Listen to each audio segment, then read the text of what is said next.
subject, and people were very passionate about the role of the governor.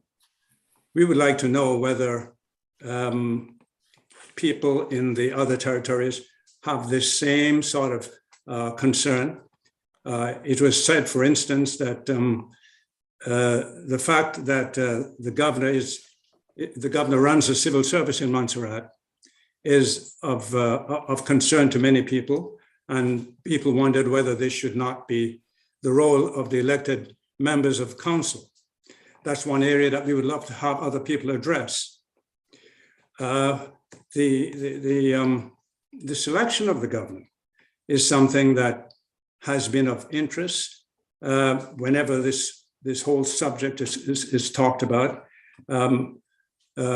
People have wondered why, after 390 years of colonialism, Montserrat still has to have a governor sent out from Britain who seems different in many ways from the people that he or she is governing.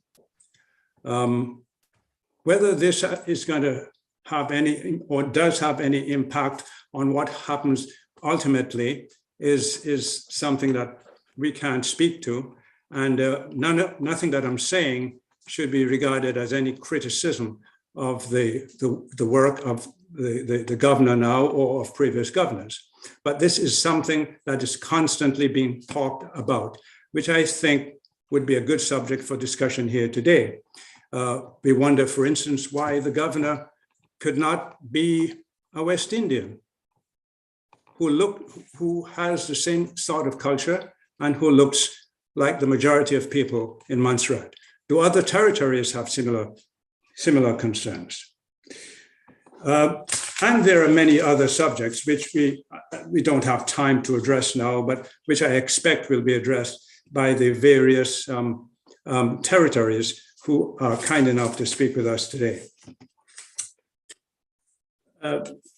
The role of the governor is not going to be the only subject, and we look forward to hearing all of the presentations, and we look forward to having a vigorous discussion between the presenters and members of the audience.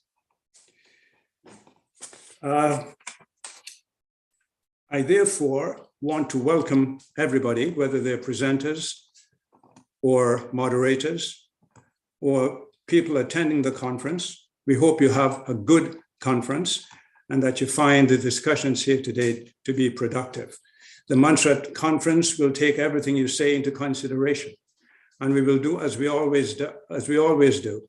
We will formulate ideas and policies and recommendations, which we will then discuss with the government of Montserrat, all with the expectation that this will assist in the development.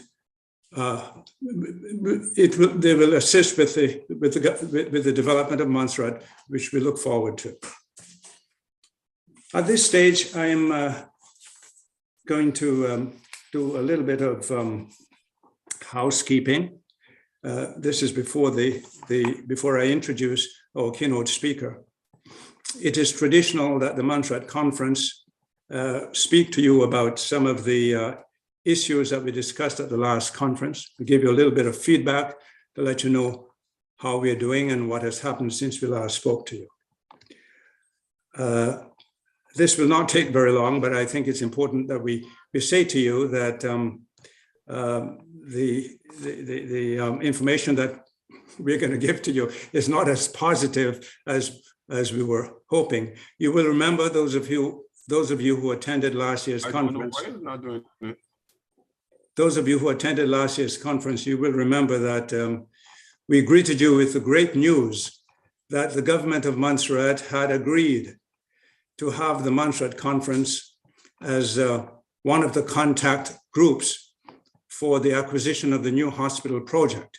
We were very excited about this, and because there has been so little involvement of the people of Montserrat, we felt that as representative of the people of Montserrat, whether they be on island or in the wider Montserrat nation, that we would be a good conduit to our people about what was happening with respect to the hospital, and we had the resources and the expertise to offer valuable contribution to the process.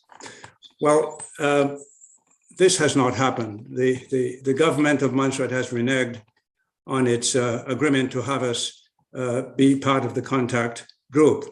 Immediately after the agreement was made, or rather, while the day that the agreement was made, the Montserrat government undertook to send us some documents, most important one of which was what we call the program. That's what I did. I'm on mute. I'm sorry about that. They agreed to send us what's called the program document. And this is the document that is prepared, or that should be prepared, by the party that wants to have the hospital, and then it is given to the people who are designing the hospital. It is an essential piece of equipment. You can't really design a hospital without this information. We wanted to contribute to this. We did, in fact, send the government certain ideas that we have about the physical plant of the hospital, which we were hoping would be considered in preparation of this document. Well, the Montserrat government just did not send us the document that they promised. And we wrote back to them asking about the document, and they did not respond to our many emails. And finally, we had to speak with the Premier himself, who undertook to get this information from the Ministry of Health for us. Ultimately, after several months, the information came, and we saw this tiny document, which was supposed to be the program document, the essential program document, and we felt it was really not very good. But we could not do anything about it because the Department of Health just refused to communicate with us anymore. We had given them, as I said, in other letters, the information that we felt would be useful for helping to design the program document. And we don't know if this was ever taken into consideration, but we understand that the process for designing the hospital is now well underway. I don't believe that the document that we saw that they had presented to the designers was enough. And what I'm afraid is that the hospital designers are really the ones who are telling the Montserrat government what this hospital should be and how, and the services it should provide, which I think is really quite unacceptable. In addition to that, we had identified certain problems that needed to be sorted out before they got the new hospital. We felt that the government of Montserrat should commit itself to having this hospital accredited as soon as possible, and we said that to them. And we pointed out that in order to do this, they needed to change the culture of the current hospital and have a new culture of safety and culture of quality instituted in the present London hospital, so that this would be just taken over to the new hospital and that this would be essential for accreditation. We don't know whether the government of Montserrat has acted on that. And we were quite disappointed to hear the Minister of Health say to the Parliament that the new hospital will not be accredited for many years to come. I regret that I have to give you this negative feedback, but unfortunately, that is the way it stands between us and the government of Montserrat right now with respect to the hospital project. Enough of the negative stuff. It's my duty and my honor to introduce our keynote speaker.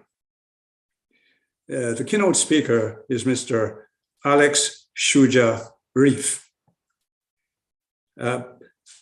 He's popularly known as Shuja Reef, and I'm hoping or maybe it's Ref. I'm hoping I'm saying the name properly. I think Shirley is telling me that it's Ref.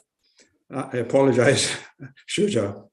And Shuja is a leading St. Martin national activist, cultural organizer, and trade unionist. He is president of the Conscious Lyrics Foundation and producer, host of the long-running Conscious Lyrics radio magazine, syndicated on 95.9 FM. Ref was the founding member of the St. Martin Educational and Cultural Organization in 1984 and the Movement for Advancement of the People in 1996. As Vice President of the Union for the Defense of St. Martin Workers, Shuja was at the forefront of the union's groundbreaking revival in the 1980s. In 2003, he partnered with Lassana M. Sekou and started the St. Martin Book Fair, which celebrates its 20th anniversary in 2022. His organization of the annual Martin Luther King Jr. birthday and Black History Month celebration led the way in popularizing both events in St. Martin over the past 35 years among schools, churches, community organizations, and the general public. Ref holds an Associate of Arts in General Liberal Arts from the University of St. Martin. Ladies and gentlemen, I'm delighted to introduce you and have Mr. Ref speak.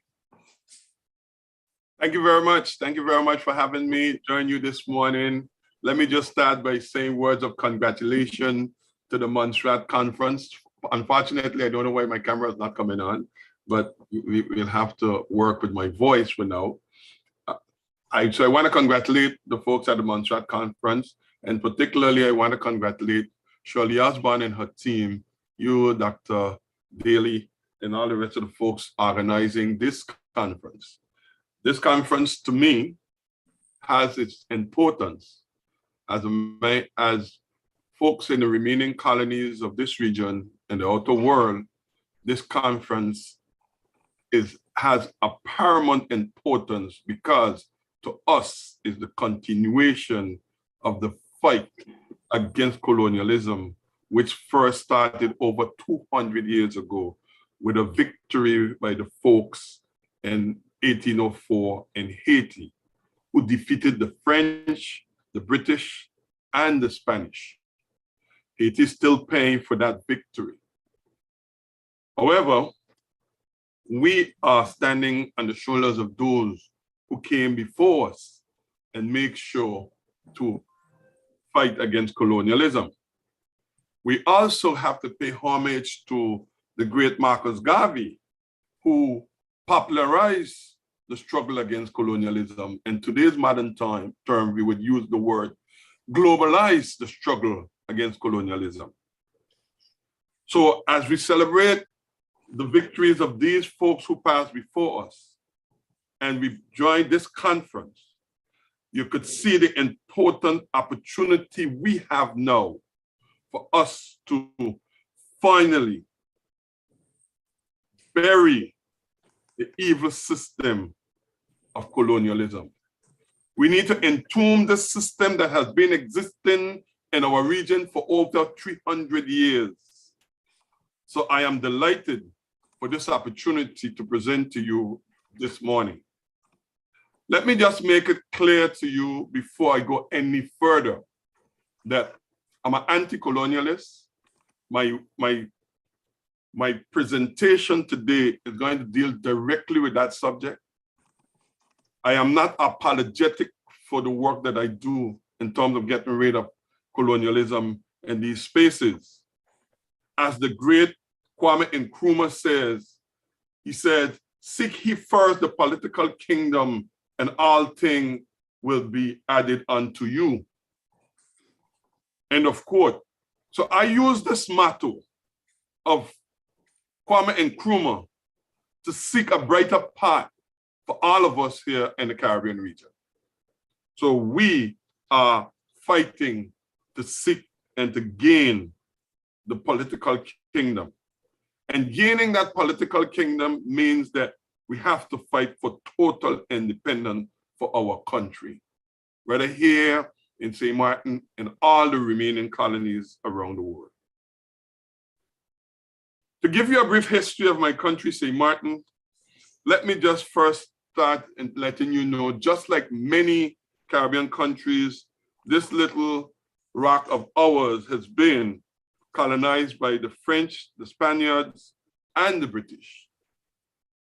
It was until the middle of the 17th century when the Dutch and the French finally signed a treaty, a partition treaty, in their own financial interests to partition my land and to reap the benefit from it. To do so, what they did, they imported a number of enslaved blacks, African from the continent, chained in the bottom of slave ship, suffering from the worst form of atrocity ever in human history, for which we still have to fight for reparation. The Partition Treaty of 1648 by the Dutch and the French gave the Dutch control of 16 square miles of my island and gave the French 21 square miles of the island. The total 37 square miles included a number of plantations and thousands of enslaved blacks who work in these fields of in the sugar field, the cotton field, the tobacco field, and in the salpans and salpans of St. Martin, free labor, reaping a wealth for the colonialists, France and Holland. The presence of these colonial forces in my country for over 370 years is distasteful to us. And we need to do something about it. Obviously, we have made some progress over the years by abolishing slavery, and we pay homage to the ancestors who fought for that. But the progress needs to continue. If we fast track to the 21st century for where we are today, after 370 years, St. Martin is still a colony. We have statuses of autonomy according to the books, but we are still being prosecuted and condescendingly spoken to and disrespected as a free-loving people. Not long ago, in the middle of the pandemic, and after a terrible hurricane 5 years ago, where the country was destroyed, up to 90% of the living population was affected by the hurricane. When negotiations started with both the French and the Dutch government, the condition that was imposed upon you to grant you funds, even in a loan process, was very condescending. Today, the battle is on in the South, where they demand a 12% cut to the civil servants in order for them to get what they refer to as liquidity support. We have to change this narrative. We have to move on from this colonial condition. The discussion of reparation has to be on the forefront. They cannot continue to impose on us all the things that they are imposing in order to give us liquidity support. So there's a group of us who know that we have to go further than where we are. But the 300 plus years in St. Martin have also had a psychological impact on the minds of the people. And Fanon talked about that in his work, the psychological impact of colonialism. So some of us think that we are more French than the French, or we are more Dutch than the Dutch. So the struggle is there. Like most Caribbean colonies, the struggle is there in terms of popularizing the struggle and helping people to understand that colonialism is a misfit. We could get comfortable with it, but it is a misfit. Just like how you could get comfortable with a stone in your shoe, but you cannot bear it for too long. It's a misfit. The stone is not supposed to be in your shoe as you walk. Colonialism should not be in our territories because it is a misfit. No freedom-loving person would subscribe to be a colony in the 21st century. So where are we today? And what should we be doing? We as a Caribbean island fighting for this always embrace the opportunity like this one to join with our Caribbean brothers and sisters, and now we extend it a little wider to the folks in the remaining colonies. In 1990, a young group of St. Martiners journeyed to the European Parliament, where we met other folks from other colonies from around the world. And we had a discussion of where we should go. 32 years later, none of those colonies that were present at that conference are not independent, which means the work that we started 32 years ago needs to continue and needs to intensify. So the folks that I met from Falkland Island in 1990, 32 years ago, so we have a panelist from Falkland today still discussing the same thing. We are still here fighting for the same thing. We have work to do. And how are we going to do it? We first have to realize in this Caribbean space that we are living in, we have a contribution to bring to this Caribbean civilization. St. Martin has work to do. Montserrat has work to do. Anguilla and all of the Caribbean has to bring their stone in order to build the Caribbean civilization. The rest of the Caribbean country who have gone on to become independent nation, and some who have even gone a little further to become republic, are no longer waiting on us. But we have to solicit their help. So we have to join with them and asking them to say, be our voice at the United Nations. Let's take a brave and bold stand and meet with the folks of CARICOM and let them know that as remaining colonies, as small as we are ready to go beyond this misfit that is on our country. But to do so, we need to popularize this struggle. Many of you of this generation would remember the apartheid struggle. Many of you in your country are studying at some university in the United States or in London, protested and carried out sanctions against the apartheid struggle. I myself, along with the SMICO organization back then, we wrote articles and carried a slogan in our newspaper for over 5 years saying abolish apartheid until it was abolished. We wrote articles and protested against companies that were selling South African products on the shelves in St. Martin, demanding that they took them off of the shelf, and which we were victorious to get them off our shelves. This is the same intensity and the same struggle we need to carry out against the misfit of colonialism today, and getting people to understand that we have to popularize the struggle. I'm sure many of you will remember the 1987 concert in London when Tracy Chapman took the stage with her guitar and said, "Free Mandela." It wasn't 3 years later Mandela was free. We are saying it is of the same kind that we need to take the stage against colonialism, popularize it like Marcus Garvey did, and make sure that everyone around the world understands that this struggle is for real and it needs to go. 300 years after European encounter with our ancestors here, we are still colonies. Where our ancestors deposited us 150 years, 200 years ago, like Haiti, in terms of being emancipated people, we are still here. We have to forge a working relationship between us.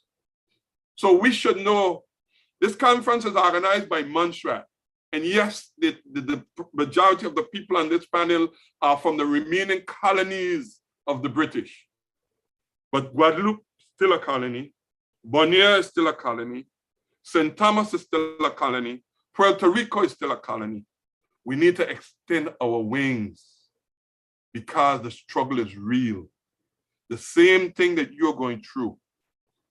Whether the governor is from some place in Europe or some place that the European king or queen appointed him or her from, already from St. Martin. Our governor not from St. Martin, but he's carrying out the action of the crown.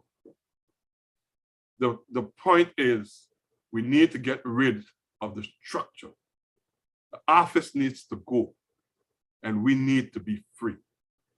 How are we going to do that? This is the first step, in my opinion, to where we should go. So again, congratulations to the organizers, but we got work to do together. We have to change our language. While the structure has imposed certain languages on us, by calling my country French St. Martin and Dutch St. Martin, we, the progressive run, we who believe in independence, have abolished that absurdity from our language. We claim our country for ourselves. So we call St. Martin North or South St. Martin. And I would want to recommend to you who find yourself in British Overseas Territories to stop calling your country British Overseas Territories in your daily language. While administratively, that's what it is.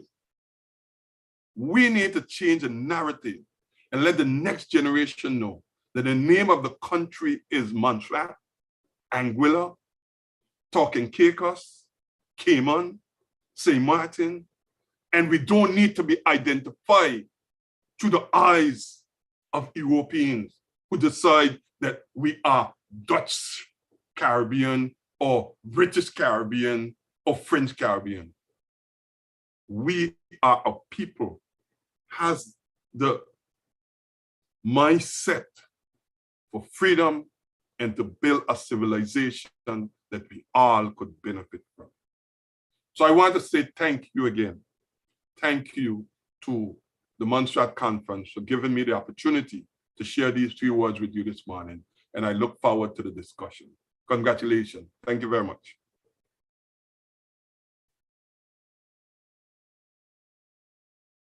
Unmute your mic. I don't think your mic is unmuted, so I'm not hearing you.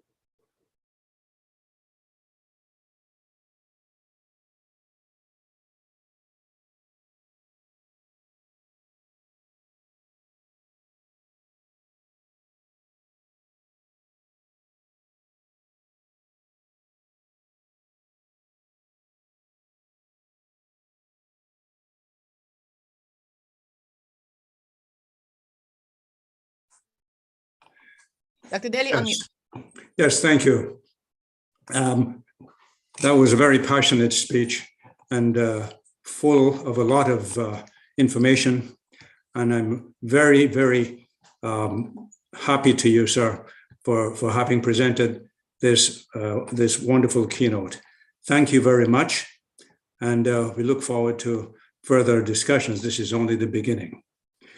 And now it is my pleasure and my honor to hand over to the next moderator, who is Welsh. And Welsh, I'm going to ask Shirley to unmute Welsh so he can speak.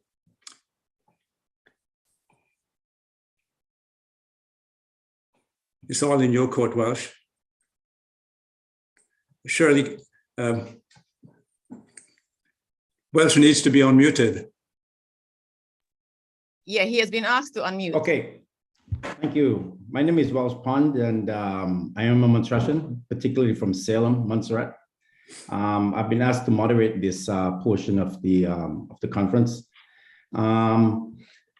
This portion of the conference, I guess, like the rest of it, will be about the British Overseas Territories and what it means to be British Overseas Territory from a geopolitical aspect.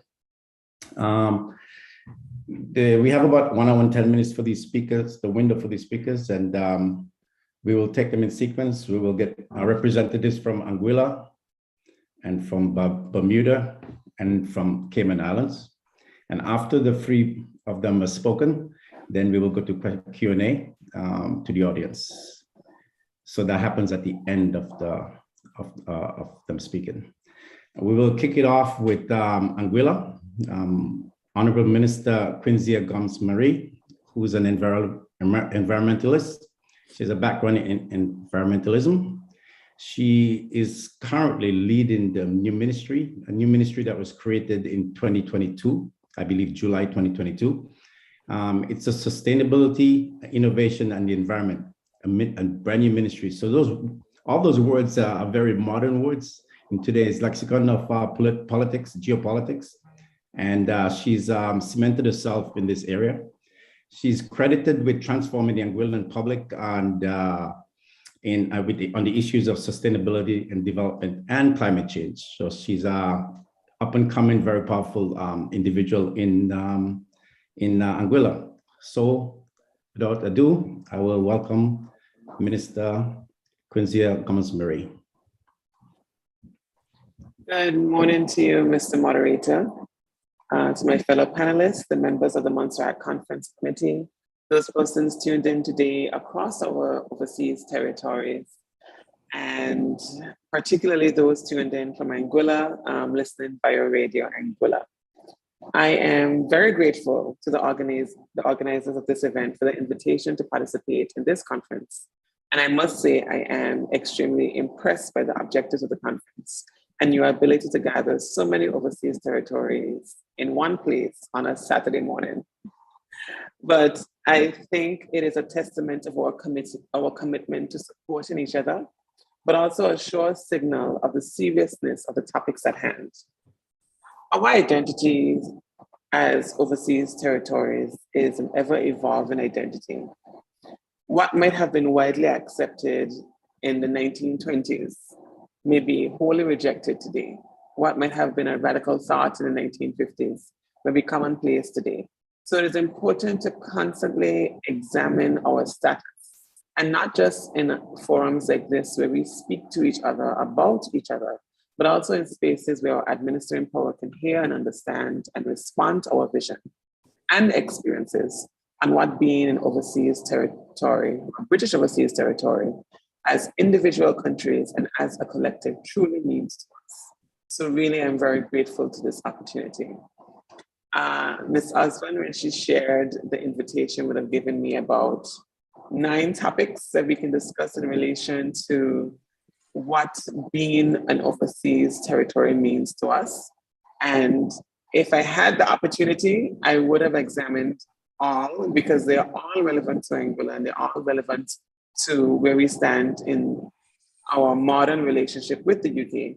But this morning, I will review one and touch on a bit of another.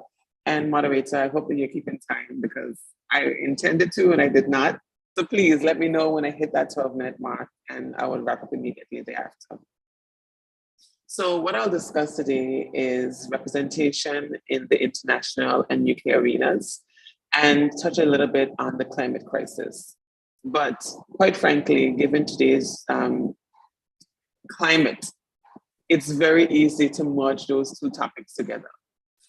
As it relates to the first topic, which is representation in the international and UK arenas, I will use Brexit as one of the most recent examples of a missed opportunity for international and UK representation in the past, and briefly discuss 2 examples of how we can work closer in the not too distant future. But before I begin, I'll contextualize our relationship with the UK and previous relationship with the EU for the benefit of anyone who's listening at the moment who may not be familiar with the topic. The UK is responsible for ensuring the security, defense, and good governance of the authorities and their people in the British overseas, most of whom are British nationals. This responsibility is underpinned by international law, particularly Article 73 of the UN Charter, which commits the UK to promote to the utmost the well-being of the people of the territories, including the political, economic, social, and educational advancement. The 2012 White Paper sets out the commitment from the UK government to provide support to the territories where necessary and to develop good governance, robust public financial management, sound economic planning, and to address the challenges we all face together. As it relates to the European Union, there was an existing partnership between the European Union and the overseas territories based on the 2013 Overseas Association decision, which was founded on 3 pillars: enhancing competitiveness, strengthening resilience and reducing vulnerability, and promoting cooperation and integration between the overseas territories and the other partners and neighboring regions. This relationship was also guided by a few thematic areas. So we had at that time the environment, waste management, employment and social policy, cultural preservation support, economic resiliency support. And these are some of the levels of support we would have lost through Brexit. So now when I go into Brexit, I hope that that context will be useful to those who are listening. So as it relates to Brexit, there was no opportunity for local governments to be included in the decision whether to stay or to leave. And even so, once there was a clear direction of where the UK wanted to go, there was no further engagement with local governments to really explain what would have been the material impact. In fact, at the time when Brexit was occurring, there was reassurances that the overseas territories will not be affected, that we would be, it doesn't really relate to us. It was only as we got closer and closer to the reality where we were able to ask questions like, well, what will happen to the support that we have previously been receiving from the European Union? Will that be replaced? And at the time, we had no concrete response other than there will be a review and we will see what we can replace, if anything.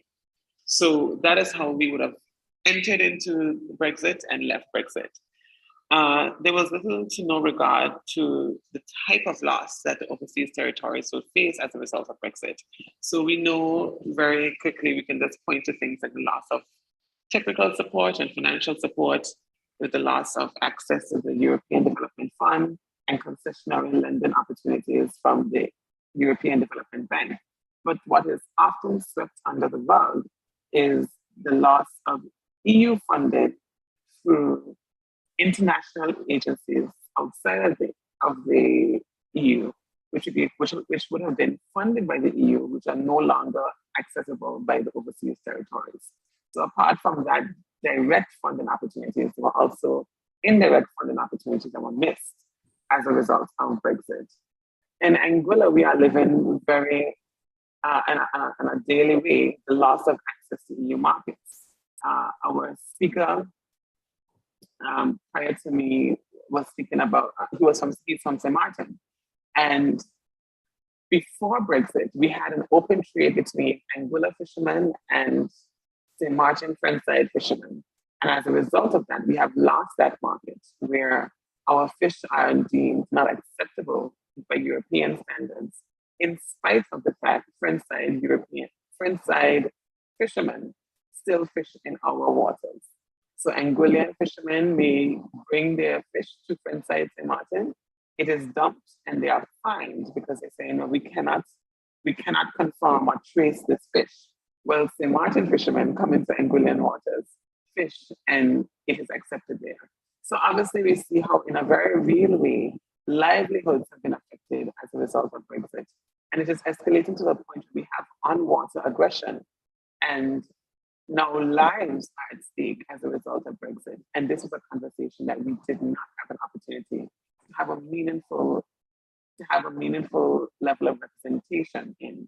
So these are the kind of concerns we have when we think of representation in the international and UK arena.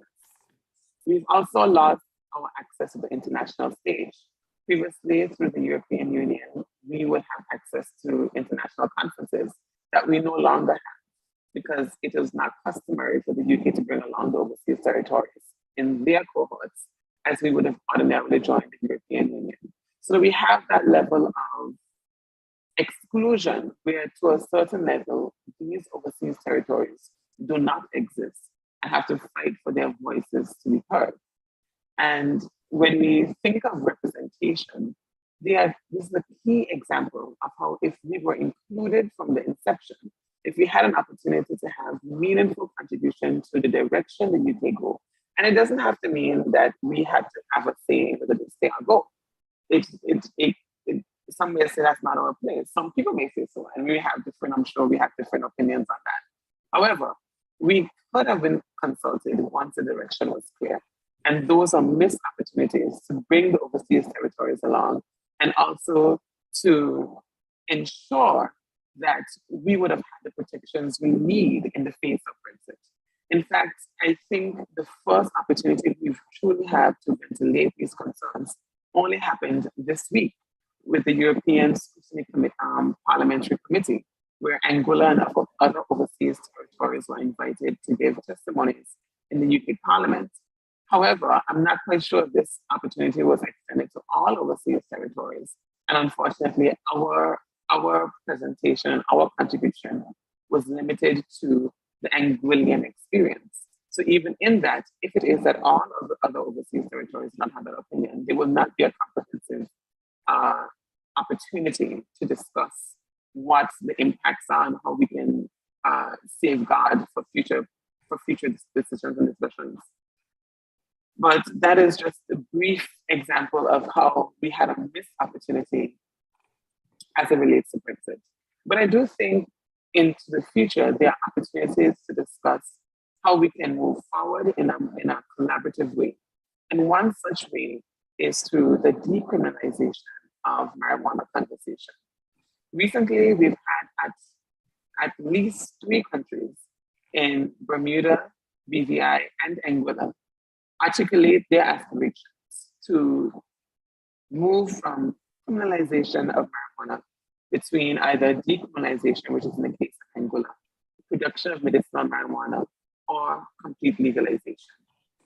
Throughout the UK, there's calls from the people of the living in the UK to move somewhere between that pipeline between decriminalization and legalization. Globally, this conversation has been growing and growing and growing. And there is an opportunity for the UK to have proper representation by including the overseas territories in the conversation of where we go from here. It is important that these opportunities are extended to the overseas territories because we need the chance to bring in our cultural context into these conversations. We exist right now in a region where it has been widely decriminalized or widely accepted. And in our own ways, our societies have moved past to the point where we consider marijuana a Class A drug to something that has become more and more socially acceptable.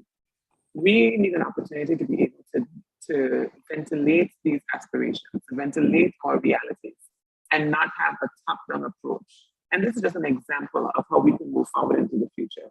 But whenever we have conversations with the UK, it seems as though we are on the side of, well, you have to sort of wait for us to get there. And there's no problem in that. But as we get there as a nation, as one cohort under the British flag, it should be a collaborative one where British overseas territories have the opportunity to participate.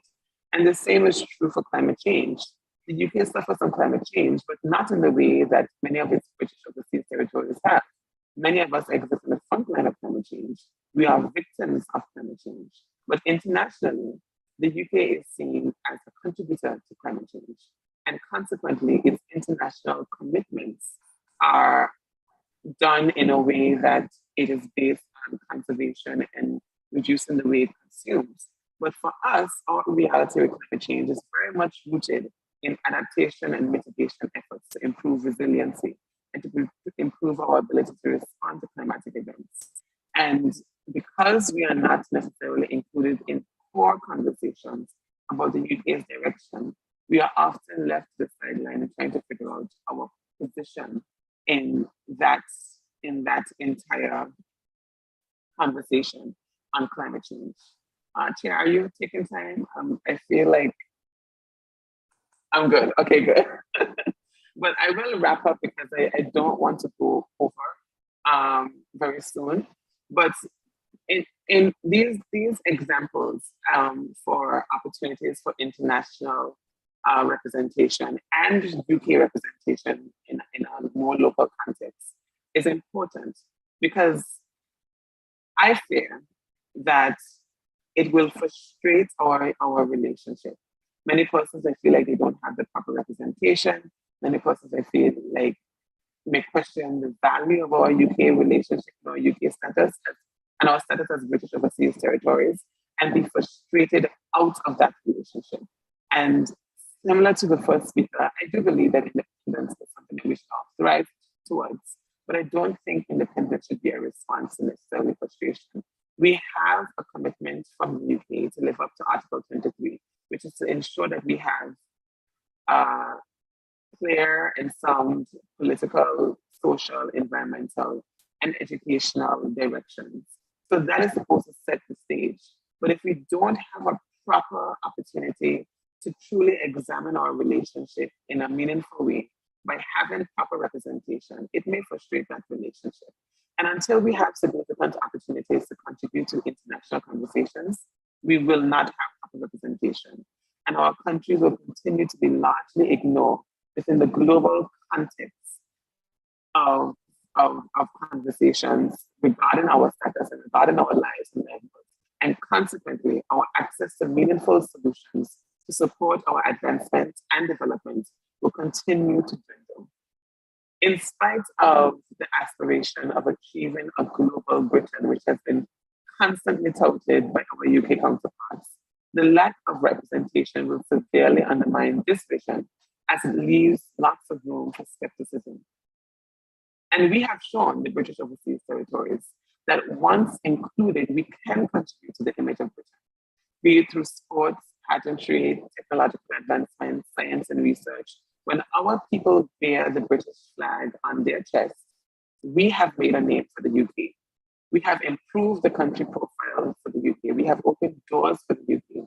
And at a time when the UK's reputation is wavering globally, with questions surrounding the usefulness of the monarchy, the unfortunate display of political instability, crashing economic markets, record-breaking rates of inflation, rising interest rates, the fall of the value of the pound. Now is the time for the Great British Makeover. Now is the time for the rebrand.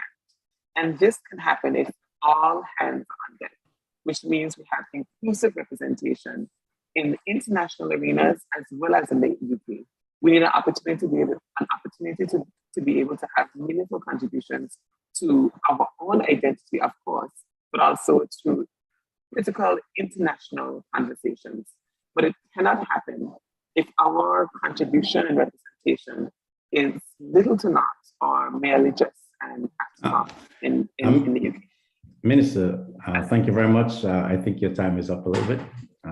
We gave you a little bit of extra time, but we really appreciate the input and what you've said, and I'll come back to you at the end of the period. I specifically have a lead of questions for you at the end of the period.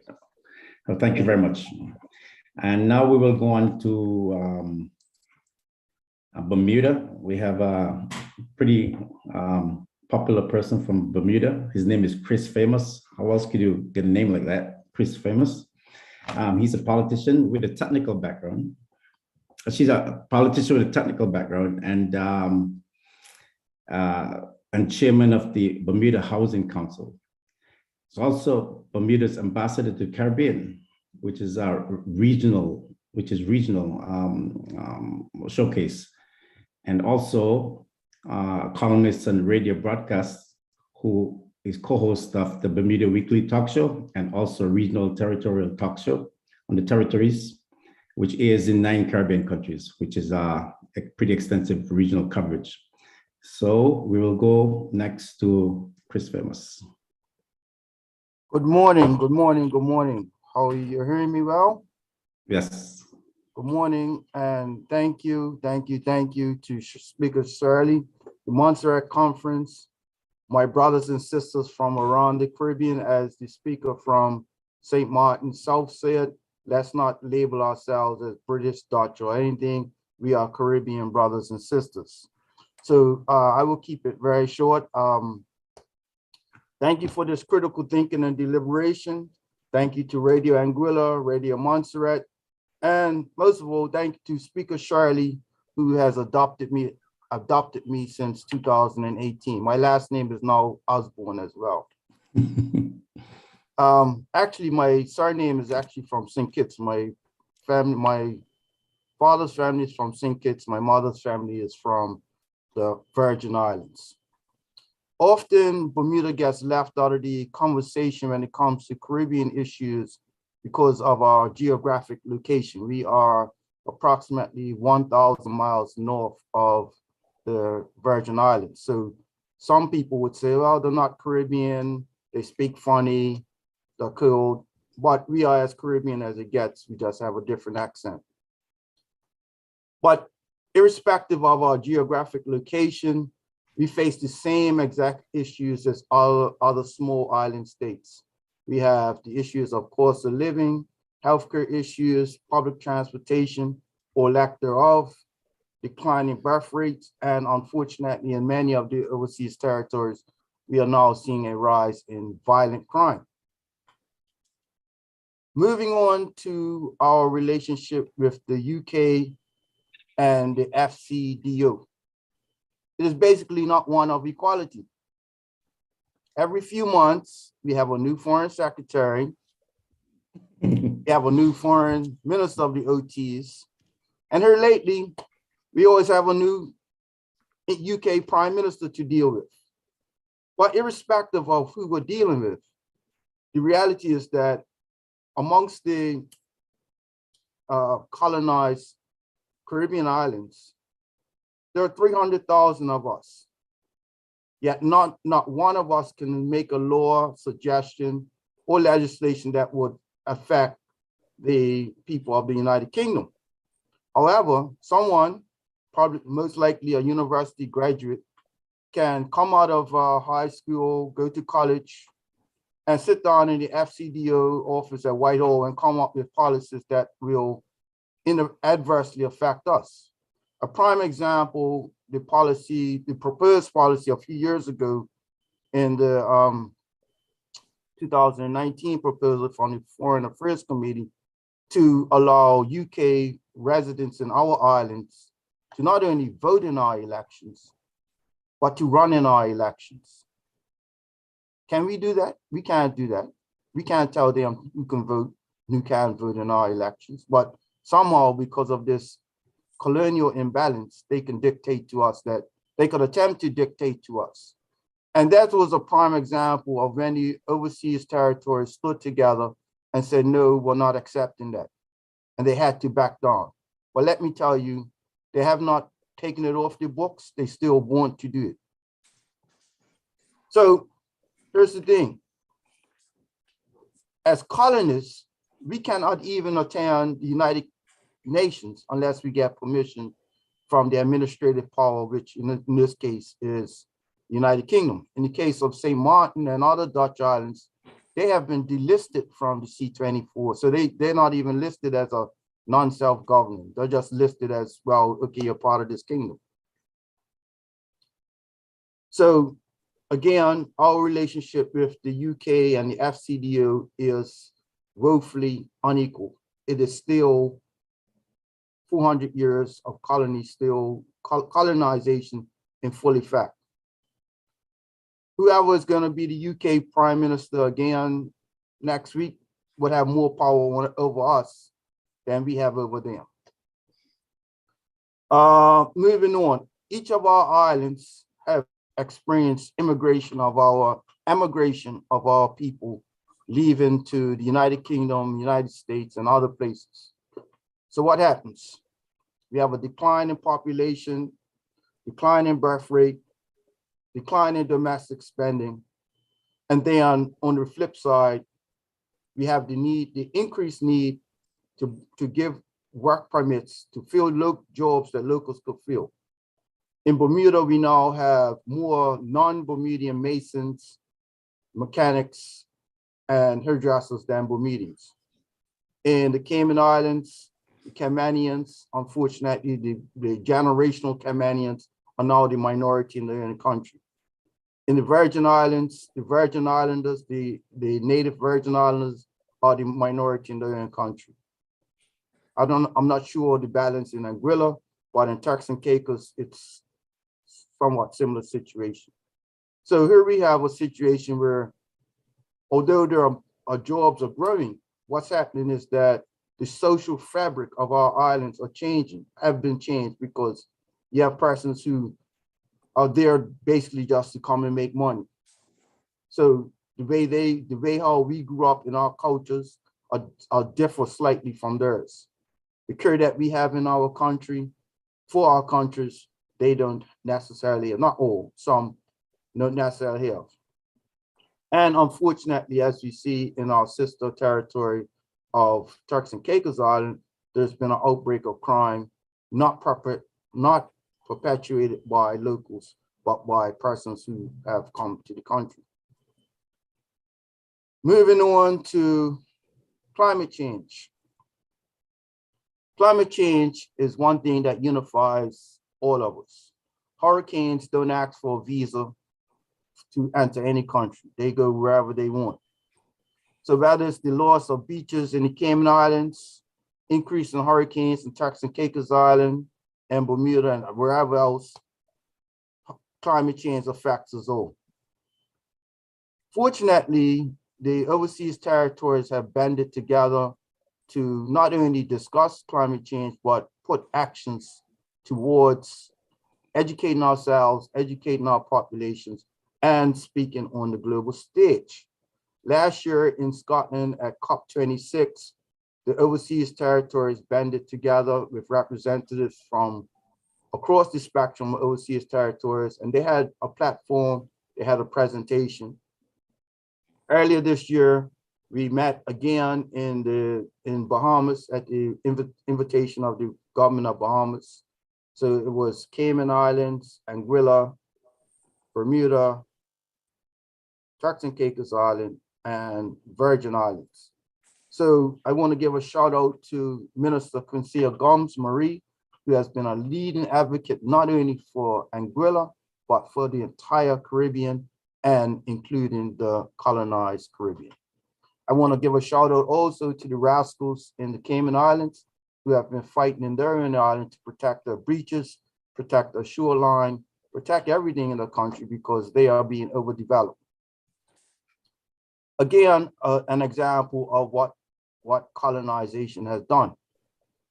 As the countries that are most affected by climate change, we can't even attend COP27 this year unless the UK gave us permission. They gave one slot to one island out of the whole chain of 14 overseas territories. One slot. So again, that's how colonization is affecting our climate change or our ability to speak on the world stage about what's happening to us. So I'll close up here. Over the last 4 years, the overseas territories have been in better communication with each other, not just the governments, but the laypersons, the civic groups, and think tanks such as Virgin Island Community Association, Cayman Island Rascals, and now the Montserrat, I should say now, but we've been invited to the Montserrat Conference. So I want to, again, thank you all for broadening the conversation to include us all because we have to stand together. We have to educate ourselves, educate each other. And with talk shows such as Brain Power in Montserrat, Territories Talk, this allows both our leaders and citizens to talk and interact with each other on a general basis and on a regular basis. So again, I thank you for this invitation. I'm honored to be here amongst my Caribbean brothers and sisters. Thank you.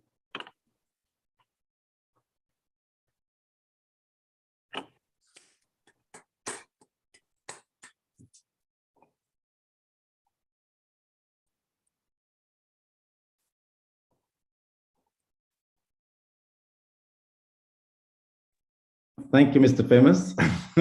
Very good. Thank you very much for your brief and powerful message. We look forward for you to answer some questions at the end. I have some myself personally for you. So it's good to hear somebody from Bermuda. I don't have a lot of contact with Bermuda, so you might be my first one. Thank you.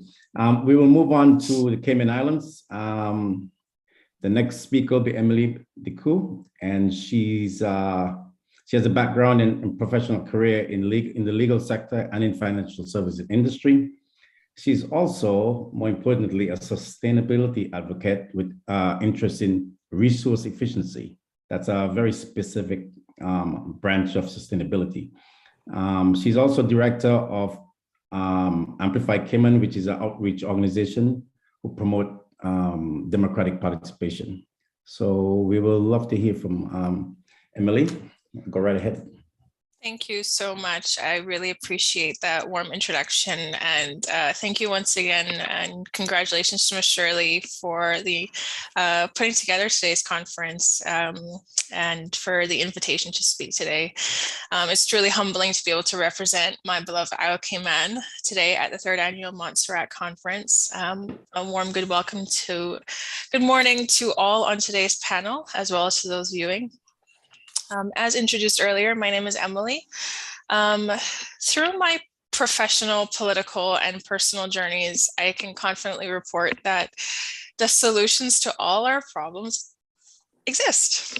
However, greed is acting as a gatekeeper to progress. To combat that greed, the will to enact those solutions must be fostered, and progress must be sought across 3 systems of change, namely behavior, markets, and policy. The health of our planet and society depends on us holistically targeting each through educating individuals, empowering sustainable entrepreneurship, and evoking ethics and governance, I strongly believe. One of the best pieces of advice I received when I set out on my journey to political office was that the seat wasn't the prize, positive change was. Despite not being elected in 2021, I am committed to helping those in my community to advocate for themselves, their society, and the planet in my role as a director of Amplify Cayman, which is a community outreach organization that empowers citizens to participate in their own democracy regarding sustainability issues in Cayman. More recently, through my career shift to becoming a resource efficiency consultant and opening my own consultancy firm, which offers tailored sustainability guidance to young professionals.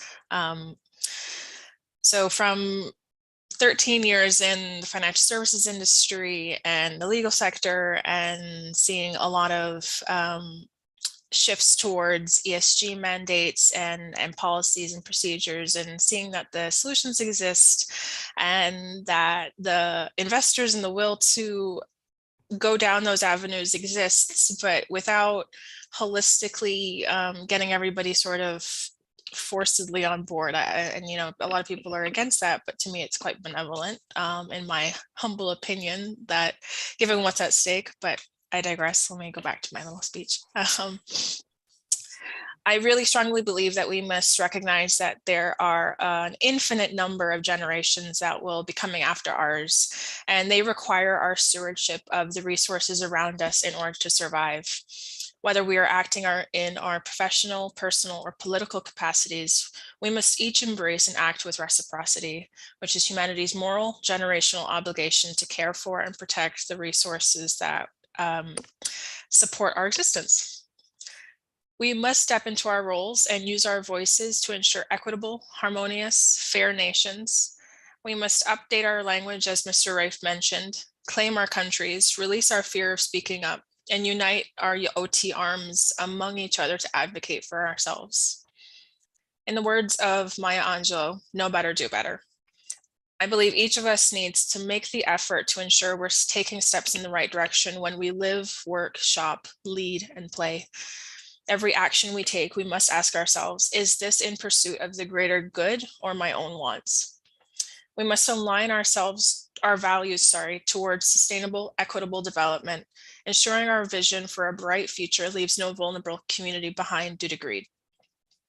In Cayman, we are frequently referred to as a first world nation, but most Caymanians will tell you that life here is quite hard and feels like quite the opposite. And the unspoken reasons all point back to overreach in some way from the UK, just about, I would say. For a nation with a GDP of almost 10 billion, we don't have reliable or safe public transport. We've got woefully inadequate social infrastructure, leading to a disastrously high cost of living, where natives are feeling exploited and like the minority in our own country for various reasons, such as those that MP Chris alluded to earlier. And our vulnerability to climate change is fastened due to the influx of folks who don't value our resources. We are frankly human beings, not human doings, and certainly not crabs in a bucket. And we must nurture our unique connection to a unique environment that provides the resources for our survival.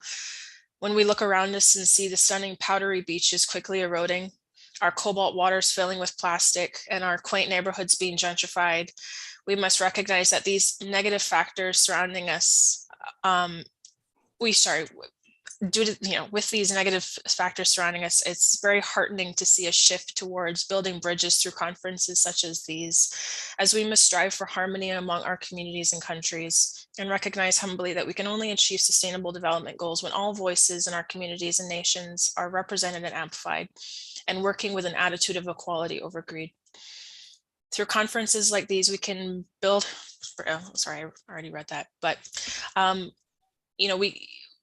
what we can't do amongst ourselves and what the UK can't help us with, it allows us to foster innovation of solutions. As being an overseas territory citizen is highly complex. At this stage in our history with so much at stake, we must really closely examine our sovereignty within the monarchy system and conduct true cost-benefit analyses on whether our influences from the UK and dependency is to our benefit or to our detriment, and have firm stances on the reach from across the UK. It's critical that we advocate for ourselves, not because we are foreign assets, but because, among a wealth of reasons, from Antarctica to the Caribbean and the Pacific to the Atlantic, the 14 OTs contain 94% of all unique species the UK is responsible for. We must speak and be heard, and we must amplify our voices collectively to tackle the issues which affect us all. We must liberate ourselves of the colonialism Mr. Rafe spoke about earlier, as we are fully competent in the stewardship of our nations, and it's time we shift our relationship with the UK to one that fosters collaboration over control for true prosperity. The OTs have a wealth of resources and knowledgeable citizens that the UK relies on to thrive, and that is something we must leverage to our advantage. Our expertise must no longer be used for anything that isn't for the greater good, otherwise the healthy cycles continue. In terms of independence, I see both sides of the argument. However, I truly believe that our citizens have a surplus of competency to operate and function independently, and that it would be for our betterment long-term, as it may actually force us to relearn that resourcefulness that Caribbean people and island folks are so well known for our own resiliency. They say choose your hard, and I'd bet on my fellow OT citizens that we are built tough enough to rise to that challenge. Given the issues facing our nations, we must take a close look to see if our modern policies and UK relationship are appropriate to our truly modern day, as Honorable Quincy alluded to earlier. Too much is at stake not to do this hard work for Montserratians and all the OTs, and for future generations who have the right to enjoy the resources and treasures found among our absolutely stunning, uniquely biodiverse, culturally kind nations. Too much is at stake to not protect the resources we rely on to live, play, and heal once we're done working hard to build our economies, protect and nourish our families, and foster law and order. Thank you once again for the opportunity to speak today. It is my sincere hope that today's conference can create opportunities for our unique nations to collaborate and progress sustainably for the betterment of our nations. I look forward to hearing the different speakers discuss their careers, passions, and goals for the region, as well as their perspectives on these critical issues and discussion topics. And I hope the participants and viewers of today's conference take a wealth of food for thought and develop new avenues for collaboration that benefit our region positively. Thank you.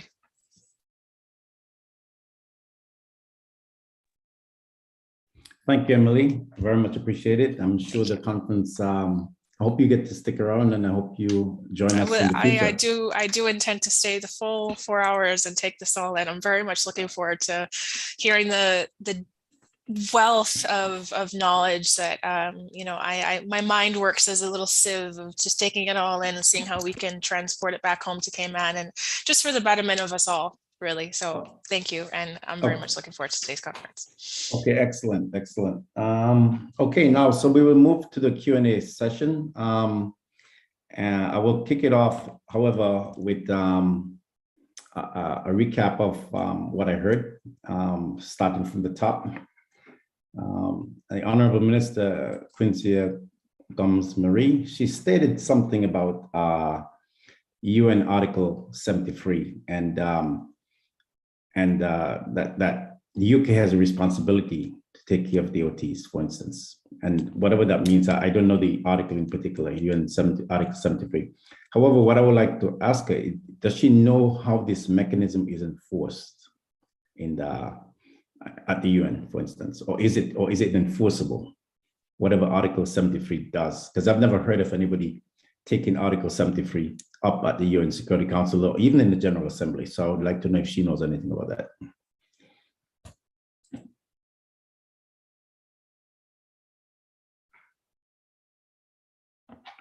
She needs a microphone. Honorable Minister would like a microphone. Shirley.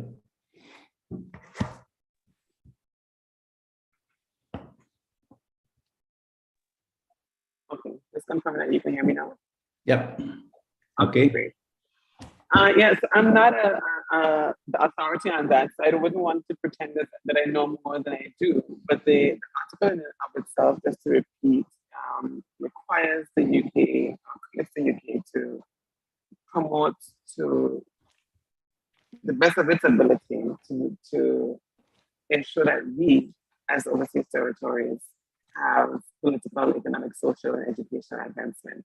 So that's to ensure that whatever policies that they put forward to us or whatever support we need, that they offer to the best of their ability, some level of support. I know that majority of these articles have a level of responsibility. So if it is that the UN is of the opinion, or if it's brought to their attention that the UK is not fulfilling this, I'm sure that is my audio a bit No, we can hear you okay. We can hear you okay. Okay. I just got a message from Speaker Osman. Yeah, so if it is that it is found that they are not living up to this, there are ways that the UN try to encourage countries to do what's best. And we see what that encouragement can look like. Sometimes just starting speaking to and doesn't actually have any teeth to it, but there is some level of advocacy at least that we can depend on if we feel as though they are not living up to these obligations. In a matter of Anguilla, we have had a lot of commitments from the UK to support our political, economic, social, and educational advancement. So it's not something that we would have had a need to really explore, but it does set the context of the relationship. Mm-hmm. Understand. Yeah, I was just worried because, as you know, UK, I believe UK is a permanent member of the United Nations and which has veto rights. So let's say OT took the issue to the United Nations, I could see it being vetoed easily or not even heard by United Nations. So I think they would have to go, like I said, to the body of the United Nations, the General Assembly. And I've never heard of anybody being successful in that. So I know it's a UN article, but it's not, I don't believe it's enforceable. I do not understand it. Okay, thank you for your answer. I would like to ask Chris, Chris Famous. You talked about people immigrating from the OTs to the first world countries, basically, not only the UK but other countries with economic engine to facilitate immigrants. Do you see that as a negative for the island, because a lot of time the best people leave? How do you think you can continue, or how do you think you can attract new people to the island or get people to stay on the island? What do you think the governments need to do in the overseas territories? Well, I don't think we have a challenge attracting new people to our islands. Anyone living in any overseas territory can attest that there's never a shortage of new people wanting to come and live in our islands. The challenge is our own young people or not so young people leaving for England. So since 2002, we were given the right of a bird and the right of, I guess you'll say, benefits and employment without challenges to live in the UK.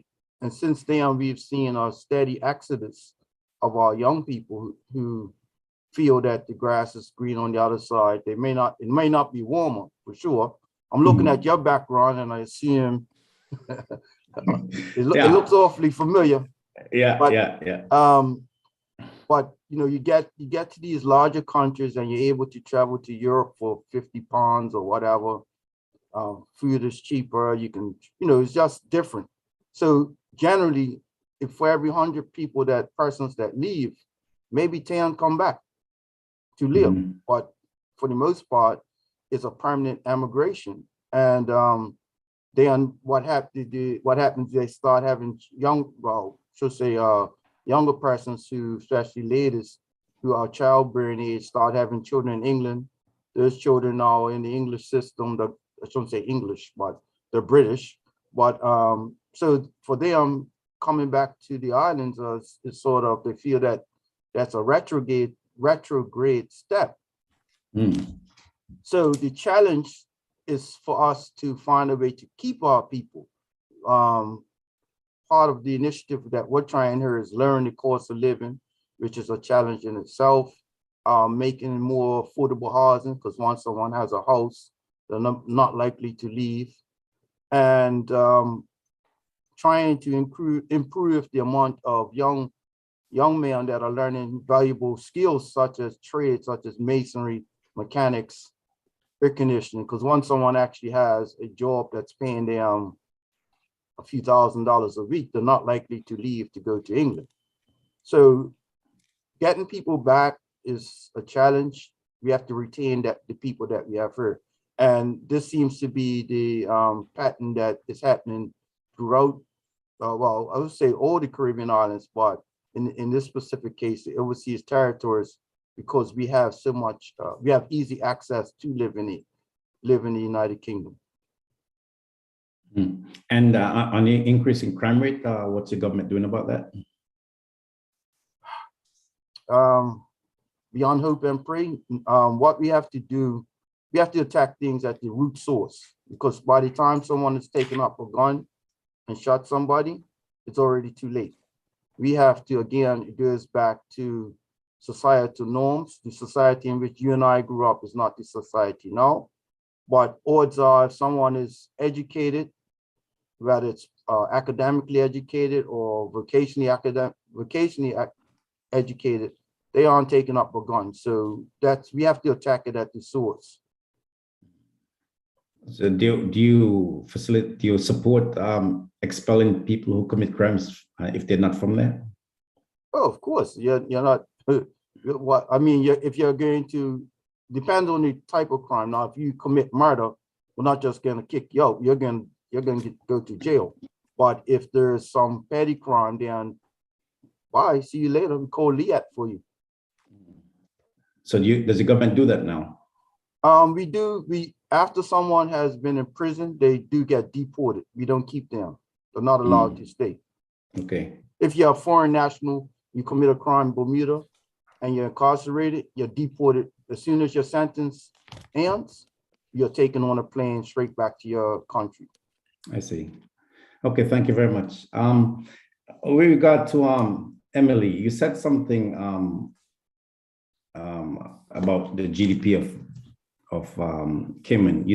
I think you said $10 billion. Is that correct? It's close to it, yeah. So how does that materialize? What $10 billion for an archipelago seems highly excessive. How is that calibrated? I would argue it's probably calculated from government revenues.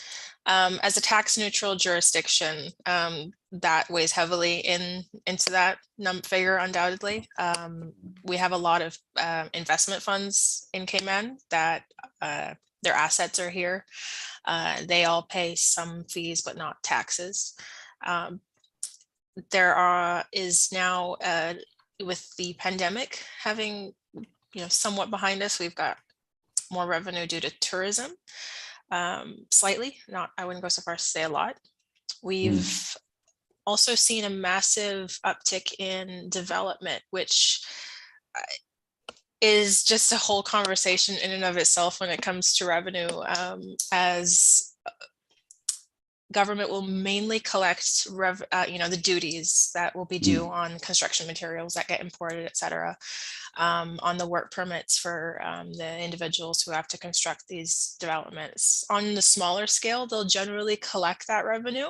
But when it comes to super large developments that have really massive negative environmental impacts that will clear loads of mangroves or fill in a lot of the coast, that ends up polluting the ocean in some way, or the surrounding groundwater or the freshwater lands, the list goes on of the damage these big ones cause. They get duty concessions, and over time that has added up to over $1 billion in concessions being given away in 10 years is the rough estimate. Because, oh wait, there was no concessions framework put in place, and our Public Accounts Committee is still arguing over how much, it's a whole thing. But, I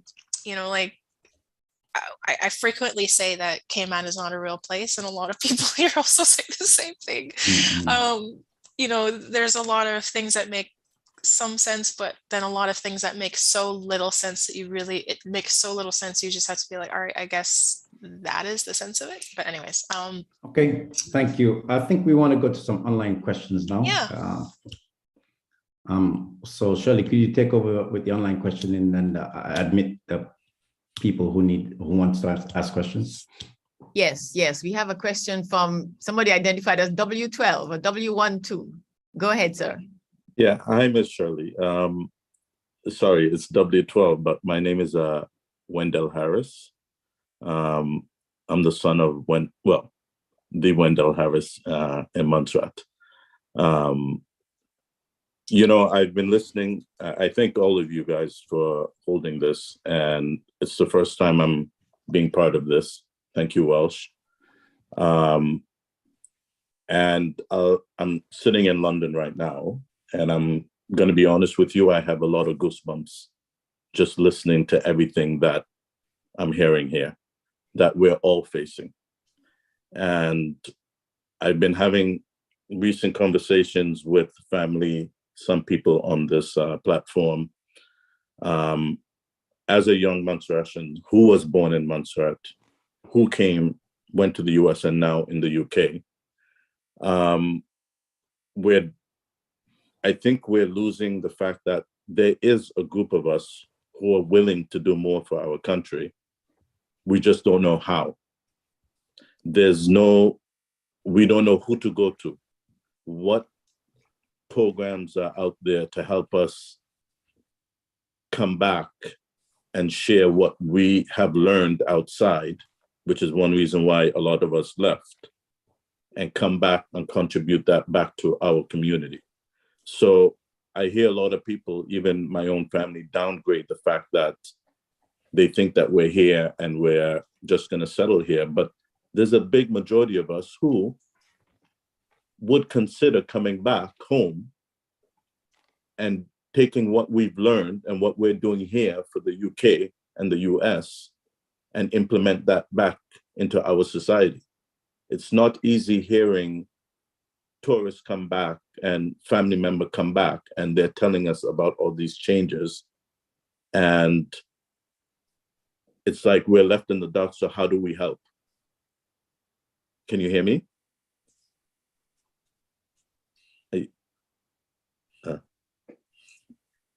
Yes. You asked a specific question about how repatriation, basically, how, and anybody from the three speakers could answer that question, because I believe you all have the same issue. Repatriation. Montserrat was specific because Montserrat lost about maybe 80 to 90% of its population at one time. So because of the volcano, but we have the immigration of other residents of other islands. And how do you get repatriation? How do you attract people to come back? Could any of the speakers answer that question? What program is in place in your location to make this happen or to encourage this?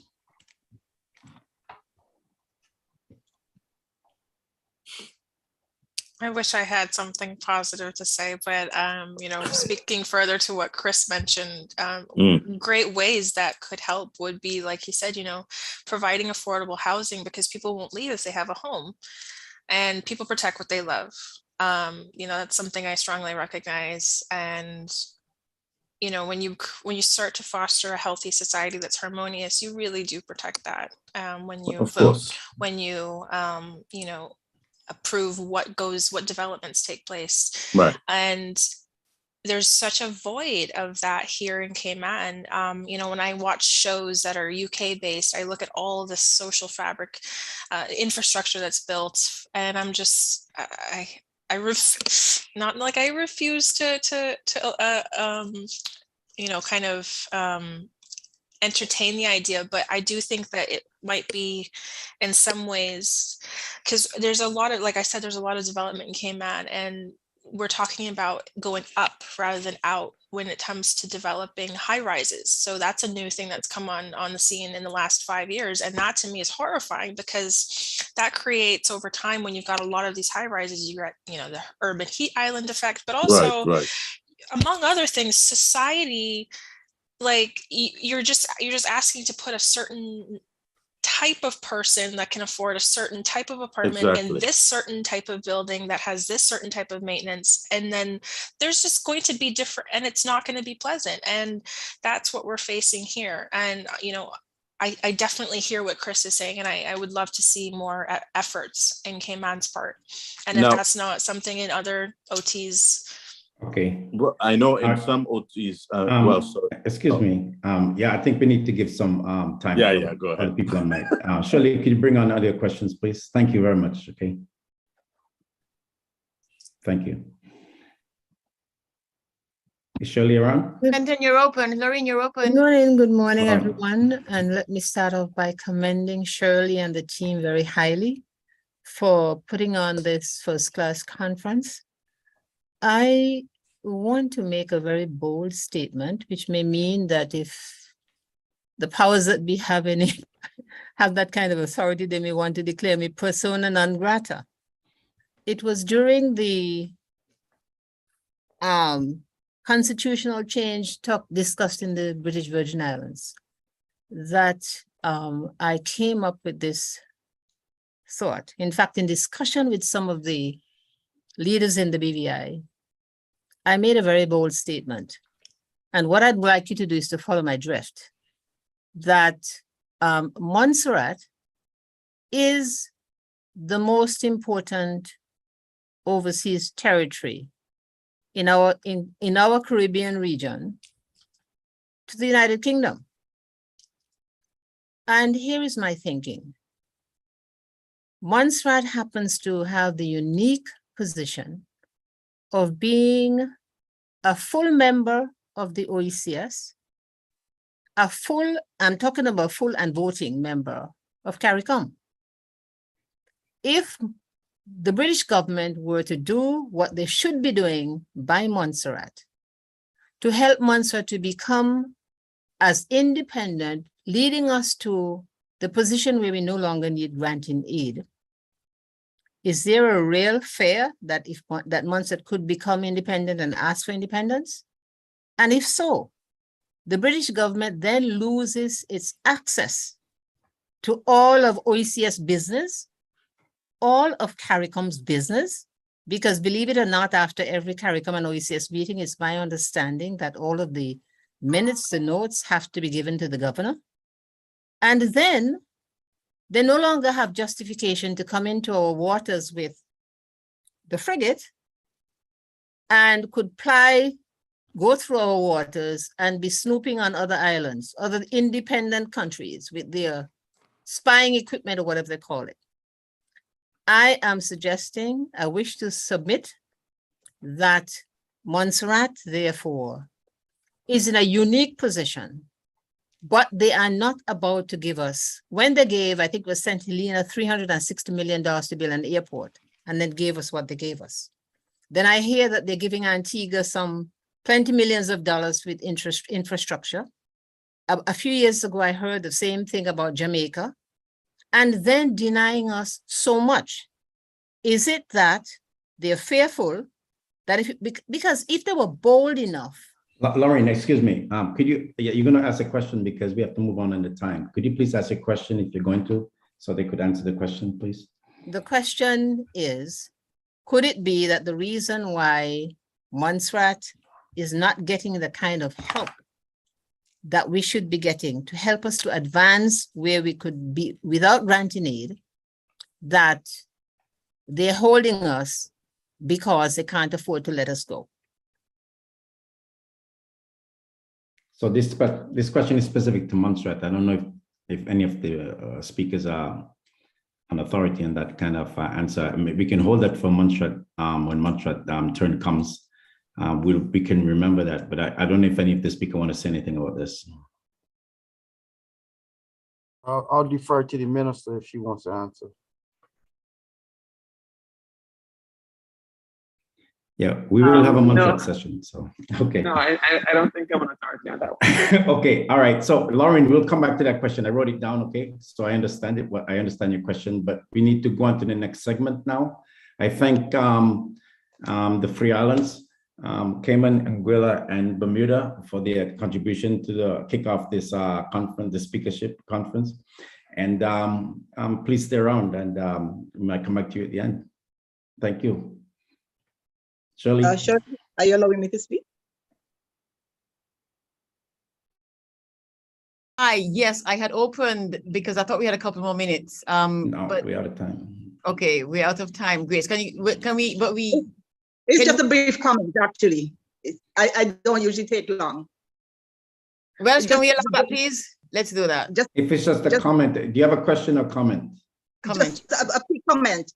Just that over the years, surveys were done to assess the interest of those who left Montserrat, to see whether they wanted to return. And inevitably, they all said yes, but with conditions. They wanted to be able to have access to good healthcare, housing, and jobs. I think that needs to be said again and again. It needs to be in place for people to be able to return. Thank you. Okay, no problem. I think that and those islands, on the islands that I know, it is mostly tourism jobs. They're not really jobs in producing things so much. So, but I think we can open that up to discussion later on, and maybe other people can comment on that. Okay, I think we'll finish the Anguilla, Bermuda, Cayman segment, and go on to the next part of the conference. Thank you.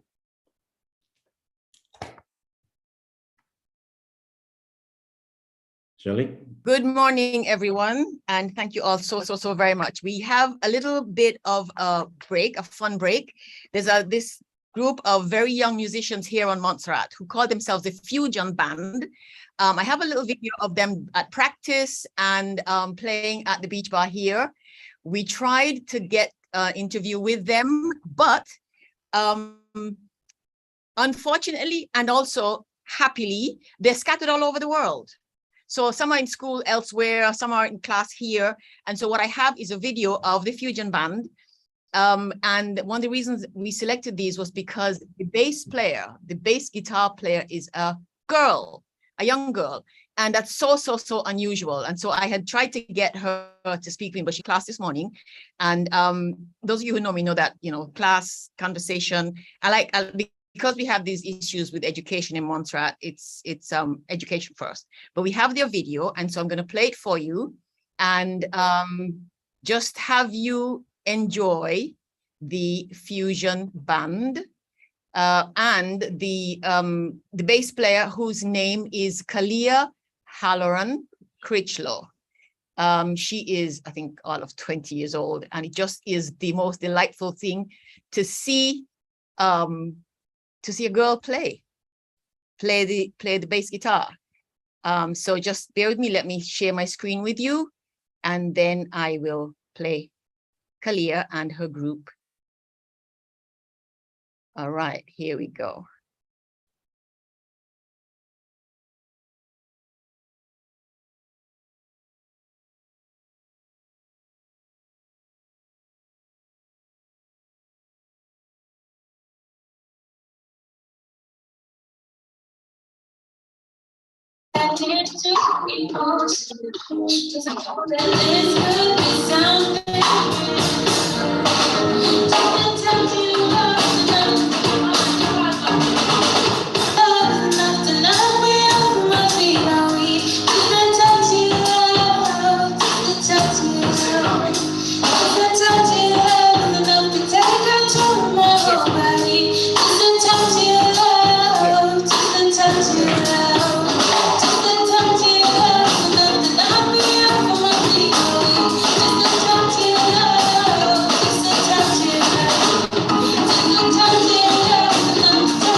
Okay, folks, that was Fusion Band. Young people in practice, young people making their way. Thank you so much for listening. Thank you so much for that. Our next section is going to be moderated by Angela Burns. So Angela, I'm unmuting your mic and it's all yours. Thank you very much. Good day to everybody. I know we're all in different time zones, so I just say good day. It's afternoon here well, it's morning, just about getting up to afternoon. Thank you very much to the organizers for inviting me to moderate this segment of the Montserrat Conference 2022. My name is Angela Burns. As Shirley said, I began in the media in 1985 in my native Montserrat, so I'm a Montserratian. I now live in the Virgin Islands, been here for the past 26 years. And so it gives me much pleasure to welcome our two panelists, Mrs. Shayna Smith Archer out of the Virgin Islands and the Honorable Akira Missick from the Turks and Caicos Islands to join in today's conversation, which I must say has been very eye-opening, enlightening, encouraging so far. We begin with Mrs. Smith Archer. I want to get straight into it. And I ask that, as you have been doing, you listen very keenly to both speakers and prepare to interact after they have concluded their presentations.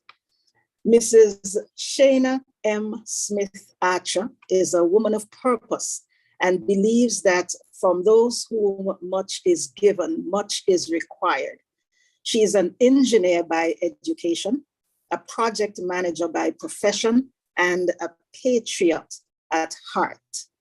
Over the past 19 years, Mrs. Smith Archer has managed several government and private sector projects here in the Virgin Islands. She lives by the motto, if you are not a part of the solution, you are part of the problem. And I'd just like to repeat that. If you are not a part of the solution, you are a part of the problem. She has volunteered in several community service organizations.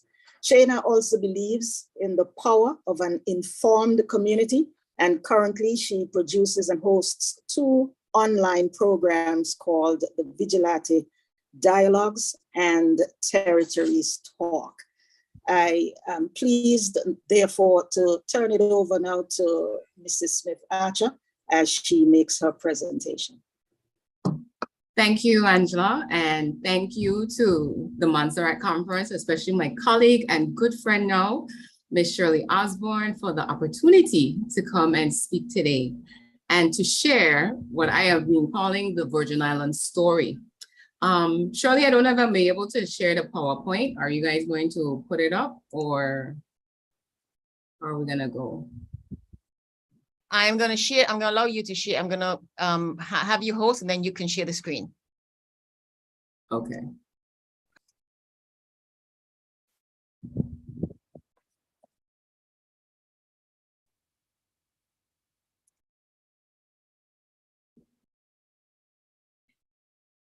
All right, so while she is doing that, just also wanted to say that I am feeling very much inspired so far from the conversation and the presentations thus far, especially our keynote speaker. You know, I felt very revived in my spirit to know that there are others out there fighting the same causes and, you know, freedom will come. And I allude to that actually in my own presentation. So I've already heard echoes of, you know, what's happening with us here in the Virgin Islands across the region.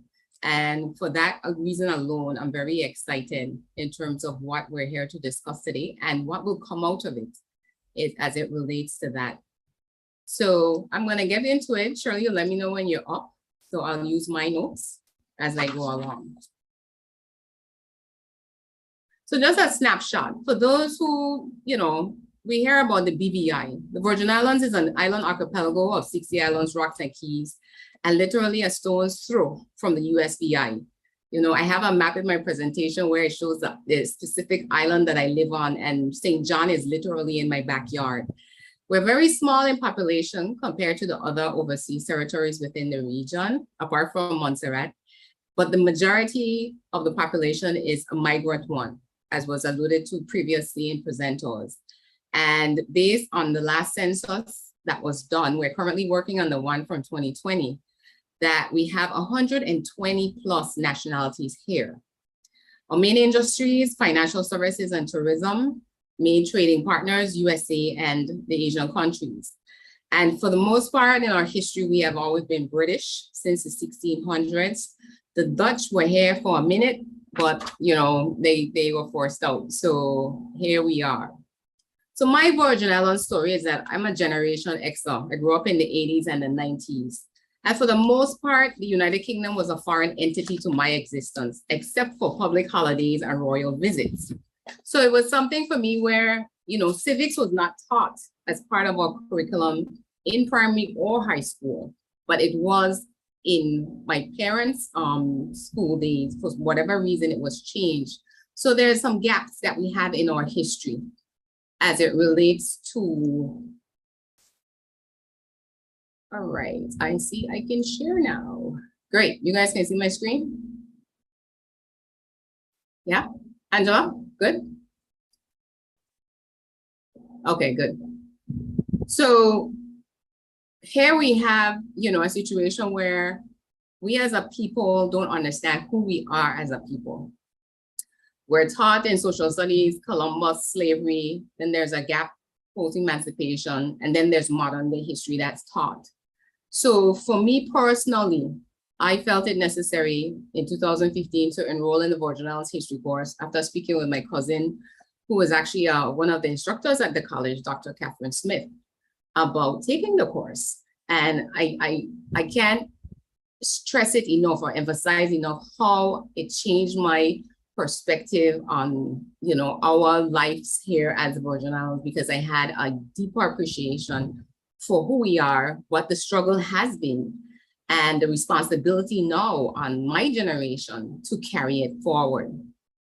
So one of the quotes that I learned during the course, and we use it in our presentations, was talking about a people without the knowledge of their past history, origin, and culture is like a tree without roots.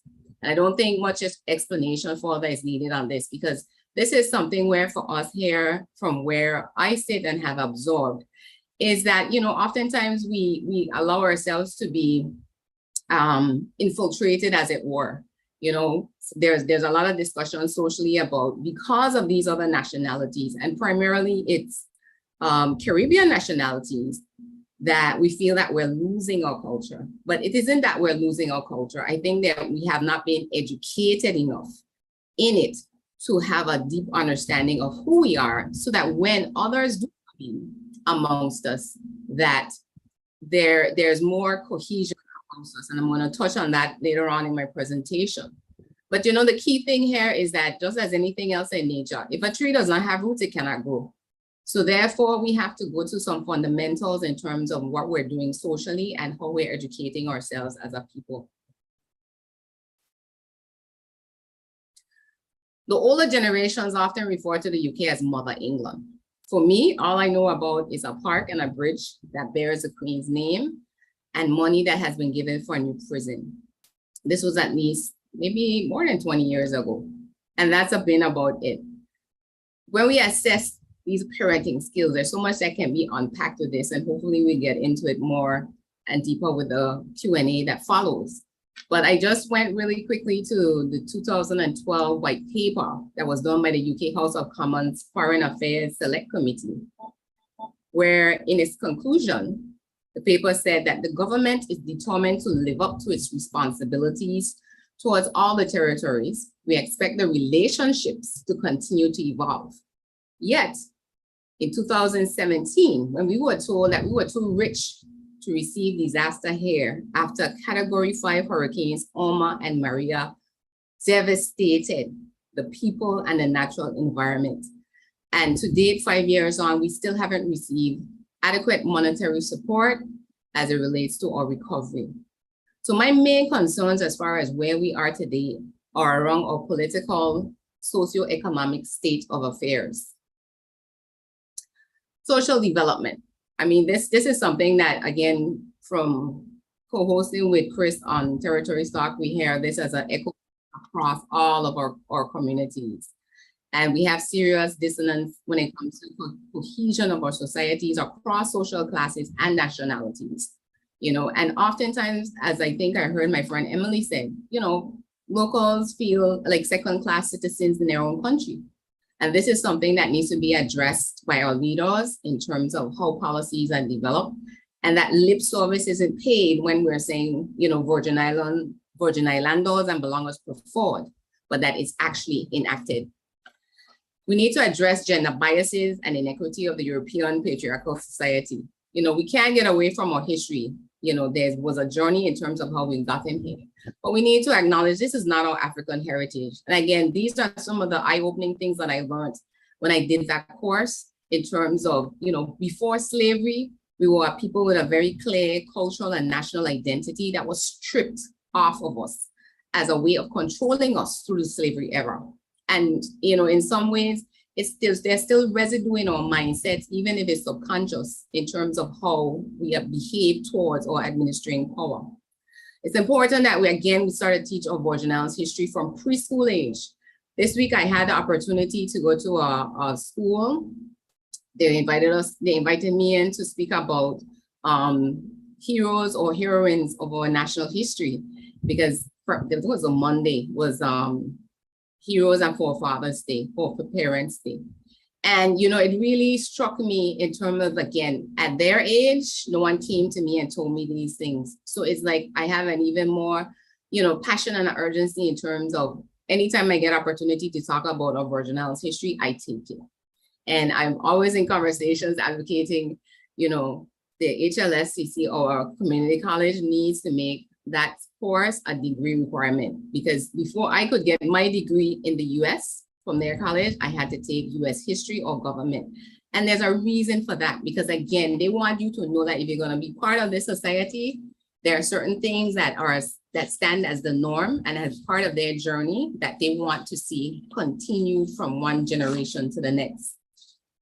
We also need to look at social safety nets. This is something that became very apparent with the hurricane disaster as well as the pandemic. There was so much fallout where we don't have things like unemployment benefits that is part of the Social Security scheme. And, you know, from life cases in terms of people's situations, poverty is increasing because of these economic disruptions, but there's a denial actually, you know, because there's that lack of data and assessment being done on a regular basis. And I think we've gotten lucky, as well as the grace of God over the years, because we're still a very close-knit community because of family ties. So if persons need help and assistance, you know, it's really easy, I would say, to extend out a helping hand, but things are changing and it is something that we need to address holistically. Succession planning is also very important. A lot of times we see in our different institutions where, you know, it isn't until somebody actually retires or dies, we start to think about who's next, rather than approaching it like a relay race. You go on the track with all 4 athletes for the legs, not waiting until you get around your leg and then looking to pass on the baton to somebody. So it is something I think probably even regionally, we have to do a better job at in terms of grooming, you know, whether it's in leadership or technical areas, to make sure that there's continuity. And another thing that we need to tap into the Virgin Islands diaspora. Oftentimes there's literally a battle here where persons would return home, but they feel, they don't feel welcome, to put it bluntly. You know, you may not have grown up here, but you decide, you know, this is the land of your roots. You want to come back home and contribute in some way, shape, or fashion. But there's a mindset is if to say, you know, you are treated as a foreigner. And as a result of that, I think we have had a drastic brain drain, and that has contributed a lot to importation of labor, because there's that vacuum that's created in our workforce. So I want us, you know, to start to understand that we are undervaluing our own homegrown talent. You know, I know of cases where persons were actually sent on national scholarships, and yet when they come home, they can't find job placement. And those are things that we definitely have to fix in order to have a more holistic and solid society. Now, looking at the political development, I don't know if Angela touched on it, but in my bio, I don't think I heard it, but in the program, it speaks about the fact that, you know, I ran for political office 3 times.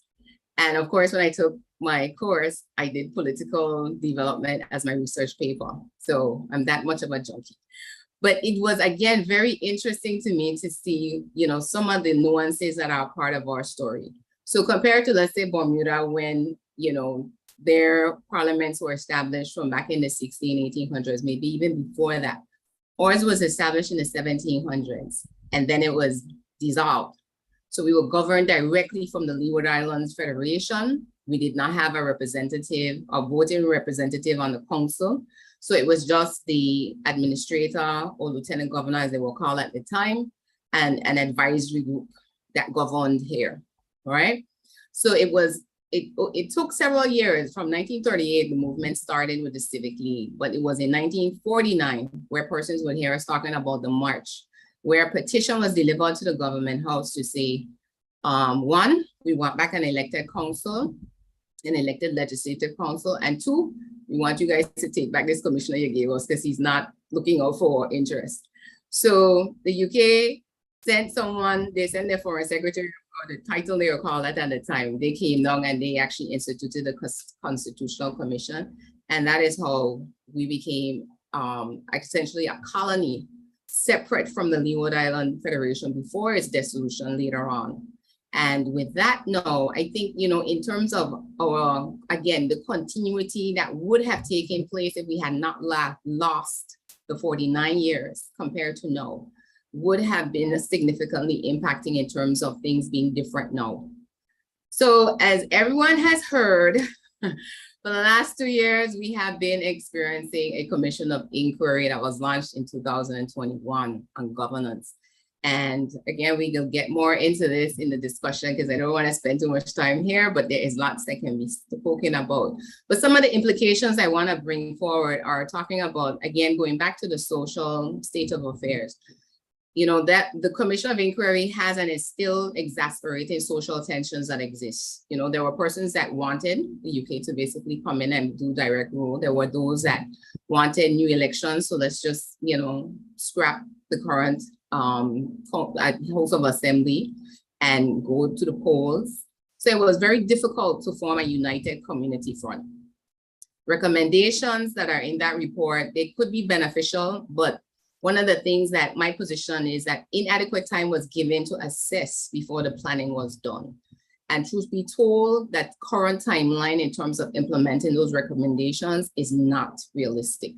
So, you know, we have to question, are we fixing the right problems? Because let's say 90% of that report are systemic failures that we were aware about over the last 20 years, maybe even longer.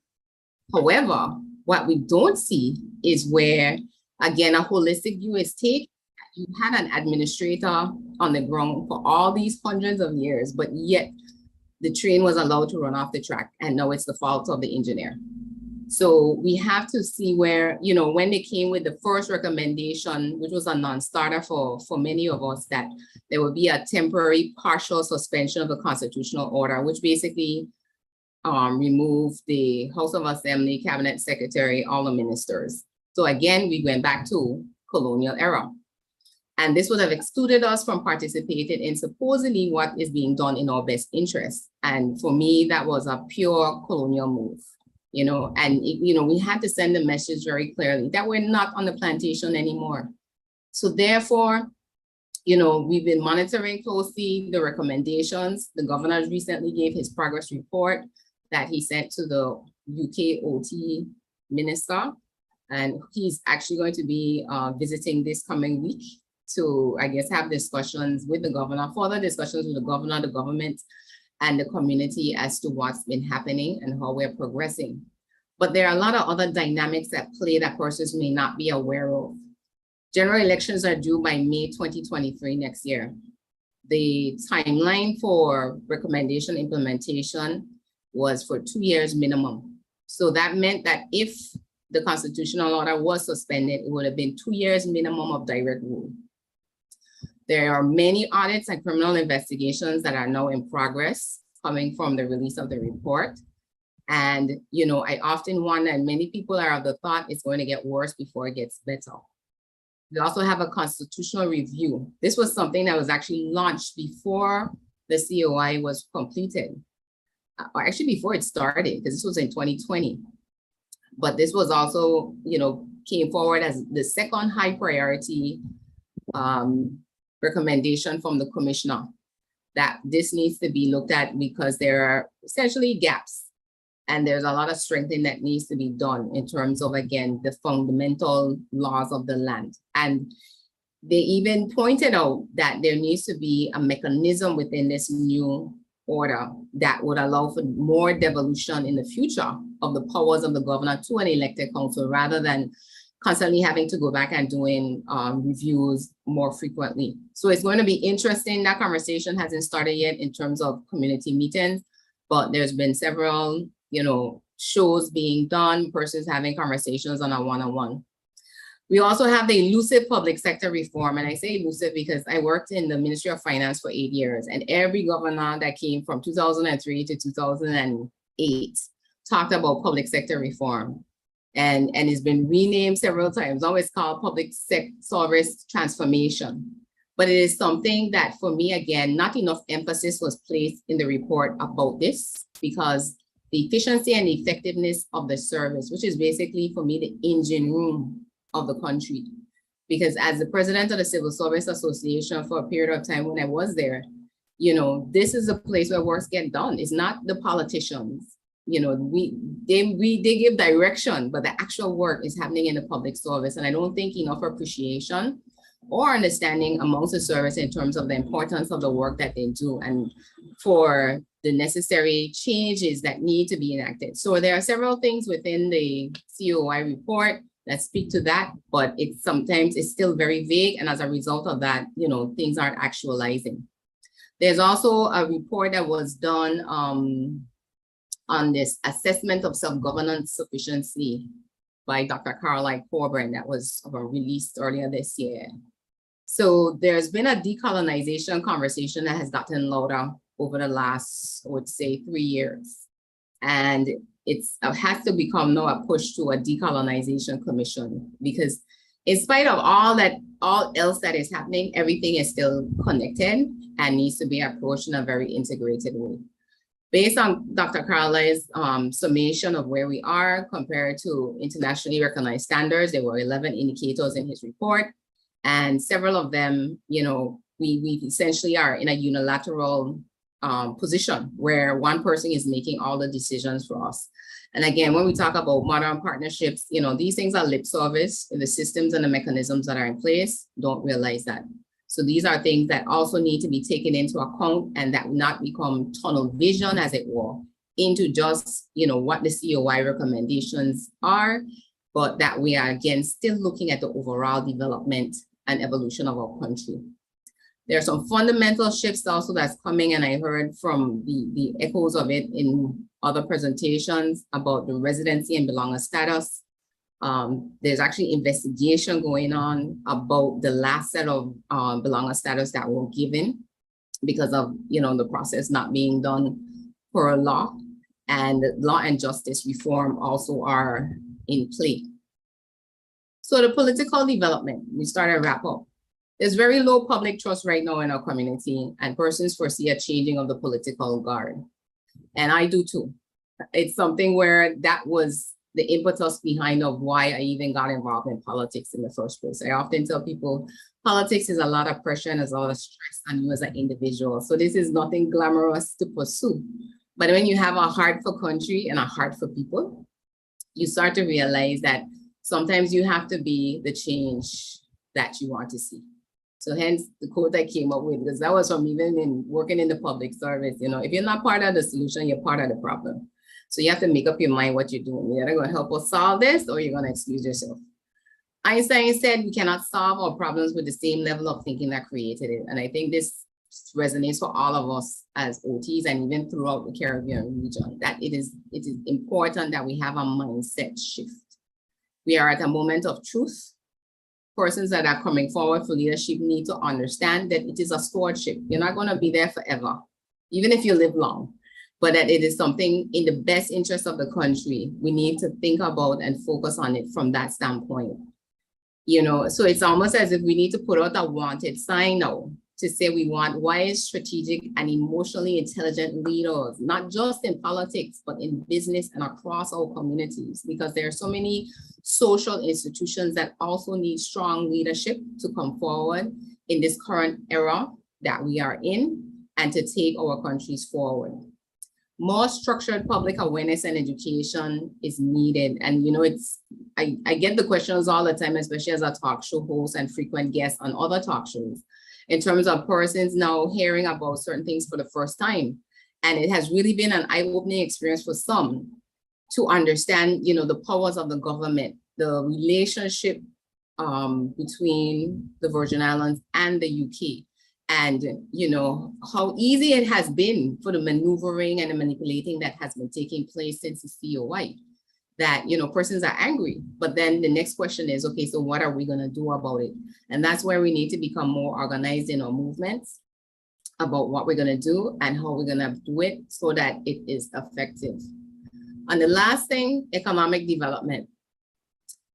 Business is in our DNA. As a community, you know, no one was coming in and creating jobs after slavery. It was on our forefathers to actually figure it out and work.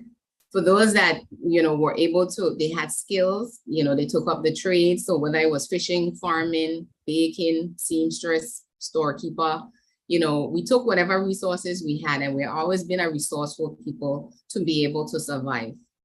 Other instances, as the population grew, and again, economic activity was absent, because again, this was during the period when we were under just having an administrator. So there weren't people of our own persuasion, essentially looking out for the interest of the people. So locally, we have already that business mindset. And for me, we need to empower our people through business ownership, not just job creation or looking for careers. So we need an economic development strategy. You know, it was a marvel for me to watch the USVI during a pandemic to actually accomplish a surplus in their budget. Why? Because they had a very clear plan they laid out. At the beginning of the pandemic, they were in the process of developing an economic plan for the territory.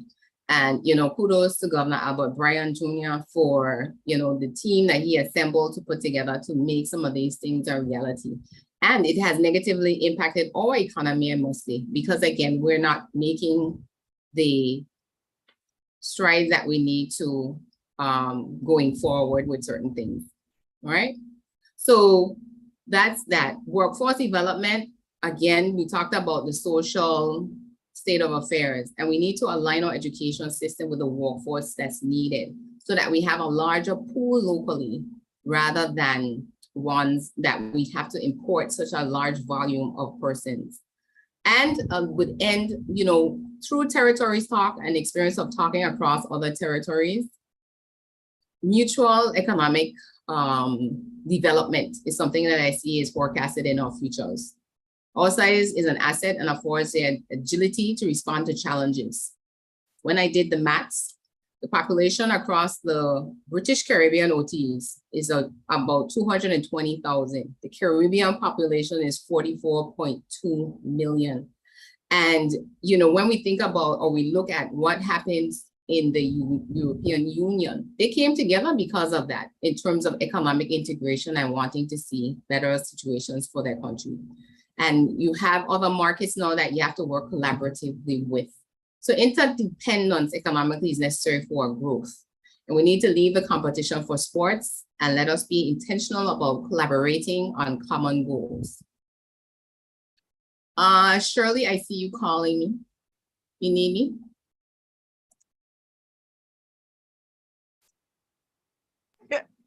Yes, your moderator tells me you've run out of time.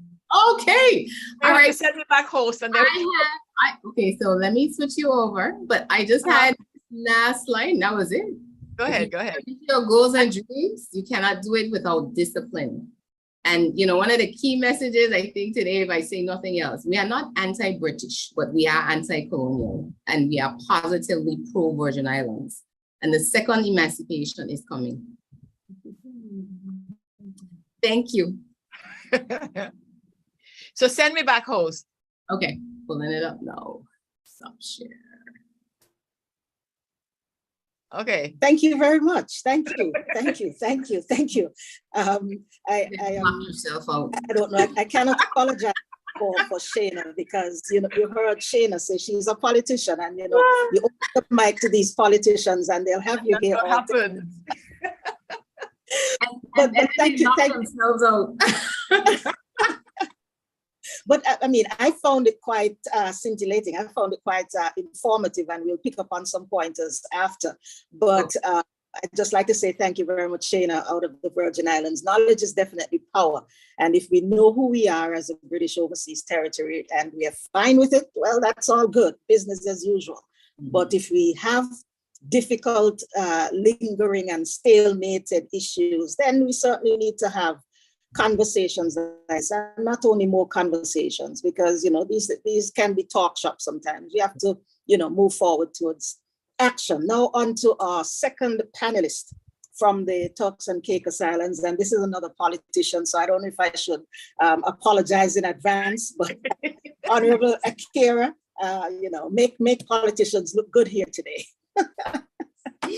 Honorable Akira M.D. Missick is the elected member for Leeward and Long Bay Providenciales in the Turks and Caicos Islands, after successfully contesting that district seat for a third time in the 2021 general elections. She serves presently as the leader of government business in the House of Assembly and Minister of Physical Planning and Infrastructure Development. Honorable Missick transitioned into frontline politics in 2012 after she successfully contested the electoral district of Leeward and Long Bay. She served as the Deputy Premier and Minister of Education, Youth Affairs, Sport and Library Services during the period 2012 to 2016. She was elected again in 2016 as the MP for Leeward and Long Bay, but served in the opposition. In 2021, she was elected for a third time as the MP for Leeward and Long Bay, and is presently appointed the Minister of Physical Planning and Infrastructure Development. In this new role, she is determined to change the physical landscape of the Turks and Caicos Islands to be more resilient and environmentally protective, with a focus on creating a sustainable housing program that will provide Turks and Caicos Islanders the opportunity to own a piece of the TCI dream. She is a lawyer graduating from the University of Nottingham and is a member of the Honorable Society of Lincoln's Inn. So we have a politician and a lawyer. Guys, brace yourself. Honorable Missick, the time is yours. Thank you very much, Moderator Burns. A pleasant good afternoon to everyone. It's afternoon here in the beautiful Turks and Caicos Islands. I want to say a special thank you to the Montserrat Conference and its chair, Ms. Shirley Osborne, for the warm invitation to spend some time with you today discussing the overseas territories and our relationship with the United Kingdom, but more importantly, how can we solidify our relationships with each other? Because as Shania said a moment ago, we are more powerful if we are able to come together and leave the competition in sport and utilize the 200,000 of us in the British overseas Caribbean territories to really advance our countries forward. And I think that's what I would kind of focus part of this presentation on. Just by way of background, the Turks and Caicos Islands is not in the Caribbean Sea, as some of you are, but we are next to the Bahamas in the Atlantic Ocean. We're about an hour and a half from Florida, 5 minutes from the Bahamas, and 9 hours from the United Kingdom, 4 hours from New York. So that's our geographic location. We're 40 islands and keys, 7 which are inhabited, and the rest are just very lovely little islands that very rich people like to come to, invest their money in, and really don't want to have to interact with the locals as much as they probably should when they visit another country. But nonetheless, over the years, politicians have failed us as people and ensuring that our local identity and culture is the mainstay of what our tourism offering should be. Our main industry is tourism. We have been blessed by God with beautiful beaches, blue waters, warm weather, and until recently, as we've seen the effects of climate change, many years with no hurricanes, and now it seems every other year we're bracing ourselves for a powerful storm. We thank God that Hurricane Fiona didn't do as much damage as she could have done earlier this year. So the Turks and Caicos and its relationship with the United Kingdom is one that, depending on who you ask and which generation they come from, will have a different response. I'm a millennial. I was born in the 80s, so I grew up in the 90s and the early 2000s and had an opportunity to be educated here in the Turks and Caicos Islands, as well as the United States, and eventually went to law school in the United Kingdom. So for my understanding, the relationship when I was growing up with the United Kingdom was, it was a place you went for further education, but you returned home, because home is where you would use your skills and your talents to build the Turks and Caicos Islands. If you speak to my mother and her generation, the United Kingdom is where you went to be educated and return home. Now, the generation that is after me, the Gen Zers, the Gen Xers, there's so many, whatever they're called these days, because it seems to be changing all the time. The United Kingdom is a sanctuary.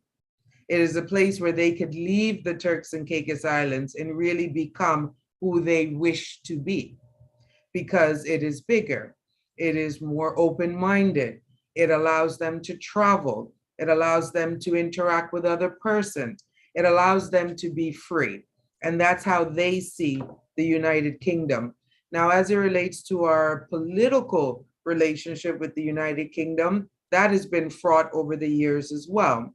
We also went through 2 commission of inquiries, one that resulted in a suspension of our constitution for 4 long years in the mid-2000s, so between 2009 to 2012, when representative politics was returned to these islands with a new constitution.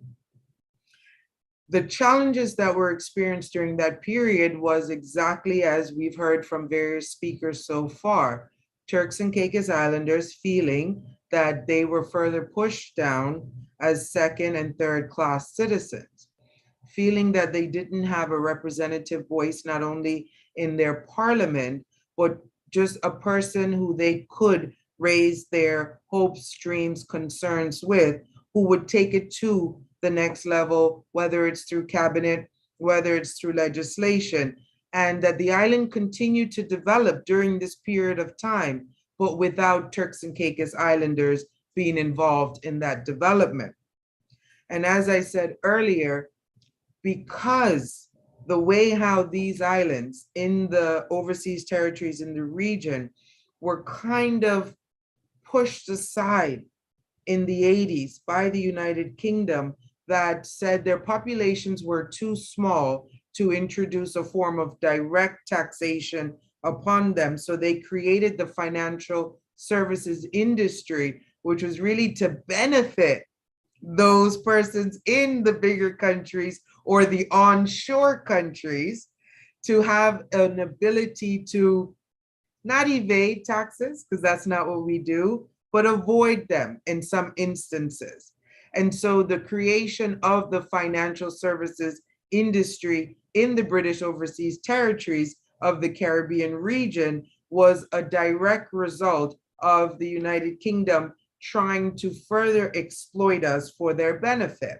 And I think when we can accept that and acknowledge that we are in a better position to push against when now the onshore countries are seeking to malign us, who they created and created the financial services industries for, as they no longer wanted to subsidize our costs of living and our lives in the region, is why we have to push when they are coming down even harder on us than they would do onshore countries.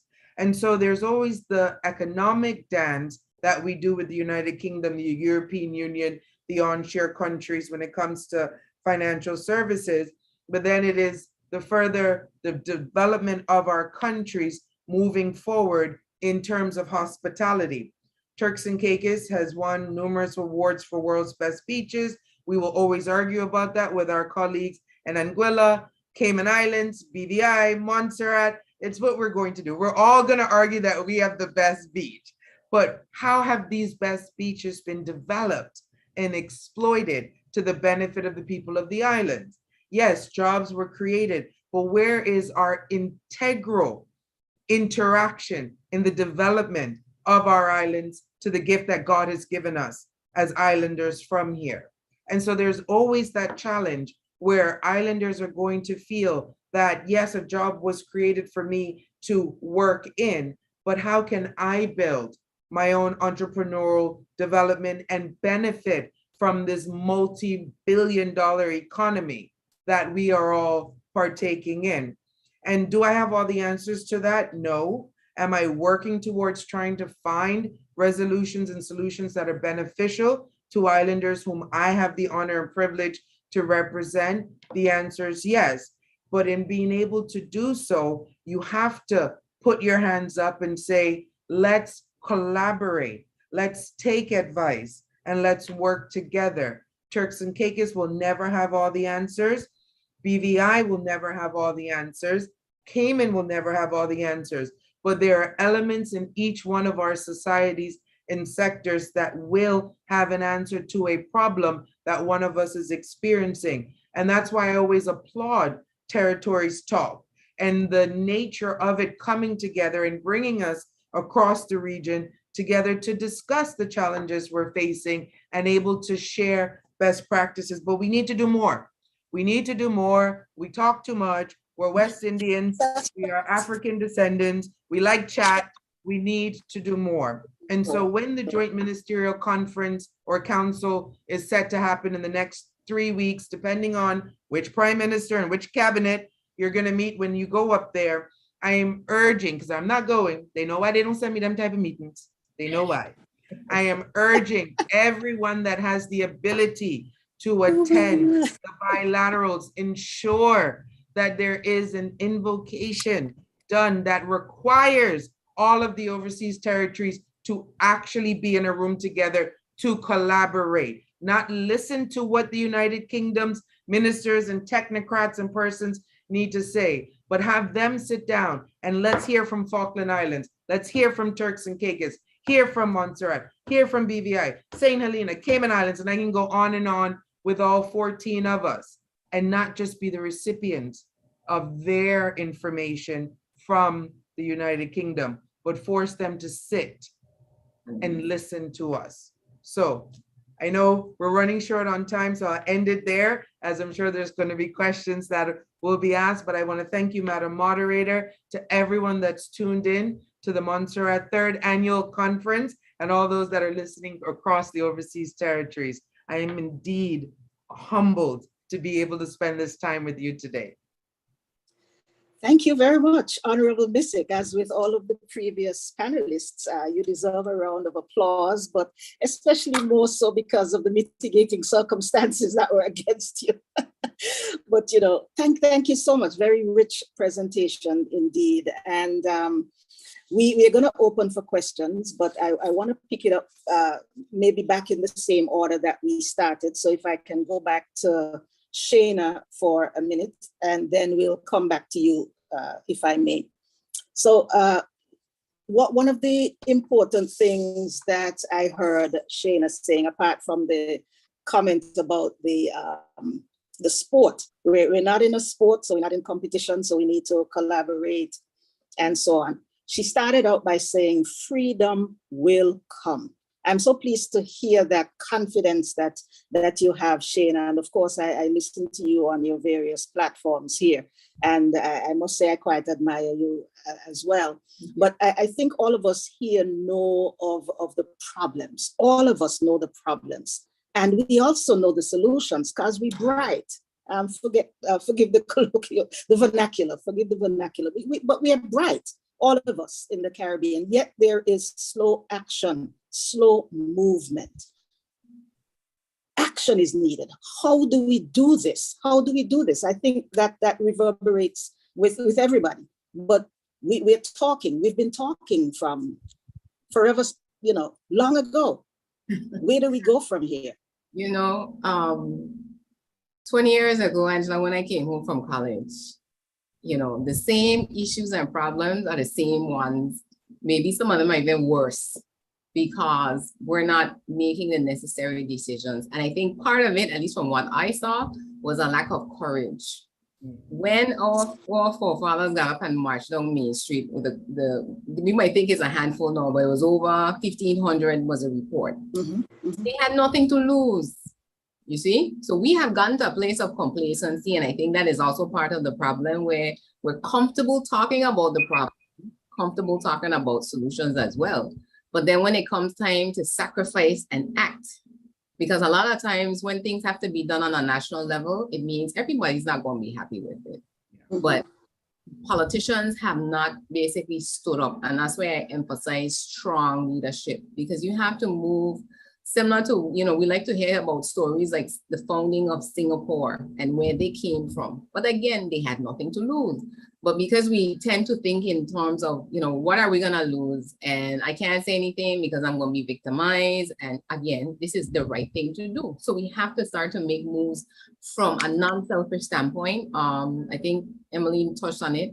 Our character has shifted. We're driven by the money in a lot of cases, because if we're going to lose the money, then we don't want to stand up for what's right. And that's one of the fundamental things that have to change in our psyche, in terms of we have everything to lose if we don't act, because it's slipping away from us.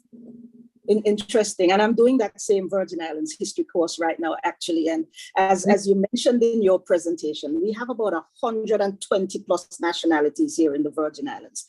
And Virgin Islanders themselves, the indigenous ones, are in the minority. So could it be that this is why your voices are not being respected, let's say, by the UK, and we can't get anywhere?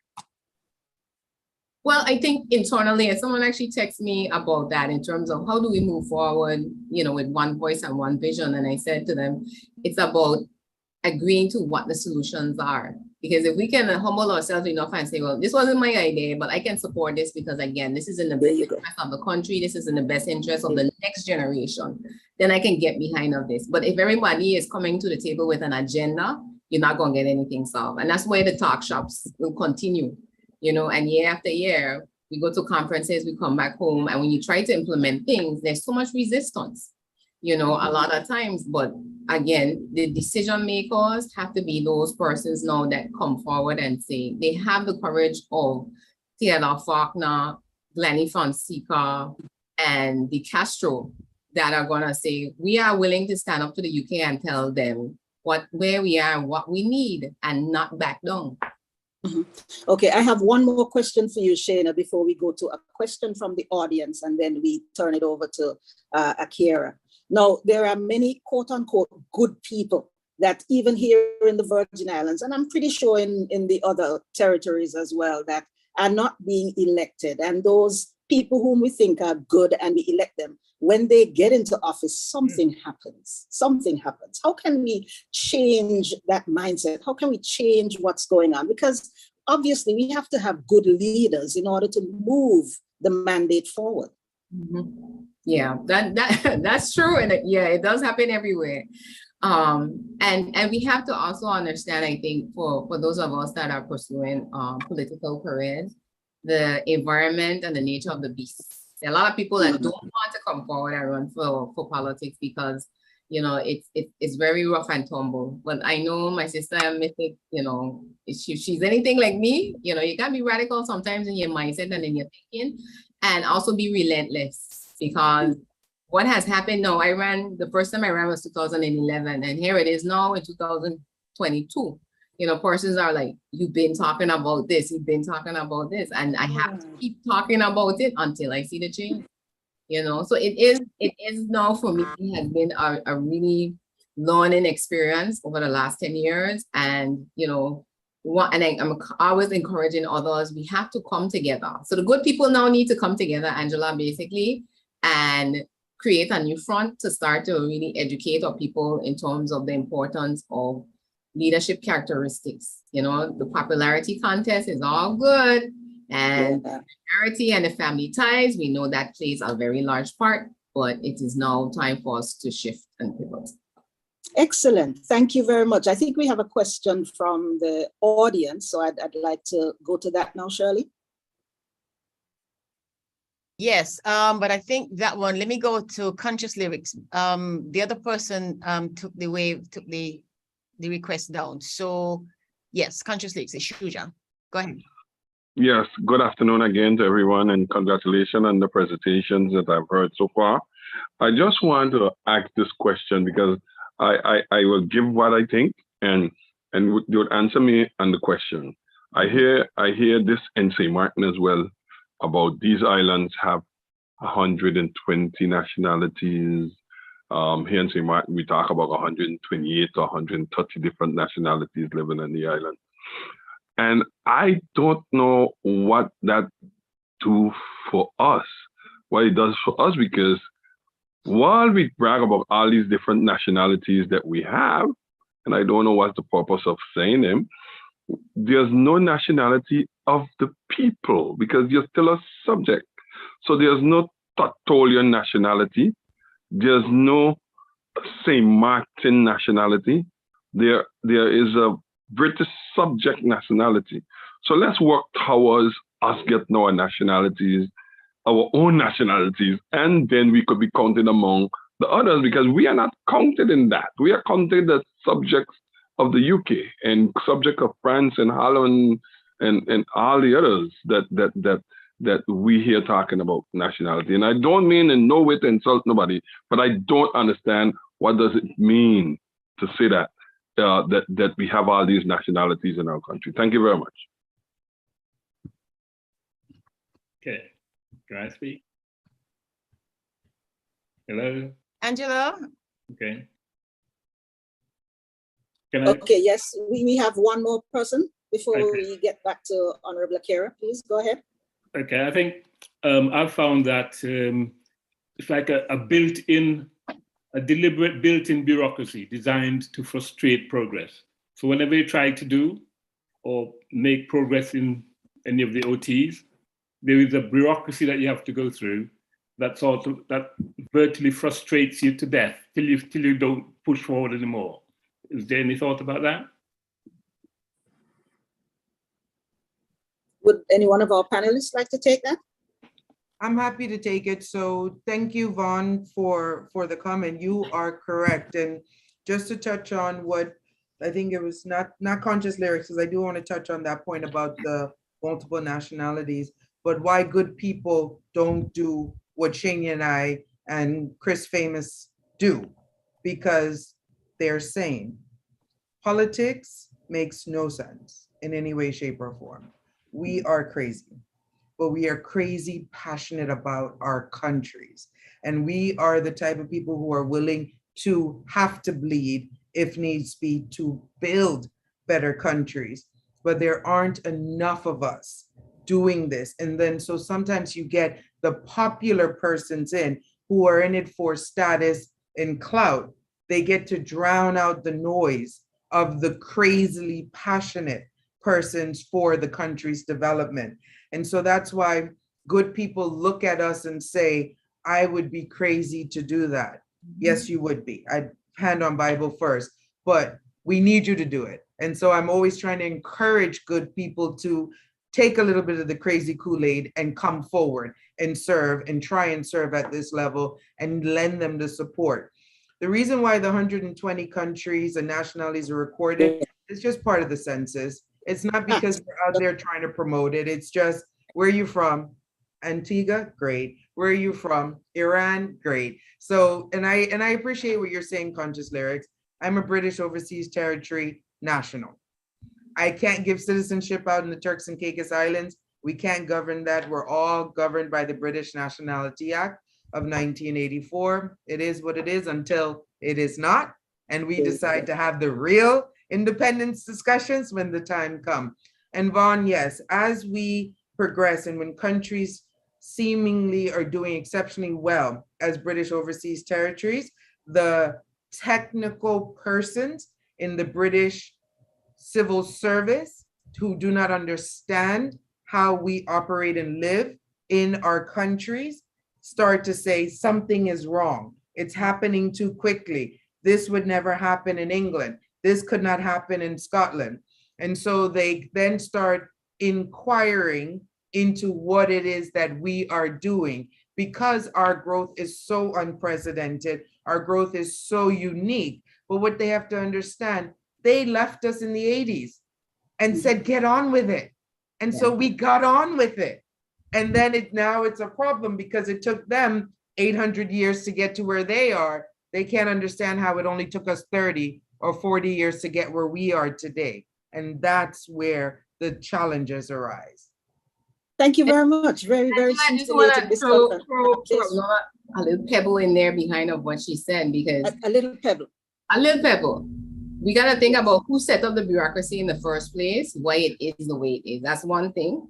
And economically, that 120 plus nationalities is important because of a situation, just like what happened, I think, with TCI, when they basically were taken over. The majority of the population left because there were migrants that were there for work. And those are things that would have made their basically struggle to return even greater. So from a social engineering standpoint, we have to pay very close attention to who makes up our population and why they are there. Yeah. All right, Shirley, do we take one more question? Because I do have a few for Honorable Missick. Your discretion, Madam Moderator, your discretion. You're running short on time, so you... We are. Okay, so can we hold that question then? I want to just give Honorable Akira a couple of minutes to expound on her presentation, because I heard her saying that it's more importantly now for us to solidify our relationship with each other in these islands. Because we are more powerful together, we know that. Honorable Missick, is there any move? Can the Turks and Caicos Islands take the lead? Because somebody has to. We have to stop talking and start acting. I agree with you, Madam Moderator, and that's why they don't let me go to these meetings. Because I'd be there kicking down doors and be like, let's go. Come on, teamwork makes the dream work. That's why they don't let me go to meetings. But I hear that. And that's why I'm encouraging whoever's going to JMC, please do me that favor, because I'm only allowed to go on the last day to talk about Crown land, because as the Minister of Housing, the Crown land restrictions that we have in this country are stopping us from being able to develop housing solutions for my people. And so I'm literally invited for one day to beat the door down and make the case why the Foreign and Commonwealth Development Office needs to release an aspect of Crown land management back to a government, a minister, because currently, based on our Constitution, it is under the Attorney General's chambers. And so part of our people's social development has to provide adequate shelter and solutions. But I would love to say Turks and Caicos could take the lead. It could probably happen in a few years, but I don't think we have time to wait. And so I'm encouraging Anguilla, I'm encouraging BVI, I'm encouraging them to kind of step up to the plate as well, because Turks and Caicos was the bad child for a little while, and now we're a teenager. Sometimes we run hot and have to be calmed down. But the reality is we have to just come together. And that's why I'm encouraging this dialogue at JMC in the next 3 weeks or so. And it's interesting. I'm always baffled when I listen to the House of Assembly, the Legislative Council, and I hear politicians. You mentioned something earlier, and I'm a journalist, so forgive me. But politicians have failed us to ensure that the culture is maintained, for example. You're a politician. Yeah. So how do politicians really get up in the House of Assembly or the Legislative Council and say, oh, we need to do more of this, and why isn't this happening? And so we got, the electorate puts you guys there. So how is it that is not happening? And you are the ones who are in the position to do it. It's not happening because the challenge that we have as small islands is the same challenge that you have in big countries. There's a million things to do at one time, and everything can't be a priority. And unfortunately for us, our public service is never going to be equipped to address all of our needs and concerns, no matter how many different types of reform, the excess in recruitment, because of our population. Our population here is 55,000. 12,000 of us are islanders. So as Sister Senia said, migrants. So whilst the 12,000 islanders are harping on our culture and our heritage, how are we forcing that on those who we allowed to come and work and share in this island life with us? And so, yes, I am going to be first to say when as a politician, we are failing. And I think we pay lip service, and I can only speak to the TCI context, because unlike other British overseas territories in the Caribbean, you guys still have an element of a unique identity. You hear how I sound. So you could tell we're really mixed up over here. So we're infiltrated by North America. We want to be British when it suits us because we like the big passport and the visa-free travel. But then we don't want to be seen as celebrating when we had outside bathrooms and had to cook outside and didn't have electricity only 30 years ago. We want to forget those uncomfortable parts of our heritage and history. Yeah, I think we've really gone past time, and I'm sorry to everyone else when Shirley has stopped us. But you said something else. There are different people in these islands who see the UK differently. Could that be part of the issue why our status quo remains, even though our political status, which is so very important, remains so troubled? Yeah, well, if we stop fighting as politicians, I think we would get better and move forward. And the reason why our UK relationship is varied, it really depends on the generation that started being influenced by others. Yeah. So my grandmother's generation would have a different view than my generation, where I was influenced by Western culture, North America, England, the American Civil Rights Movement. You know, all of those things help pour in. Jamaica going independent, Barbados going to a republic. Like those things now influence me, unlike my grandmother or my great-grandmother's generation. Yeah. Okay. And I think I see a question in the chat room that I wanted to get to, because the Turks and Caicos Islands has had this relationship with the UK, where I think the UK had taken you guys over at one point as well. And now the Virgin twice. Y'all special over there. I tell you, bad children. The Virgin Islands now is under that threat of direct rule. Somebody wants to know, what advice would you have for us? Well, what you've done, you formed a coalition government. You guys are trying to work together. You're trying to save it. Stop it. Do not let it happen. It will set you back 20 years easily.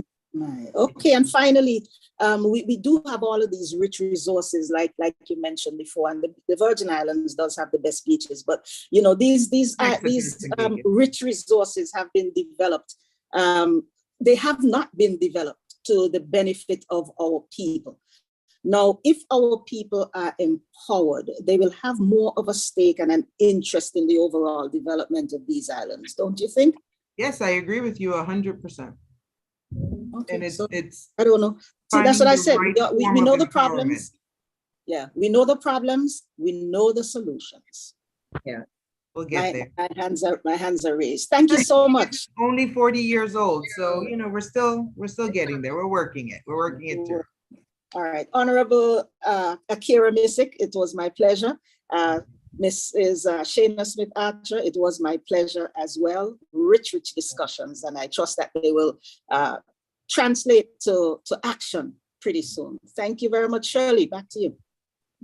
All right, thank you so very much, ladies. Thank you. It has been absolutely wonderful. So we're doing well, and we're going on to the third segment of our program. So I'm going to unmute Suki Cameron and Derek Thomas, and then I am going to do what the other moderators did and tell you a little bit about them before we begin. In this segment, we're going to speak to on here from Montserrat, St. Helena, and the Falklands. Quick. We put them in the territories in these order for specific reasons, and we'll talk about that as we go along before we get to the end of the program. But Falklands, Montserrat, and St. Helena, among other things, have just about the same population, more or less the same. Well, we're small, we're all very small. And there are other issues that are peculiar to us that, however, are being managed differently amongst ourselves. And that's one of the reasons why we put them together, so we can bounce these around. Let me remind people, of course, that you keep putting the comments in the chat room and in the chat, and just raise your hand when you have questions, all right? And we'll take questions. Mr. Bazi is going to do timekeeping. And so we are going to start. Let me begin with the Falklands and Suki Cameron. Suki was born in Stanley, the Falkland Islands, and grew up on the family farm of Port San Carlos in East Falkland. Following her education in the Falklands and the UK, she joined the Falkland Islands Association office in London as executive secretary in 1979. After the Falklands War in 1982, the Falkland Islands government established an office in London, and Suki was appointed administrative assistant. In 1990, she became representative and held that post until her retirement at the end of October 2019. And when I met Suki, she was in her post as representative. And I just very quickly, we met, in fact, in a forum sort of like this. The then Secretary General of the Commonwealth Parliamentary Association held a meeting in London for the representatives of the overseas territories in the UK. And that was where I met Suki first. Anyhow, her role as representative included working closely with Her Majesty's government and members of both houses of Parliament and across all political parties to ensure that support for the Falkland Islanders Falkland Islanders' right to self-determination was secured. She was a founding member of the UK Overseas Territories Association, working closely with her fellow representatives to ensure the voice of the territories was promoted within Her Majesty's government and Parliament. She served variously as chairman, secretary, and treasurer of the association. Suki was awarded an MBE in 2002 and an OBE in 2020, both for services to the people of the Falkland Islands. On her retirement, she became trustee of the Falkland Islands Memorial Chapel at Pangbourne College. We are proud and happy to have you, Suki. Welcome to the Caribbean, kind of, sort of. Thank you. I'd like to begin by thanking the chair for the invitation to present a paper to this conference. I'm only sorry that we cannot all be together in Montserrat, a place I've always wished to visit. I retired as the Falkland Island Government representative to the UK at the end of October 2019, and so I've been somewhat out of the loop since then. However, up until my retirement, I was very actively involved in working with the UK Overseas Territories, and therefore the majority of this presentation will be based on my experience of that time. These are my personal observations on the progress that has been made in that time and what could be done in the future, either especially relating to the Falkland Islands or the Overseas Territories in general. To set the scene, I started working at the Falkland Island Government Office in 1983, the year that it was established, and I was appointed representative in 1990.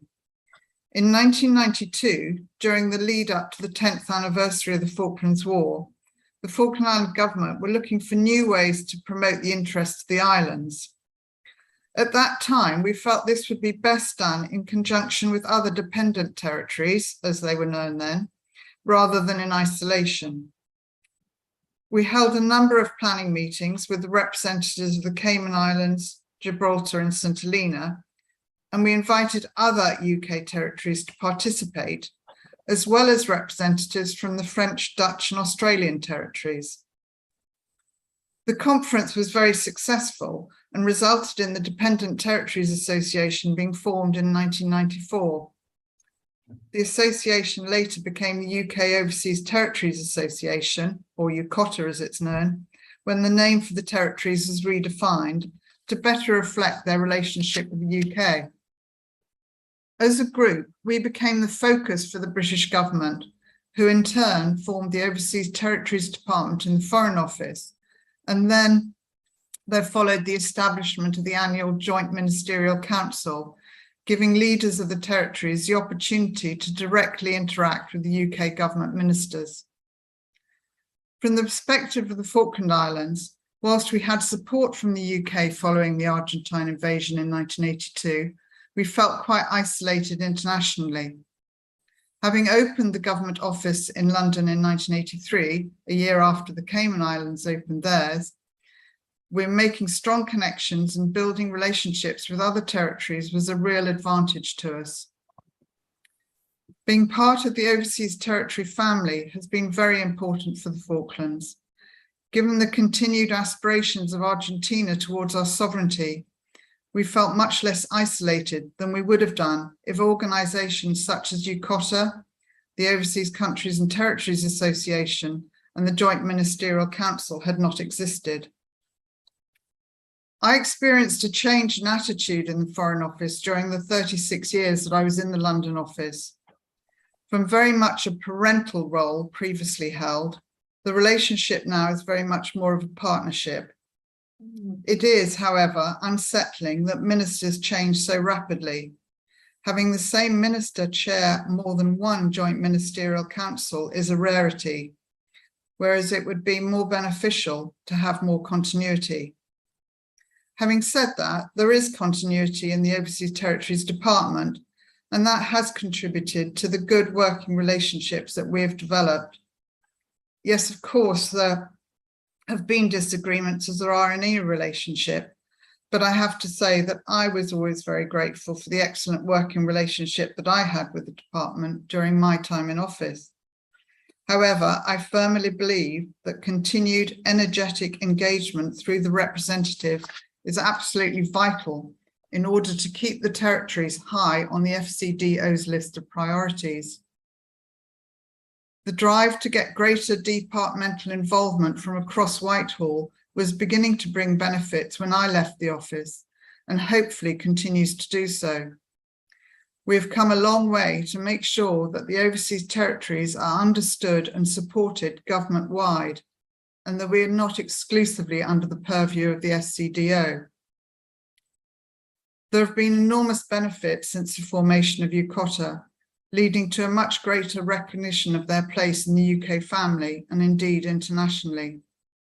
As a result of the work of UCOTA, overseas territories have been given a higher profile by their inclusion in state and diplomatic events, including most recently the leaders of the OTs having been invited to Her Majesty the Queen's funeral.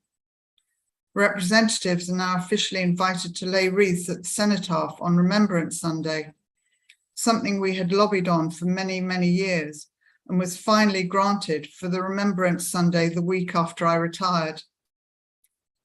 The support for the overseas territories in Parliament has grown through the creation of the all-party groups, and more recently, they've been given a higher profile with the personal support of the Speaker of the House of Commons, the Right Honourable Sir Lindsay Hoyle MP. We found that organising all-party groups of MPs to visit the islands was hugely beneficial in cementing support in the House and creating many long-standing friendships. I do not believe, as is sometimes promoted, that the overseas territories should be represented by a Member of Parliament, either individually or collectively. At present, we can lobby all 650 members if we so wish, but if we had our own MP, that ability would be seriously curtailed. From a Falkland Islands perspective, such an MP would have to sit as an independent, as we have no political party system in the islands. An independent MP would have very little influence and thus diminish the position of the UK OTs, not increase it. Such an arrangement could also, I believe, have serious implications on our constitutions. Turning specifically to the Falkland Islands, this year we've been marking the 40th anniversary of our liberation, and it has been an opportunity to highlight the development and changes that have taken place over that time and the plans for our future. Following our general election in November last year, the Assembly has revised the island plan. Among the issues that will be on their agenda will be to complete the review of the Constitution, and this is an area that would benefit from looking at how other territories have developed theirs. I am aware that we are now the only overseas territory without the position of an elected leader, be that Premier, Chief Minister, Chief Islander, as in Tristan da Cunha, or Mayor, as in Pitcairn. I'm not sure if this issue will be under consideration in the review. Under our current system, members take it in turns to chair the Assembly for 3 months at a time. Obviously, any decision to change the status quo is one for the electorate to take, but I do believe this will happen at some stage, especially now that our capital, Stanley, was recently granted city status. Another topic that will be addressed is how to widen the pool of candidates for future elections by increasing political awareness, more especially getting young people involved in democracy by developing their political knowledge and offering avenues for involvement through schemes such as the Commonwealth Youth Parliament and the Junior Ambassador Programme. Indeed, I imagine that increasing the opportunities for young people in the territories is common to all, and it's vital that we maintain the high priority of education and training that we currently have. Encouraging our young to come home after they've finished their further education is a challenge, and we have to ensure that we create the opportunities for them to return to. We are lucky in the Falklands as the majority of our young people do see their future back home, but we cannot rest on our laurels and must continue to encourage and train our young. In my view, a particular problem that we have in the islands is that we're not developing sufficient homegrown talent for the senior roles in the civil service. We have heavy reliance on overseas contract officers. This is recognised in the islands and efforts are being made to address the situation. There is certainly no wish to change our status. A referendum held in the islands in 2013 on the question of whether to remain a British overseas territory attracted a 92% turnout with an overwhelming 99.8% in favour. Whilst that was nearly 10 years ago now, I personally cannot see that changing if the same question were put today. The challenges that we face in the Falklands are no doubt the same as other OTs, and I see huge benefits in working on these together. I would like to see exchanges in the civil service, which is not a new idea as it's been promoted for some while, but I think it has only happened a few times and we could do more on this. It's a great opportunity for the development of our young people and should be encouraged, leading to a greater understanding and support amongst the OTs. There are also benefits from organisations in the OTs working together. And here I'd like to highlight the excellent work of the South Atlantic Environmental Research Institute, which has been working in many of the OTs.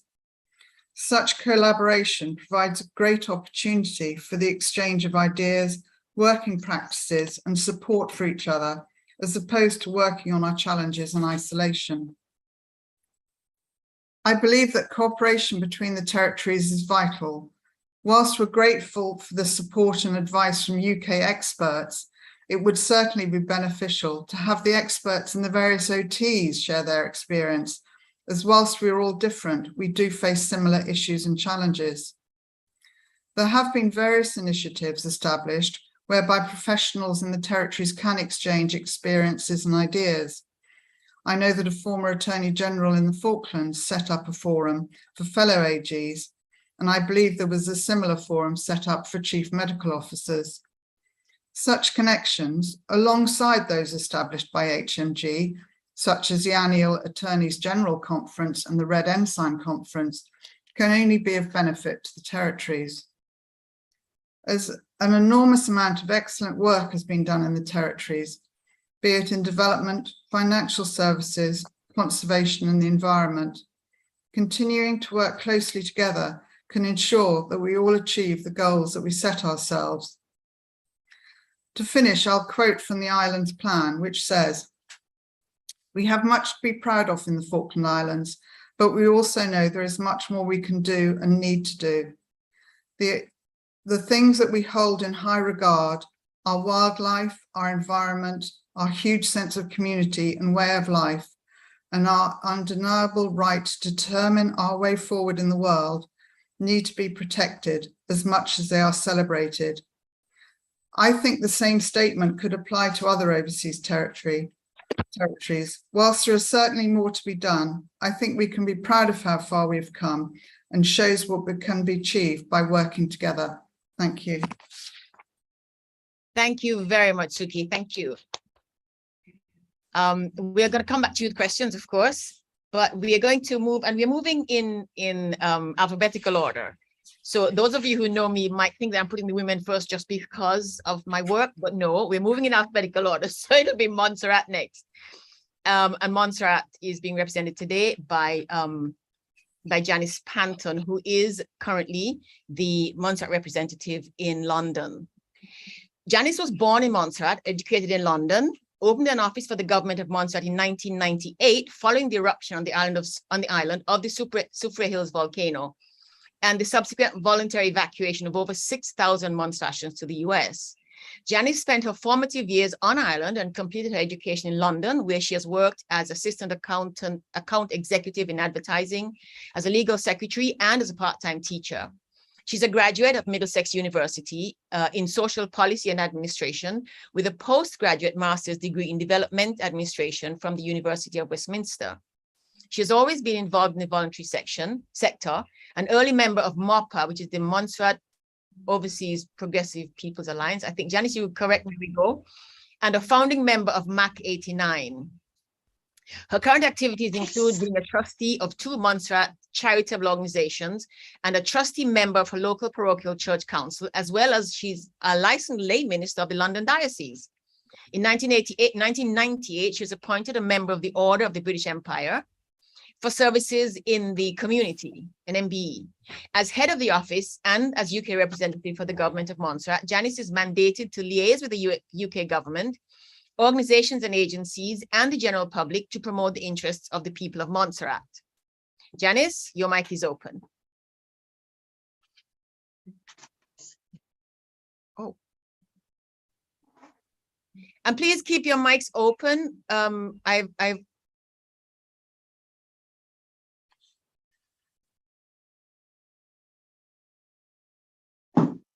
you there, Jan? I'm seeing you, but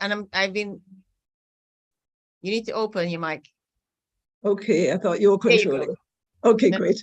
Okay, so good evening, Madam Chair. It's good to see you, and good evening, everyone, or good afternoon. It is a pleasure, and thank you very much for the invitation to represent Montserrat in this capacity. I must say that I'm representing Montserratians as opposed to my post is there, but I'm not representing the government in this case. So I've got to make that clear.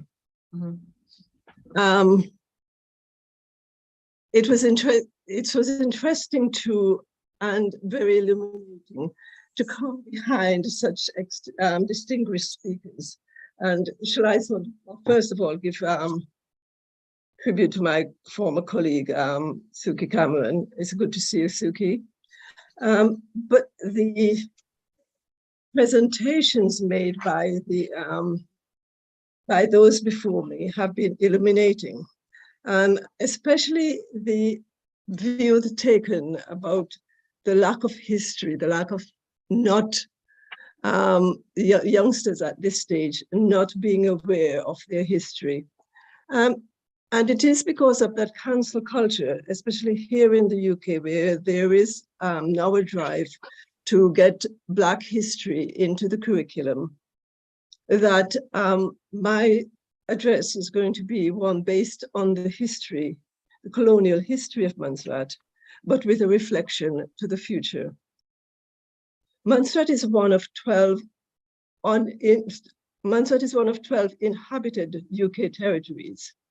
And despite its small size, 102 square kilometers, it is not the smallest. The island became a British colony in 1632, and except for 2 brief periods when the French took control in the 18th century, it has remained in British hands. Montserrat nationals, in common with all but 2 of the UK territories, lost full rights of British citizenship in 1968, when automatic right of entry and right of abode were withdrawn from the colonies. In 1983, Montserrat with other UK territories were designated British dependent territories. Another change in classification came in 2002, when full British citizenship was restored to the territories, with a title change to British Overseas Territories. Nationals are now able to enjoy both BOT citizenship and British citizenship. As a British territory in the Caribbean, Montserrat is fully integrated in the region, and as a full member of both CARICOM and OECS, enjoys the benefit of regional integration with advantageous trade agreements and regional cooperation, including opportunities for capacity building. Membership of these organizations were made possible through entrustments from the UK government. Montserrat's history with Britain began in 1632, or maybe a year later, when British settlers arrived on what turned out to be a deserted island, providing the opportunity for British and Irish settlers to embark without resistance on making their fortunes and contributing to the building of the British economy. Their numbers grew with imported Irish laborers, Irish exiles, and Africans. The mainly British-owned plantations produced tobacco, sugarcane, cotton, limes, tomatoes, as demanded by the market. In time, however, the land became less productive. Market demand shifted and production on land that is mountainous proved less profitable. In addition to poor crops, there were loss of trade due to the wars with the French and the Dutch. Nature also played its part, for then, as now, seasonal hurricanes devastated crops and homes, as well as volcanic activity on neighboring islands, with volcanic dust affecting agriculture and the quality of life of animals and people. As the plantations became uneconomical, a number of owners sold their plantations and left, returning to the UK, well, Britain then. The numbers departing increased with the abolition of slavery. Post-emancipation, like the neighboring islands, Montserrat suffered from the birth pangs of freedom from slavery and struggled to find its feet. Former slaves who could afford to do so left the island for Trinidad, where wages were high. Between 1910 and 1920, laborers went to Costa Rica, Cuba, and a large-scale emigration to the United States took place in 1916. The successes of plantation crop never raised the quality, even post-emancipation, the quality of life of the workforce beyond subsistence level. And Montserrat's biggest export became its nationals, who emigrated within the region and to the UK post-1950, when the UK opened its doors, build its post-war economy. Residential tourism in the 1970s raised living standards, providing work for the unskilled and semi-skilled. The island's profile was raised when the late Sir George Martin chose Montserrat to build a recording studio. A Studios Montserrat attracted renowned pop artists, Elton John, Stevie Wonder, etc., and positioned Montserrat as a place to be for world-class musicians. This too, however, became a victim of natural disaster. In 1989, when Hurricane Hugo destroyed the infrastructure and damaged over 90% of properties on the island, including their studios. In respect of its UK relationship, in 1936, the first governor, Anthony Brisket, sought from the King of England renewal of the commission to take Irish labour to the island, sought permission to build a church on the island. The success of governing the island depended on prudent management, balancing between enabling the planter class in their production of cash crops for export, which attracted a duty of 4.5% paid to the Crown. Their success was Britain's success. Another early role was keeping the French and Dutch at bay. In respect of reports from governors, reports sent from them were sent to the Lord's Trade, included the percentage of non-cultivable land, percentage of land owned and cleared annually. Today's reports would reflect a different picture. The relationship between the UK and the territory is dependent on the will of the governing power and is to a large extent dictated by its own domestic policies. Yet the caliber and specific interests of the governors and the local government of the day are important factors to achieve agreed goals. This includes development goals, not just improved subsistence level in the 21st century, but development that encourages persons to return to the island and enable the retention of the population. An example of good working relationship was actually just demonstrated recently in the provision, in the support provided during the onset of COVID-19 pandemic. So the UK, the response was quick to safeguard people of the island. Moving to post-Brexit and its impact on Montserrat. The withdrawal of the UK from the EU has had and will have a huge economic impact on the island. As a result of the UK's membership of the EU, Montserrat benefited from an EU allocation from its European Development Fund of approximately 18.7 million euros over a 6-year period. Indeed, we may just have drawn down on the last tranche. This is not an insignificant amount for a small island. In addition, the island, like the other UK territories, benefited from knowledge transfer between the French, Dutch, and Danish overseas countries. Leaders, officials, and technicians from all 22 of the EU countries and territories, the French, the Dutch, and Danish, were in direct contact, met regularly in workshops and conferences, and established networks for support and exchange of views. It is also the hope that this loss, both of finance and transfer of knowledge, can be mitigated by the territories, working closely with the various UK ministries, DEFRA Base, the UK Department of Education, with the opportunities for secondment within their departments and by providing direct support from visiting technicians. The transfer of knowledge would not only benefit Montserrat, but would also strengthen the relationship. To some extent, this is being done when this aligns with the UK's interest, such as in environmental issues and international treaties signed by the UK. Most recently, another welcomed support from the UK is the eligibility of our students taking up studies in the United Kingdom to access student loans for tuition fees. It's a pity that's also not extended to maintenance fees. Being a British overseas citizen in an overseas territory,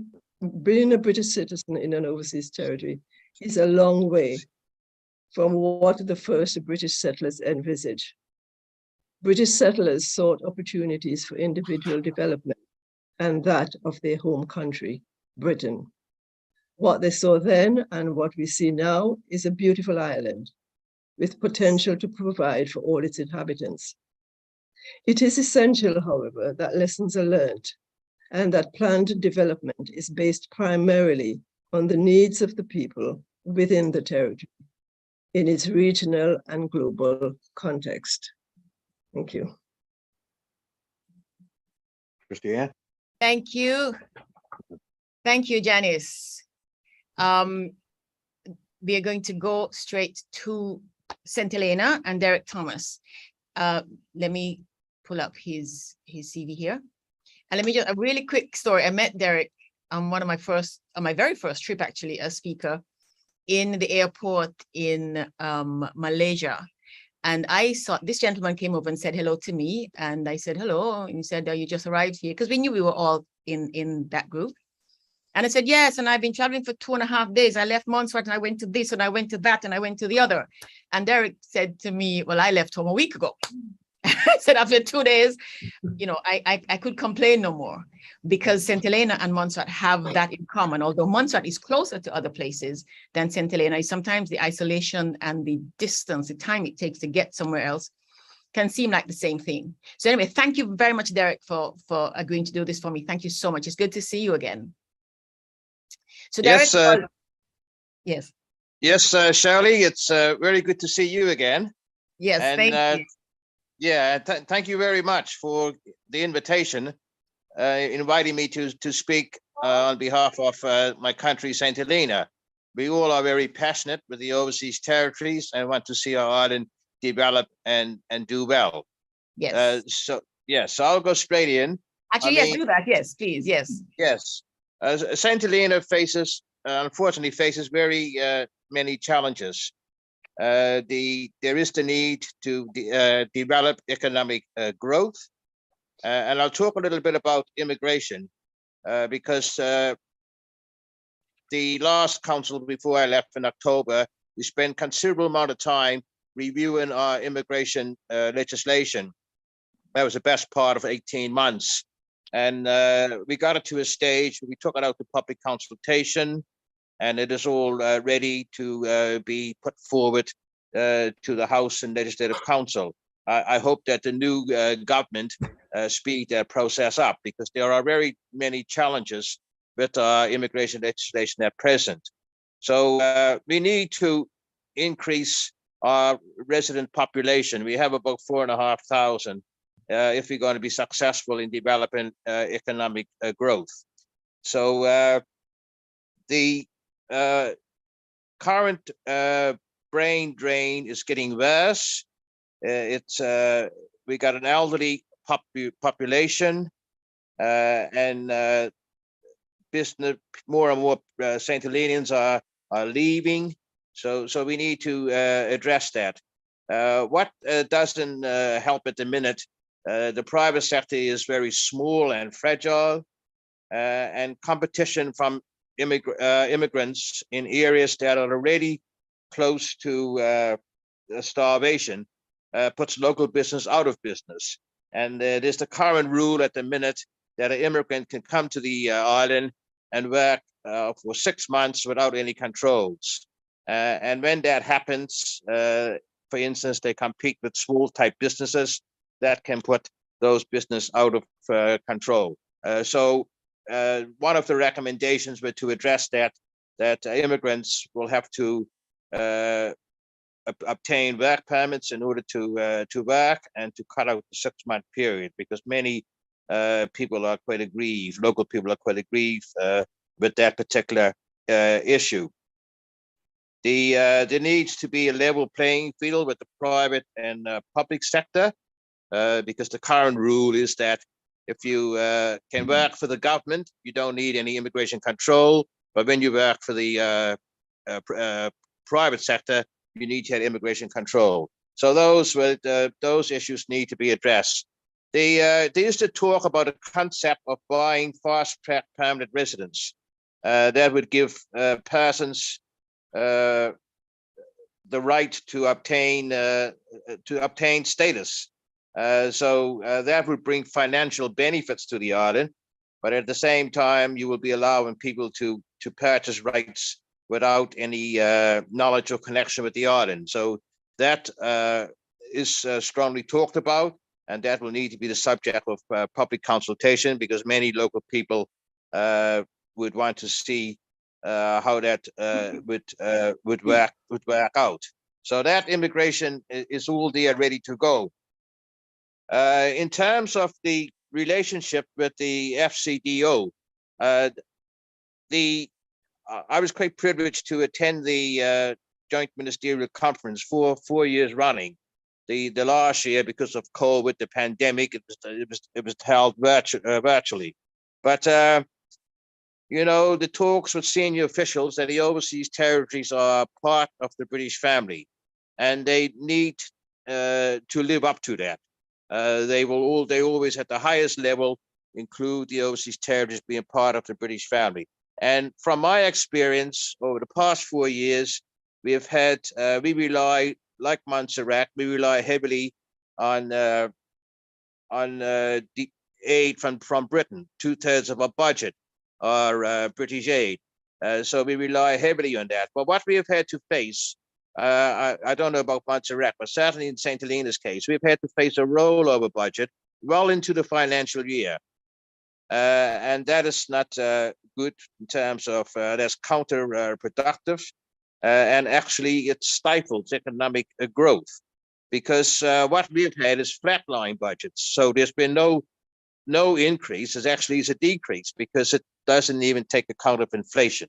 So we've had that over the past 4 years. We've asked for like longer term budgets, 3-year budgets, and we were promised that we would get they will work towards a 3-year budget, so that can be good in terms of the government planning. But certainly this rollover budget for the past 4 years has been unproductive. So what is really needed is like a 3-year budget, so the overseas territories can properly plan. It is important that the capital funding for capital programs continue. For major type projects, we rely heavily on capital funding. The island has I think it was a 3-year budget into the tune of 6 million. But again, with those projects, it is not, there's no additional funding to be able to take care of the general maintenance and upkeep. So again, the British government is not really protecting their investment, because they would give the funding for various projects, and then the government have to try and find a way to fund those projects. I'll give an example. Recently, we had the airport, and there was a new road built, and whereas it's okay in the early years, I mean, it's now going into the 5th year. That road was a long stretch of road, will soon require maintenance and upkeep, yet there's no additional funding there. One of the other things I think is very important, because it was on the agenda at the Joint Ministerial Conference leading up to the Brexit exit, that we, like other overseas territories, benefit tremendously from EDF funding, European Development Funding. We had rock protection in St. Helena, we had the care facility for our elderly, but because of the Brexit exit now, that funding is no longer there. But we were promised, we were told at Joint Ministerial Conference that there will be a new stream of funding to replace what was the EDF funding. And I think that the government in the overseas territory should follow that through. It's been documented. A committee was set up to investigate how that can be best tackled, because St. Helena has is in need of this type of funding for major type projects. The prison, for instance, there's a small prison, there's not human right compliance, not suitable for long-term prisoners, and land has been identified, but again, the lack of funding. So social housing for our elderly, care facilities. So this funding is very essential to the development of the overseas territories, and I hope at the upcoming Joint Ministerial Conference that leaders do tackle the FCDO about this, because like I say, I know from my time in office that a committee was set up to investigate this, and we were told that there will be funding to replace this. So that is very important to the island, and again to other islands as well.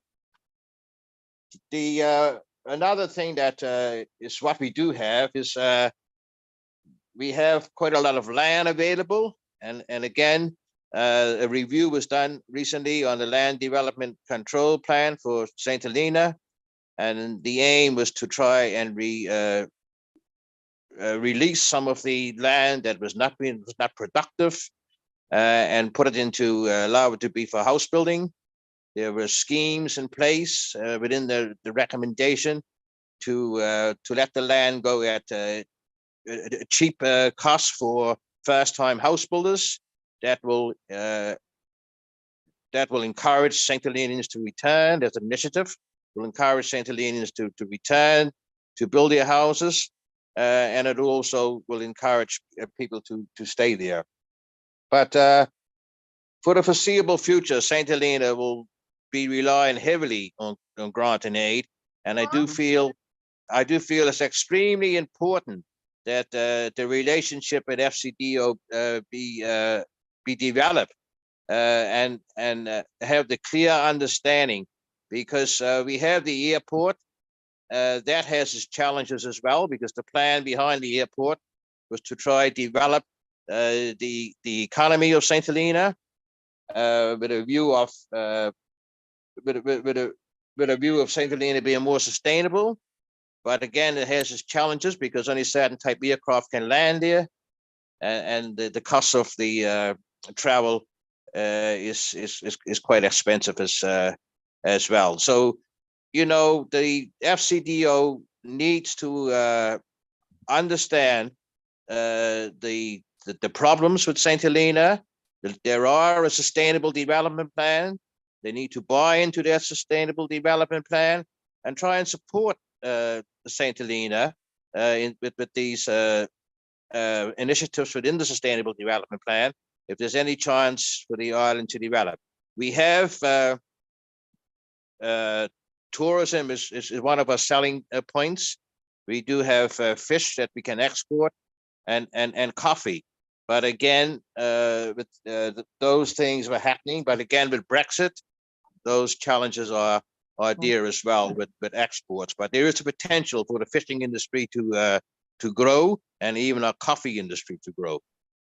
So that is basically it in a nutshell. I think the one of the other things too is to retain our young people in St. Helena. We do the brighter ones do go to the university in the UK, scholarship to university, but there need to be incentives to try and attract them.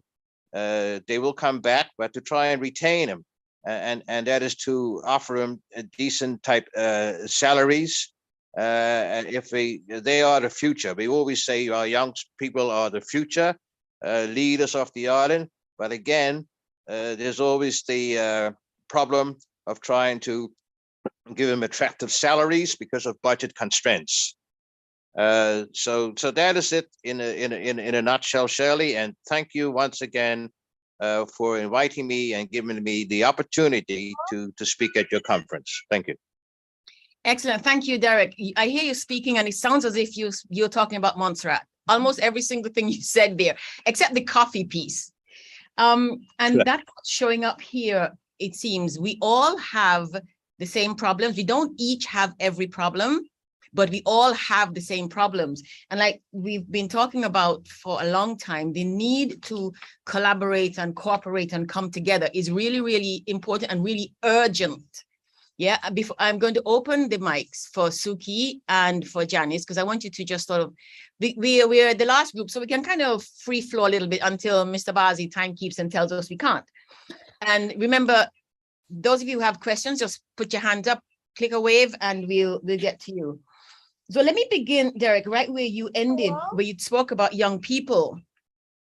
Because of course, keeping young people is critical. It's important to every community, no matter how large. And we have the same issues here. When they leave for school, they mostly don't come back. I know, however, that Falklands has an interesting arrangement with the British government about school leavers. And I want to ask Suki to tell us about that, because I heard about it a few years ago, and I think it's really interesting for Montserrat and some of the overseas territories generally. The challenge is how to get them to come back once it's done without the whole bonding and signing off and so on. So Suki, can you tell us how the Falklands does it, and does it work the way you have it? Well, it's not an arrangement through the British government. It's an arrangement that we have to send. We only teach our students up to GCSEs. Afterwards, they come to the UK for further education, and we fund them to do that. We don't bond them unless they're training for a specific post. But where we need to work more is to create more training early on to recognise what careers path that they may wish to go down, and to actually actively encourage them in that. At the moment, it's really up to the student just to find their own way. And what I'd like to see is more succession planning, more encouragement, and to spot the talents earlier on to get them to come back. As I said, we're very lucky. Most of our students do see their future back home, but there could come a time where if we don't keep creating the opportunities for them, that they may decide that their future lies elsewhere. So it's really something that we continue to work on, but I think more could be done to try and encourage them to come back for specific roles, certainly within the civil service. Yeah. It's interesting. I thought, I'm glad you clarified that, because you pay for it. You said the government of the Falklands pays for that education. Yes. That's interesting. Derek, talk to me about the airport, because Montserrat has the whole isolation issue. We are 27 miles or so from Antigua, and we sometimes feel as if we are as far away from the coast as St. Helena is, from the African or the South American coast. And we followed the development of the airport and so on. We here are talking about how to get other planes in, how to get people in, how to make it easy for people to come in. How was the process of doing this? How was the process of getting to the airport? And how did the people, not so much the government, how did the people feel about what's happened with the airport, that it came, but it's not really what the island needs? Yeah, well, the people obviously were very upset because they unfortunately, the government at the time weren't involved in the process. I mean, the British government decided that yes, they would fund an airport. They did their own work in funding the airport, and people were expecting, the public were expecting planes, big planes from Europe to be able to land there. And then there was issues with the airport, wind shear and all of this. So clearly, the preparation and the groundwork, when you look at it, wasn't thoroughly thought through.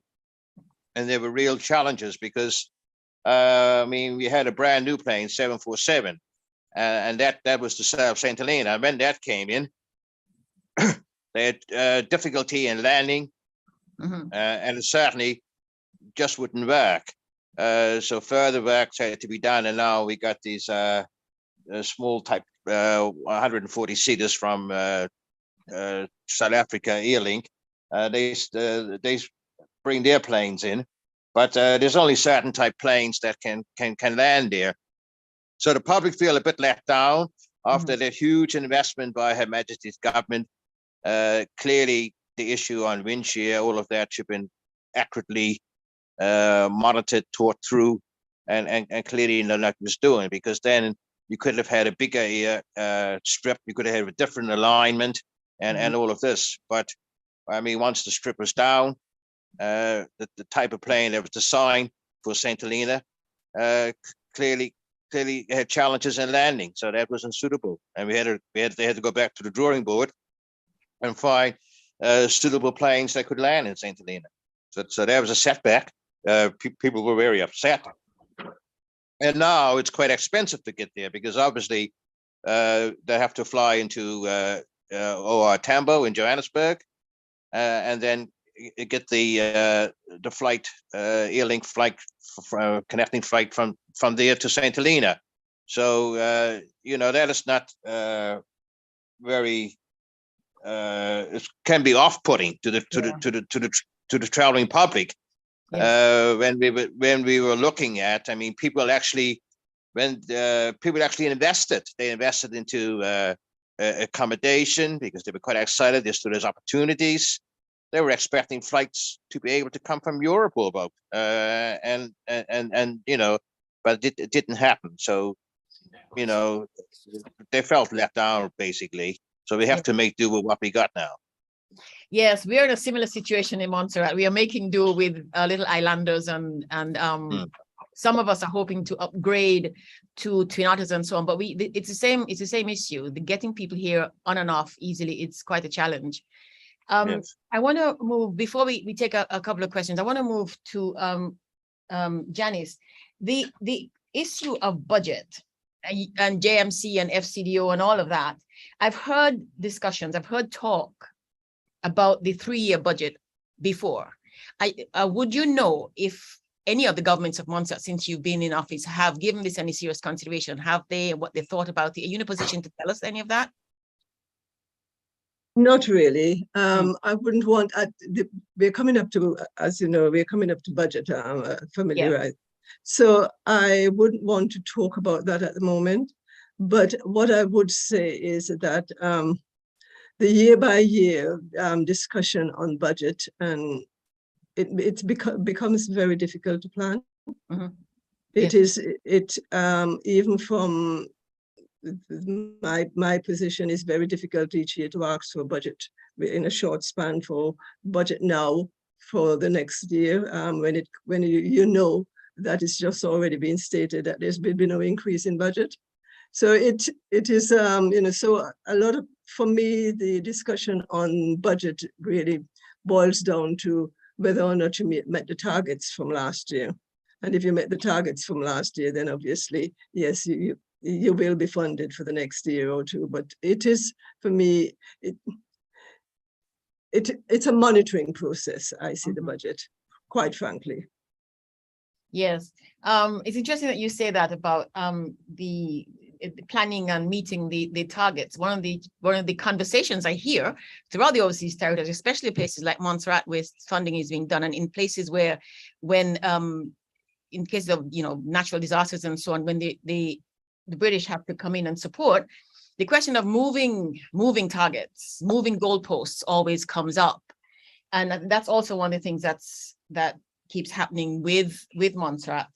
And it's interesting because I'm reading something here from, it's in the chat. It says, I think it is only fair that the FCDO fund St. Helena and Montserrat's major infrastructure and include maintenance provisions in them. The countries need to be put in a position to create further economic and inward development, but need not have the limited funding provided by FCDO to also address infrastructure development.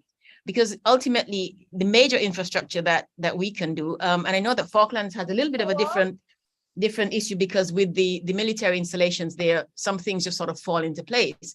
But I'm just going to pass it to the three of you to very briefly, before I come to you, the question, sir, let me just ask the three panelists to give a brief, your thoughts on that. And anybody can begin. I'll jump in first by saying, historically, we've been always given, and it depends upon the negotiating skills and the, and as I said in my talk, in my paper, the domestic policy, UK domestic policy, dictates what happens within the territories. When we're putting in fiber optics, the article in the Daily Mail actually brought that to a halt. That was about 2017, because it was felt that a small territory and one dependent on it shouldn't have it. In terms of infrastructure generally, it's critical that we have basic infrastructure. And infrastructure isn't development. It's a foundation. And yes, it's a foundation. Without that, you cannot attract anyone to invest. So we cannot yet talk about development. Basic infrastructure is critical for the lifeblood of an island and a UK territory. And experience has shown that when slavery was abolished, they took everything and people had subsistence living. We are being driven back into that. Unless we just talk about basic improving infrastructure to 21st century, we won't attract the sort of investment that we need. And then with investment, we can talk about development. Development comes after investment is put in place. Yes, excellent. From the Falklands point of view, I mean, we were certainly in the 70s very much dependent on UK grant aid. And we started actively lobbying to have a fishing zone declared around the islands from 1976. We started, and basically we were told by the Foreign Office that if we had a fishing zone, we'd never be able to police it or management. Luckily, the fishing zone was due to much overfishing and completely uncontrolled fleets fishing in our waters. We were at last granted a zone around the islands, and that enabled us to get an income from the fishing and from the sale of fishing licenses, which then enabled us to undertake the much needed development. So, you know, it was a long journey, but we now are in a position where we can fund our own development. But obviously, you know, we very much support the aspirations of both St. Helena and Montserrat in their quest to develop and to get a good income from those islands. Yeah, so it's a question of having the resources. Derek? Yeah, well, in relation to St. Helena, I mean, we are really grateful for the funding we've got for our infrastructure. But what is the issue that we find in St. Helena is the general maintenance and upkeep of the infrastructure that is put there, because, you know, taxes has been raised as much as it can go. And we're facing an aging population. You can't put those burdens onto the any more burden onto the rest of the population. So it is the general uplift in the budget what is needed for the maintenance and upkeep of the infrastructure that's been put there. And now with the added burden of having lost what was EDF funding, which St. Helena benefited tremendously from, you know, that stifled the development of the infrastructure is even further, because there's crying needs out there for new development, social housing, care facilities for our elderly, new type prison. There will be challenges on the prison. It's only a matter of time because it's not human rights compliant, unfortunately. Yes. Oh my gosh. Unfortunately, also we're running out of time. I wish we had more time to have this conversation. Clearly, it is necessary that we have these conversations. And let me, before I take your question, sir, and I'm going to take the one last question. I want to thank Dr. Daly, because this was his idea. Dr. Daly said, why not let us talk to our peers, our sisters, our brothers? And well, we were looking for solutions, and we find that these solutions, as always happens, have to be worked on together. And I can't speak for the government of Montserrat, but I'm pretty confident I can speak for the people of Montserrat about the desire that we have, the desire to work together to resolve these issues, work with our colleagues and our neighbors, sisters and brothers. Let me just take Mr. W12. Are you still wanting to have your question? Unmute. Hi. Well, I don't have much time, so I want us to keep it concise and so on. Because it is a long question, then I'd rather pass it to someone else then. Yeah. Because it is a long question. You can drop it in the chat though, because one of the things I want to clarify, I want to ensure that we all are aware of is that this conference, like all the conferences of the Montserrat Conference, is not intended to be a conference that ends today. The conversation continues, the connections are being developed and strengthened and deepened. because we want to get to the root of these issues. We want to all develop, we want to support one another. So we will be supporting initiatives going forward for connecting and communicating. Okay. And Okay. we have people on here like Shayna and Chris and so on who already work in this field, and that's part of what we are doing. So hold your question, put it in the chat or email it to me or something. Yes. Will do. Thank you. Mr. Bazi? Yes, Shirley. I've got a hobby horse that you know I'm on. There's with investment, part investment, and for instance, I'll quote from Montserrat. We have a geothermal investment that the government of the UK have funded the wells, but not the bits that go on top to actually generate electricity. So we've got wells, but still no electricity. The generating mechanism, the Montserrat government has to go out and find some investment in order to complete the generation of electricity. Whereas in all of the other countries I've heard, they've funded the prisons. They've funded prisons in all of our countries, but not development otherwise. Why is that? I can't understand that. That's an interesting question, and it's something, Jamaica had the problem some years ago also, just connected to the whole Windrush thing. They got a prison instead of other things, and that question came up. Why prisons? Why not other things? Yeah. But I want to just, before we go on, to jump back to the first, just this last question, back to the first segment. Ms. Fenton, Lorraine Fenton had asked a question, and Welsh was moderating then, had said that he would pose it here. Can we do that, Welsh, as our last question, please?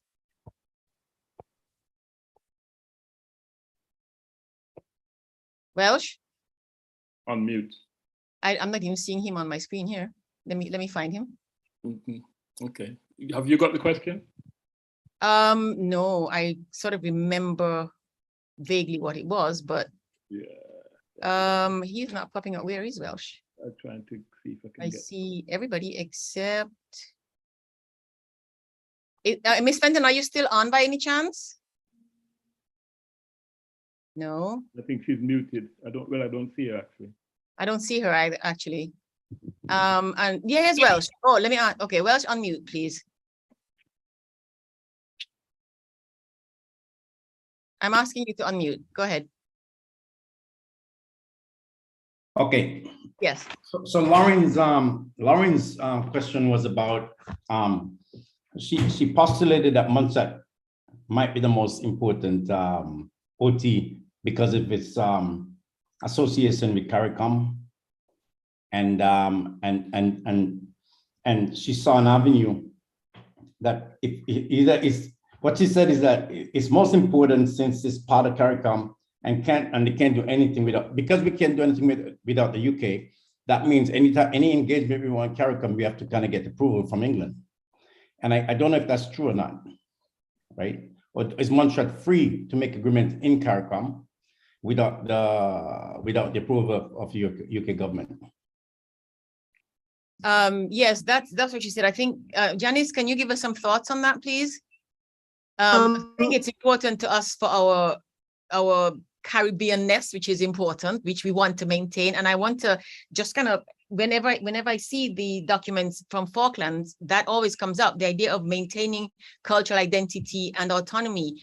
And one of the challenges we have, and the questions we keep asking in the Caribbean, in our regions, is we are losing ours. And how do we maintain them? And CARICOM and OECS are important to us. I would assume that the entrustment given would be a governing document that sets out the parameters. And within those parameters, Montserrat is able to negotiate. Montserrat has played leading role in both organizations and couldn't do that unless, if they at each stage will be asking for agreement or consent to something. So I would imagine the entrustment as a governing document will set out its parameters, would have set out the parameters in which Montserrat operates. And Montserrat has, I think the CARICOM has been going for a very long time, and Montserrat is a founding member of the OECS, so it would have been a more wide-ranging and done in a manner that that governing document would give all of the permissions needed to operate within the organizations. Yes, and I think that whole permission to engage with our Caribbean sisters and brothers is part of the problem, part of the question that we all It want to may, it get may well past. be, yes, and, Yes, and yes. consequently that working within a regional context is so important to us. Absolutely. Because, Yes. Wonderful. Thank you. We're out of time. We're out of Yeah. time. So I'm going to hand over to Justina to close us out. And I just let you know that the room remains open until remains open for half an hour even after this conference. So if people want to put in questions, keep typing in the chat or connect with somebody across, please do so. And thank you all so very much. We'll be in touch and we're working on things and we will keep you informed, keep you involved as we move forward. Justina, are you ready? Unmute.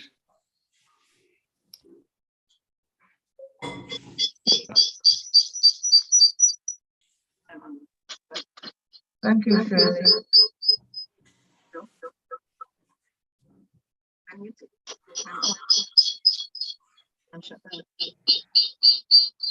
Okay, just use mine. Just use mine. I'm ready. Can you see yourself? Find somebody.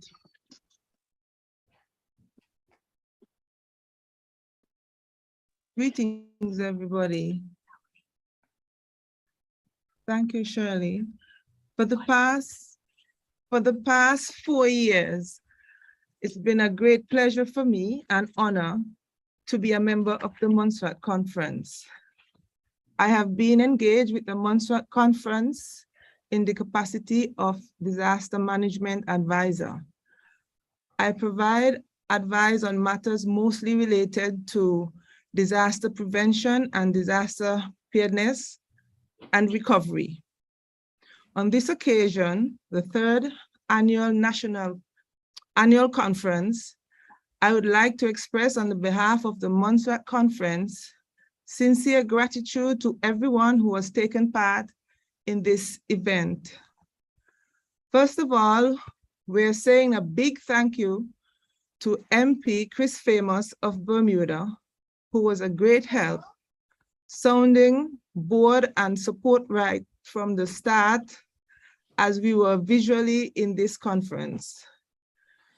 To Eden Hurlston of Cayman Island, who came through in the crunch and made it so we had all our speakers, and especially that we had a very particular youthful aspect on our deliberations today. Thank you, Chris, and thank you, Eden. To the listening and viewing audience, thank you for tuning in by radio and online. To the to listen to a discussion that you, of course, recognize is of major importance to the development of our communities. We appreciate very much that you took the time to be a part of this year's session. It could not have been a success without your participation. To the management and staff of the nation's station, ZJB Radio, thank you for having us. We are extremely grateful that you have allowed us to use your facility and that you broadcast the event so that all of Montserrat and the rest of the Caribbean can participate. Mr. Ron Grant of 284 Media in the BVI, the Montserrat Conference thanks you for your promotional support leading up to today. To Mr. Sujay Ref of St. Martin, thank you, sir, for presenting the feature address to the conference. You gave us a perspective we were looking for. Our most profound thanks to the presenters. Emily Deku of Cayman Islands, Shayna Smith Archer of the BVI, Suki Cameron, OBE, the Falkland Islands, Janice Panton, MBE of Montserrat, and Derek Thomas of St. Helena. and to the honorable members of Parliament, Quincy Gums Marie of Anguilla, Christopher Famous of Bermuda, and Akira Misick of Turks and Caicos. You all imparted bounties of information that contributed to the healthy discussion of today's session. Please accept a hearty thank you from the Montserrat Conference. Moderator, Miss Angela Burns, you are great at what you do. We are thankful that you chose to contribute your skills today. Thank you again. The Fusion Band, young folks, keep going, slow down, cool off, but never stop. Perseverance is the key element on the journey to success. Kalia Halloran Critchlow, we are looking at you. We are proud of you. Continue to do us proud. The Montserrat Conference says thank you and hopes for continued fusion to your band. Once again, I need to say thank you as well to Radio Anguilla, Anguilla Radio, and BVI, CBN Radio for airing the event today. Once again, thank you for all the participation and for your commitment.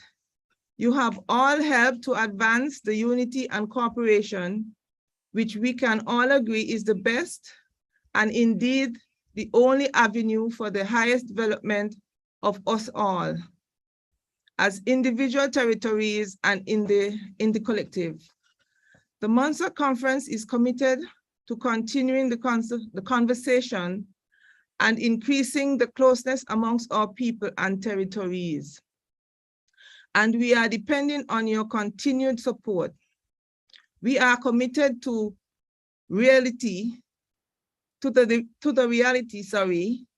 that we are one. We look forward seeing you in our events and hearing from you as often as you feel it necessary. Wishing you all everything that you desire. Goodbye to everyone. Until the next time, keep safe and keep well. Thank you.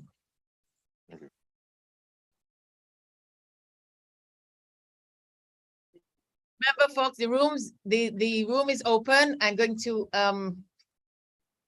take off I'm going to enable, how do I do that? Enable the, Ariana. I enable the voice, the mics and everybody. And I've lost the thing on how to, Ariana, can you please check in and help? Gallery. Okay. I'm trying to see everybody so I can unmute. Here we go. I'm unmuting everybody. At least I'm trying to.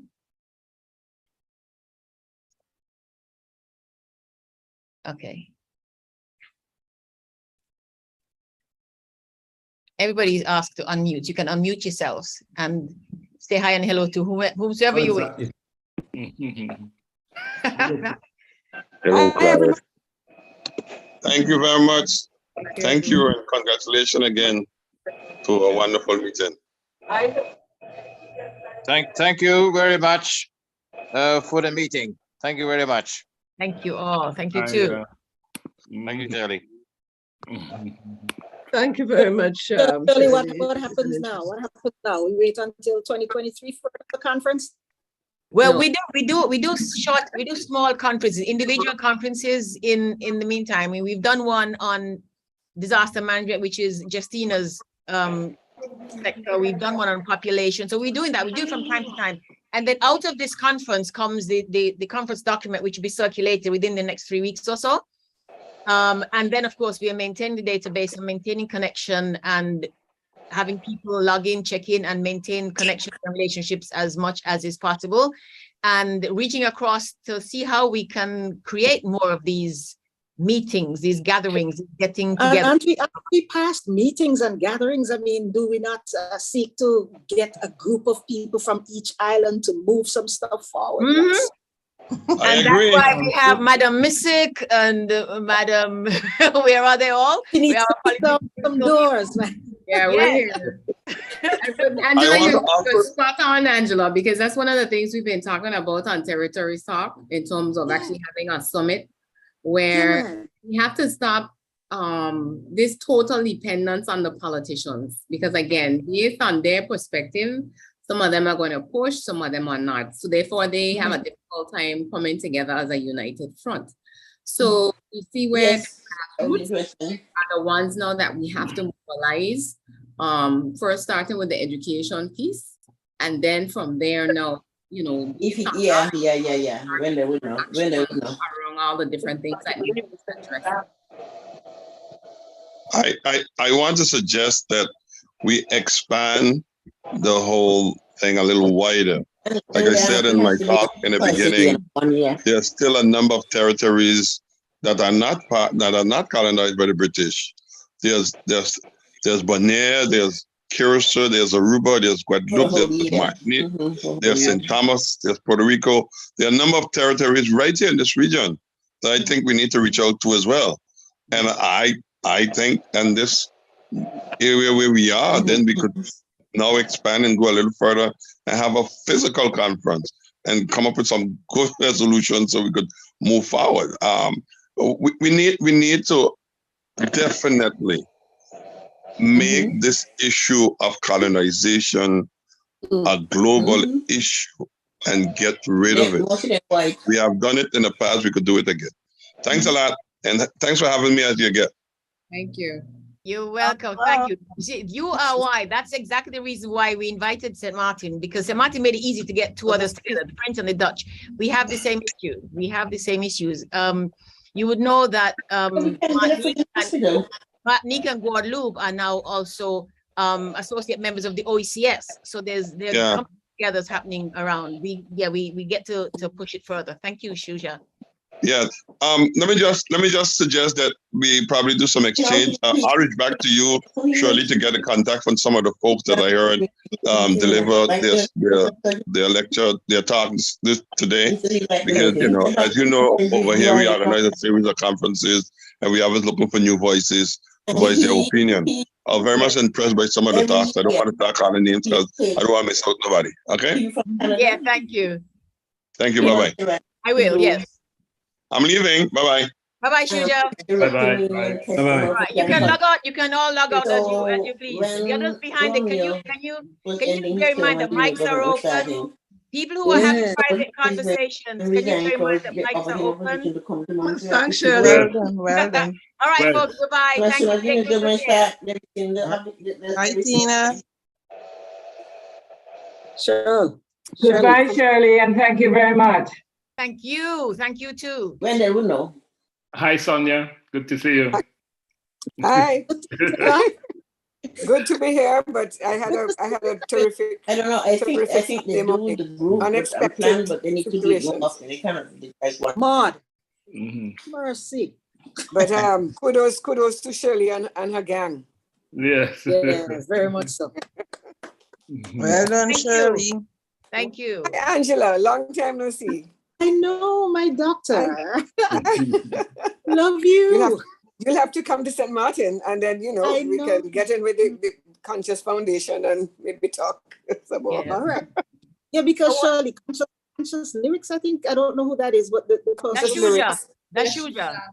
Yeah, he was saying that, we need to make it a global issue and come up with resolutions from all of these conferences. I mean, I'm pretty sure that every year you're hearing the same thing. We have the same issues, much of the same issues, and we know what the problems are. So let's stop talking, come up with resolutions, take it to the highest level if we can.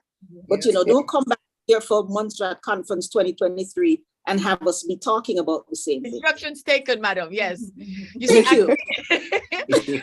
Emily, don't go anywhere. One of the issues, yes, that is exactly why we got to here, because we did that from the Montserrat conference perspective. We did that. We tried to do that in Montserrat. We tried to engage the leadership, because of course you need the leadership engaged to facilitate, to, you know, and we got blocked, stonewalled, you know, very, very little help. Because you have to go past, you have to go past the local leadership, because we know they all have an agenda and all of that. The problem with that, Angela, though, the problem with that is when you go past the local leadership, you go straight into the mouth of the lion. Yeah. That's another problem. Well, we go to the lion if we have to.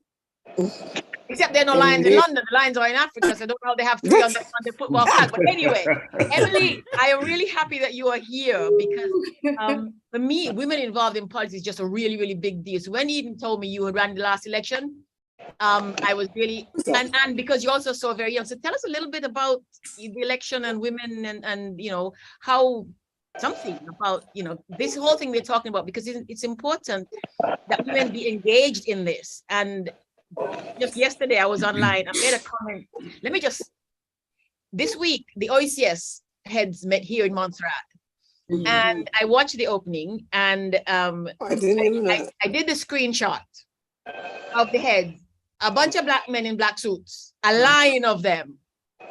There was not one pink dress, not one green frock, nothing, just all men. And I made a comment. I said, this is not a pretty picture.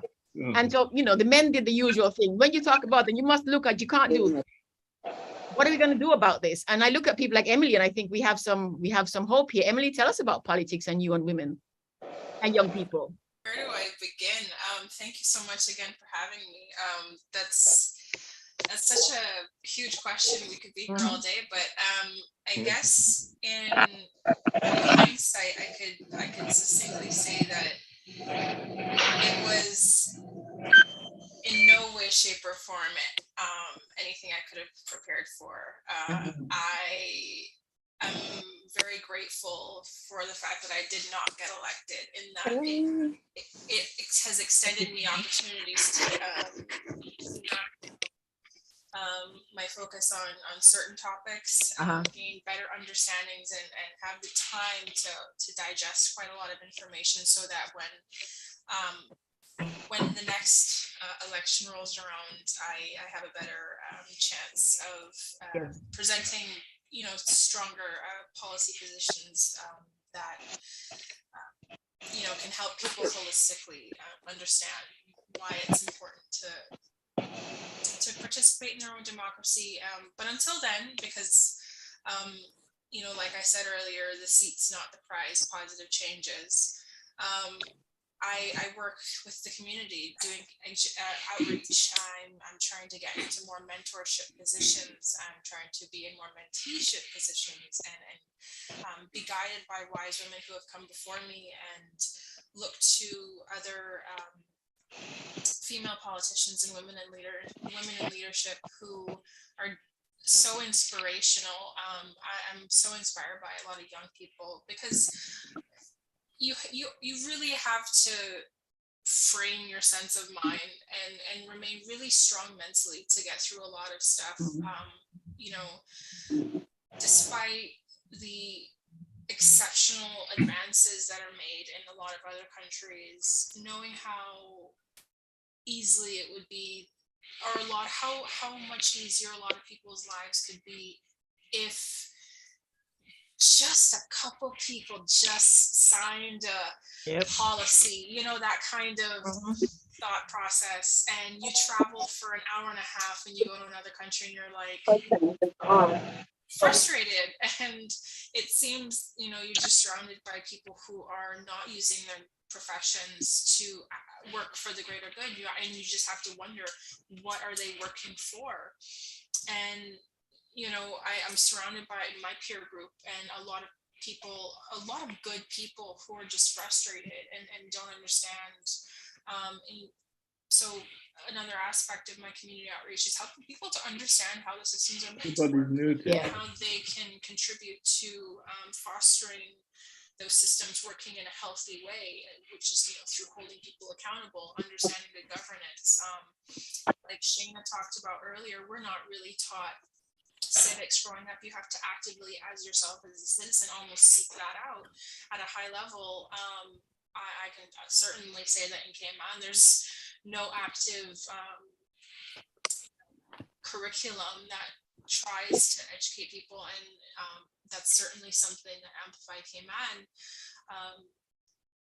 does its best to do, and we're community led through volunteers, and we are looking to shift gears to kind of help address many issues in high level ways, things like climate resilience, improving folks' mental health, food security, and how do we do that? Plant trees, and get a little garden going in your property. And how do we? And if you're a young person who has not perhaps bought a property, or perhaps living in an apartment, you can still 100% work on those things in your position. It's about giving you the guidance and how to do that. And in my career now as a resource efficiency consultant, that's what I'm striving to do, is to give guidance to people in my peer group. I mean, really, it's for anybody, but my demographic is mainly my peer group. Guidance, tailored guidance on how they can incorporate more sustainable habits at home, because I really believe that in order to have that major shift towards sort of getting everybody on board the train of sustainability and shaping our future, that we need to target the three major systems of change: behavior change, market change, and policy change. But like I said, that there's so many facets of that, but all in all, it goes back to like folks having strong values, which the folks who presented here today are so inspiring with their strong principles and ethics, and it warms my heart, because I realize, like, there's an entire army of us who have this fortitude, who have this understanding of we are completely competent individuals, and it's rather insulting of our intelligence and our resilience and our resourcefulness to keep getting fed this narrative that we must be, we cannot become independent, as an example. It's beyond us to adopt certain things that are really in the best interests of everybody. And empowering folks to have that vocabulary and get that critical thinking going. It's a lot. But it is good to see that a lot of young people are very into that. They recognize that, something is just, a lot of things are just not right. They don't feel good. They don't feel healthy. They mentally, physically. And it's great that we have technology and a wealth of information at our fingertips, which, has its own double-edged swordedness, of course, but, it has empowered a lot of folks, and it can be used to empower more. We have the Sustainable Development Goals that we collectively, globally must reach by 2030, which is 7 and 2 months and like a week away. 7 months. 7 years, 2 months, and a week away. Like, if we really think about it, like, we're trying to end poverty, bring universal health care, and world peace. Like, these are huge things that it seems this sort of human-made concept, i.e. capital, is the thing that everybody's, well, not everybody, of course, but it's the thing, like moths to a flame, that we must go to. But really, we really must look sort of down and understand that we are nothing without a healthy planet upon which absolutely. So it's a big deal. It's a big task. It's a big deal. That's precisely why we need everybody all across the entire age span, the entire region, the entire gender span. Yeah, it's really, it is really, really important. I'm glad you could come in today. I really am. Thank you so much. I couldn't agree more. We definitely need you know, more diversity represented at the table when it comes to having these sort of conversations. I agree. And I like, like I said, once again, thank you for having me. You know, I representing many different female aspect, the youth aspect, the Caymanian aspect, but also as somebody who is half American. And you know, it's wonderful to be here, and thank you once again. Yes, thank you, thank you. And I wish everybody a wonderful day. You too. Enjoy your weekend. Thank you. Take care. Keep well. Stay safe. All the best. And we'll be in touch. We'll keep in touch. Thank you so much. Thank you. Sounds good. All right. Take care, Ms. Shirley. Bye, everyone. Bye, Emily. Bye, everyone. Bye. All right.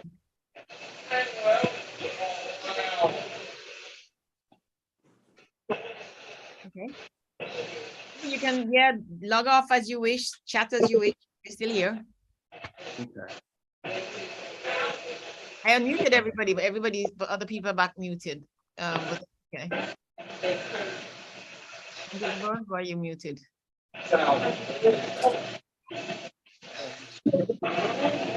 So Shirley, is there like a group of, I know that the Montserrat Foundation or the Montserrat Conference, beg your pardon, has, you know, your founding members and all of that good stuff. Now that you have expanded it to the rest of the region, can that be expanded? Because I don't suppose that after today, you are going back to focus on just the Montserrat Conference. Yeah, that's a big Devon. That would be a retrograde. That would be retrograde. We've this was a great idea, Dr. Daly. Yes. Yeah. Absolutely. Well, we've got the same, Angela, we have the same problem that you probably have. We've got a lot of people who can talk, but not do.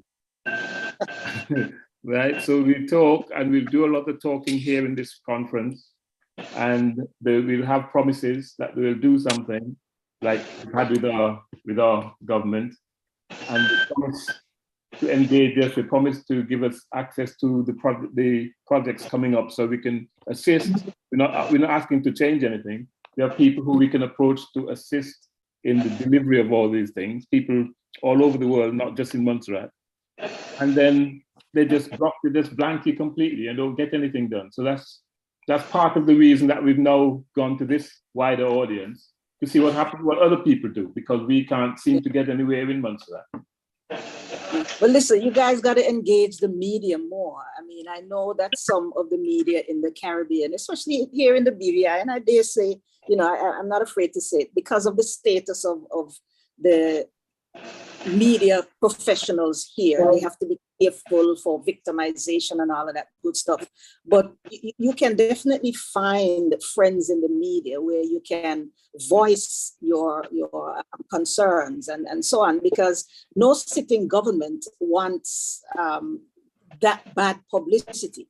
And it's not that we're going to attempt to give them bad publicity or anything. We're just gonna, you know, tell it like it is and offer our help. Just tell it like it is. Yeah. You know, but we just have to move away from the talk. Telling it like it is, in our case, is probably bad publicity for them, because as far as we can see, they're not engaging with the people they need to engage with, or with us. And they're just not getting things done. We're just not getting things done. And that's a frustration for us. Well, I mean, if we have to keep on talking, let's keep on talking then, but have it more than annually, because, you know, it's too far between. I mean, Territories Talk is doing its thing. Yes, you know, we need to expand it to, you know, I don't know, but Dana, what do you think? Nice talking to you. I know. The last time we haven't run into you in forever. I'm always seeing you virtually. Yeah. Okay. Experiencing the metaverse. But I think one of the things for me now, especially with where we are now, I was saying it to some colleagues last night, is it's time to mobilize in terms of more structured movement. So something like what the Montserrat Conference has, and that's on the ground, you know, creating that movement of thought to the people. Because as you know, listening to the different talk shows, You know, people are always hungry for knowledge.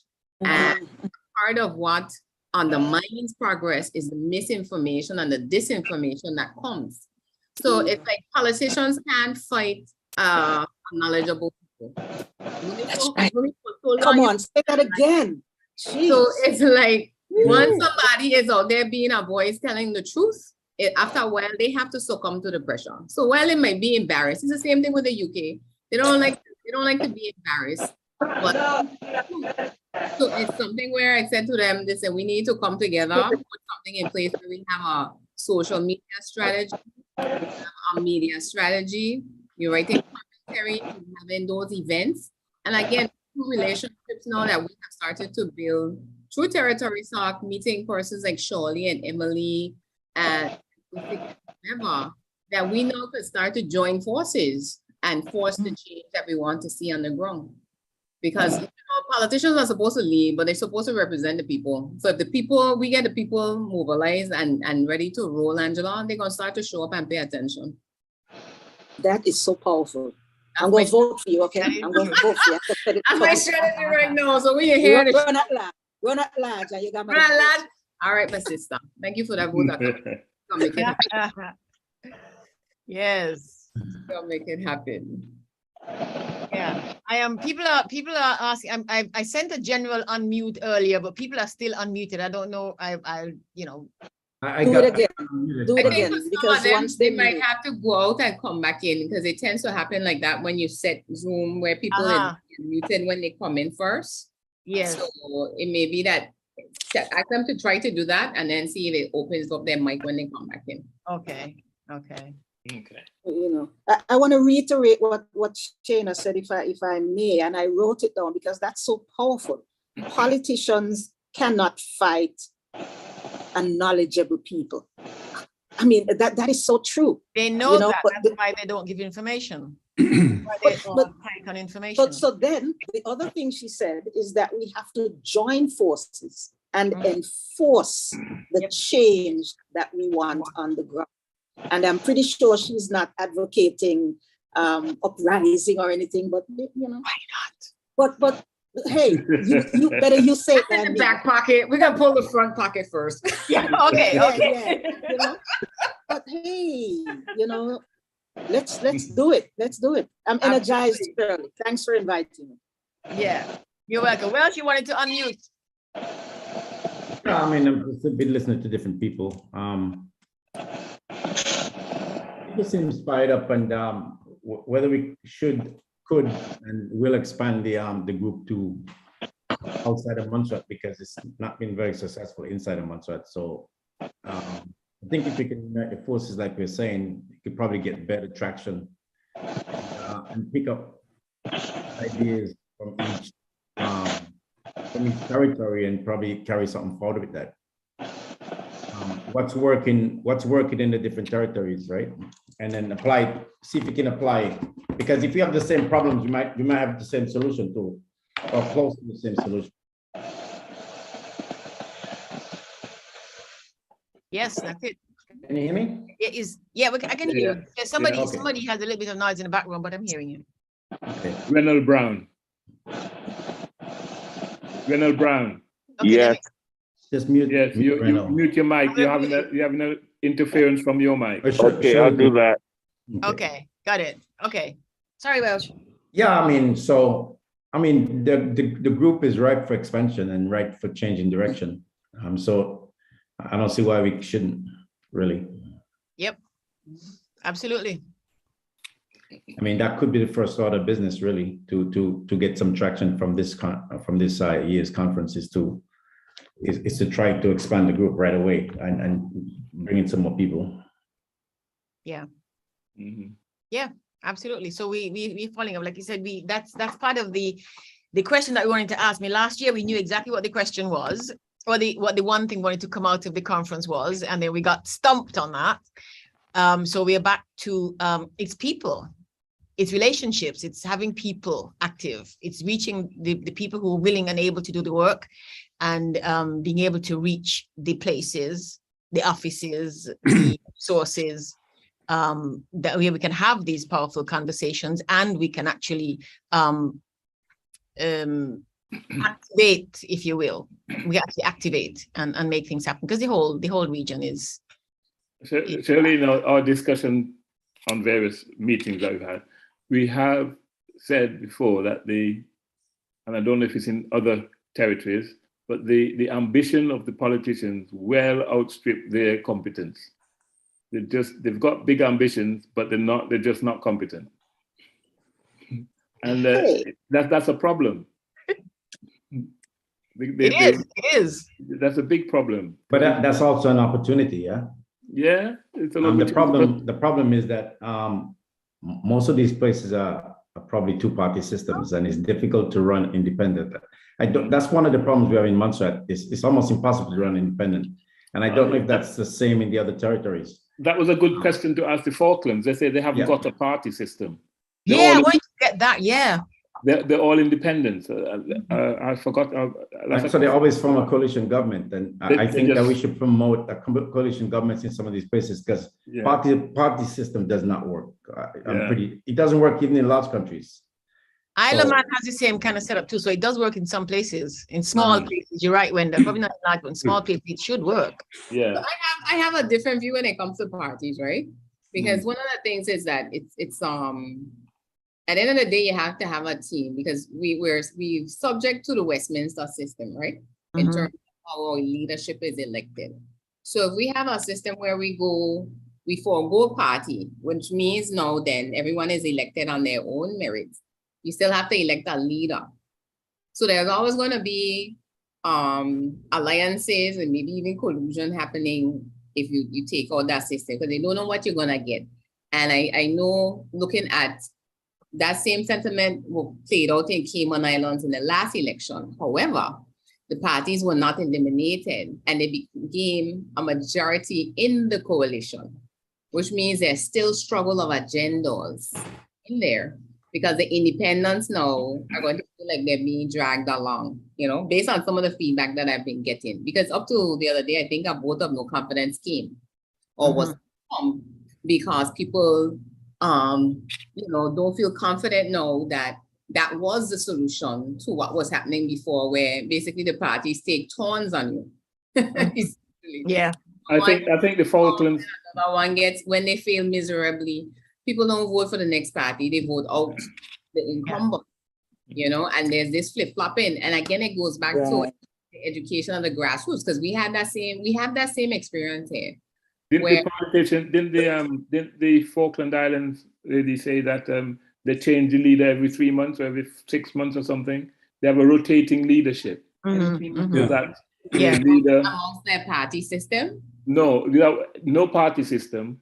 But the people who elected, they have a rotating leadership. So how in that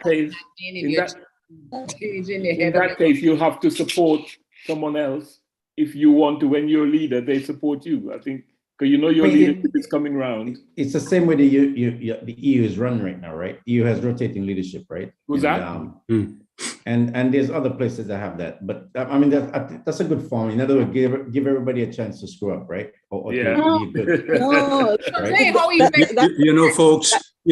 I've been listening to everybody talk, and my primary focus is still on Montserrat and what can be done to aid in the development of Montserrat. I think Montserrat is probably unique in terms of the governance in Montserrat, because I've come to realize that Montserrat politicians really do not seem to care what the electorate thinks.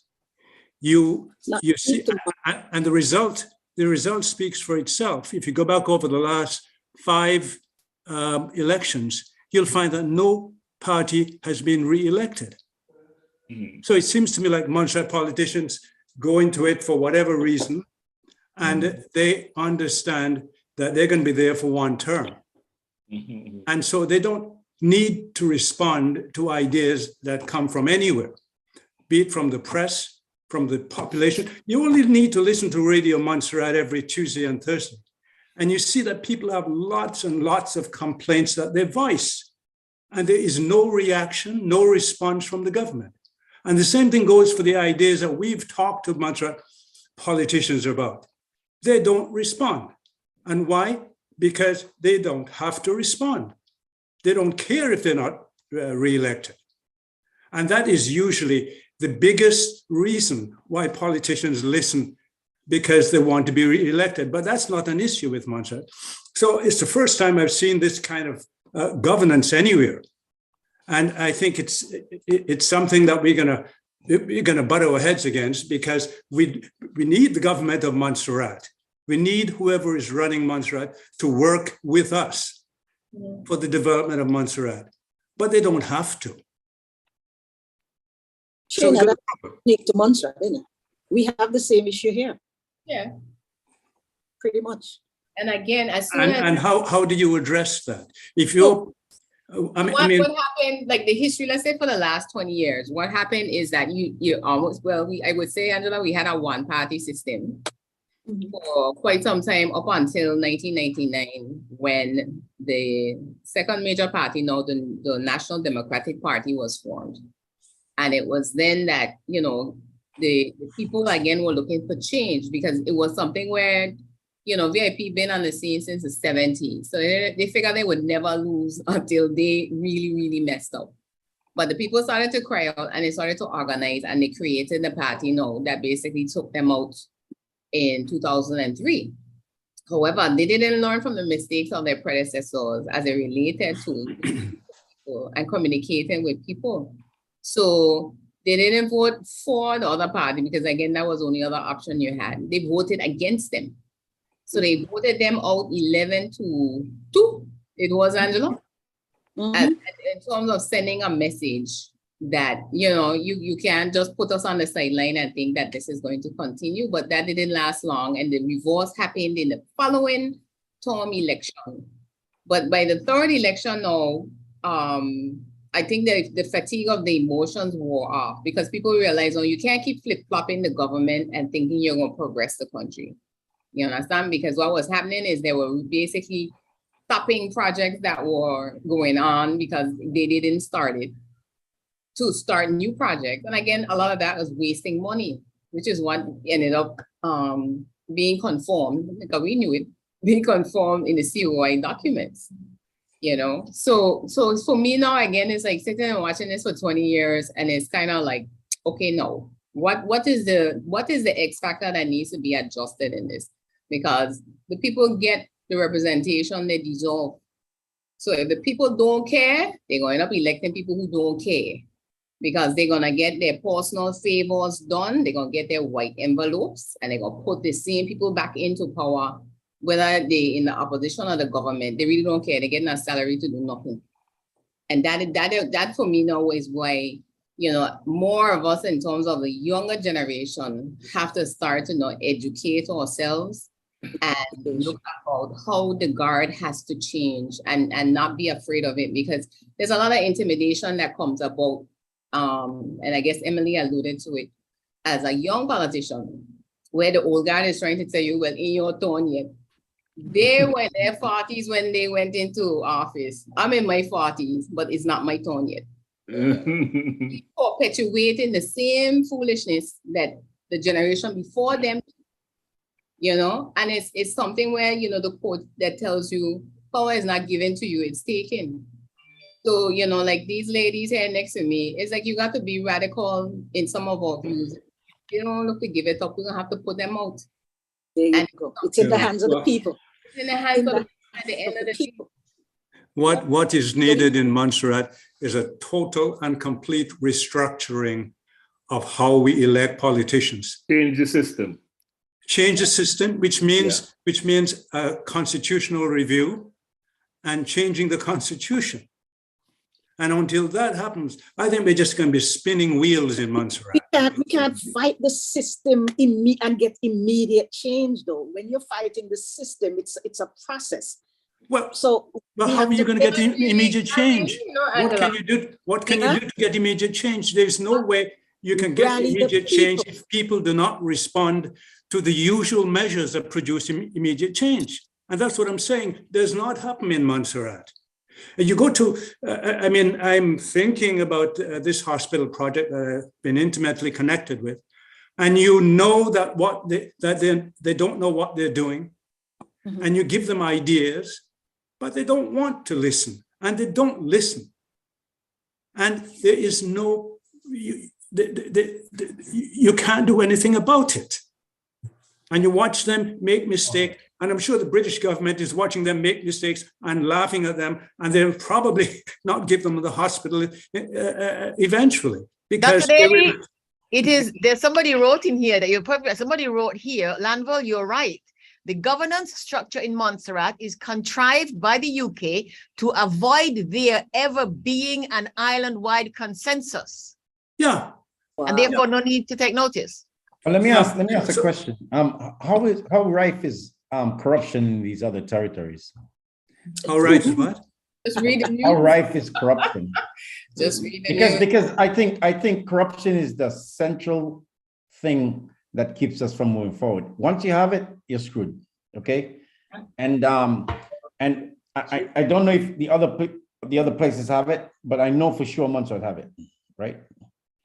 Well, but it's interesting how you define corruption, because like I said, I remember not more than 4 years ago being in a conversation in the UK House of Commons on the campus, in a conversation with people involved, MPs involved with the overseas territories, and one of the things that they said was that, well, one woman said this, we know that there is corruption in Montserrat, for example, but the monies are not that much for us to bother about it.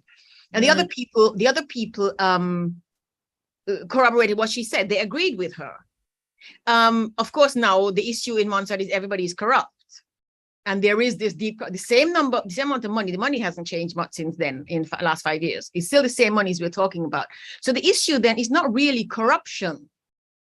To my mind, the issue is how and when it is convenient for the UK to address the issue.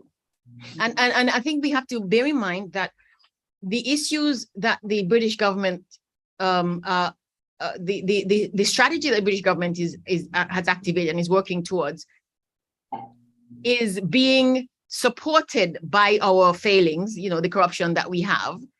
But they're not so much interested in fixing the corruption as in advancing their management and control and regaining full control of the islands. They would leave the corruption alone, whatever there was, however it was, had they not had this particular interest right now. And that's what I find galling.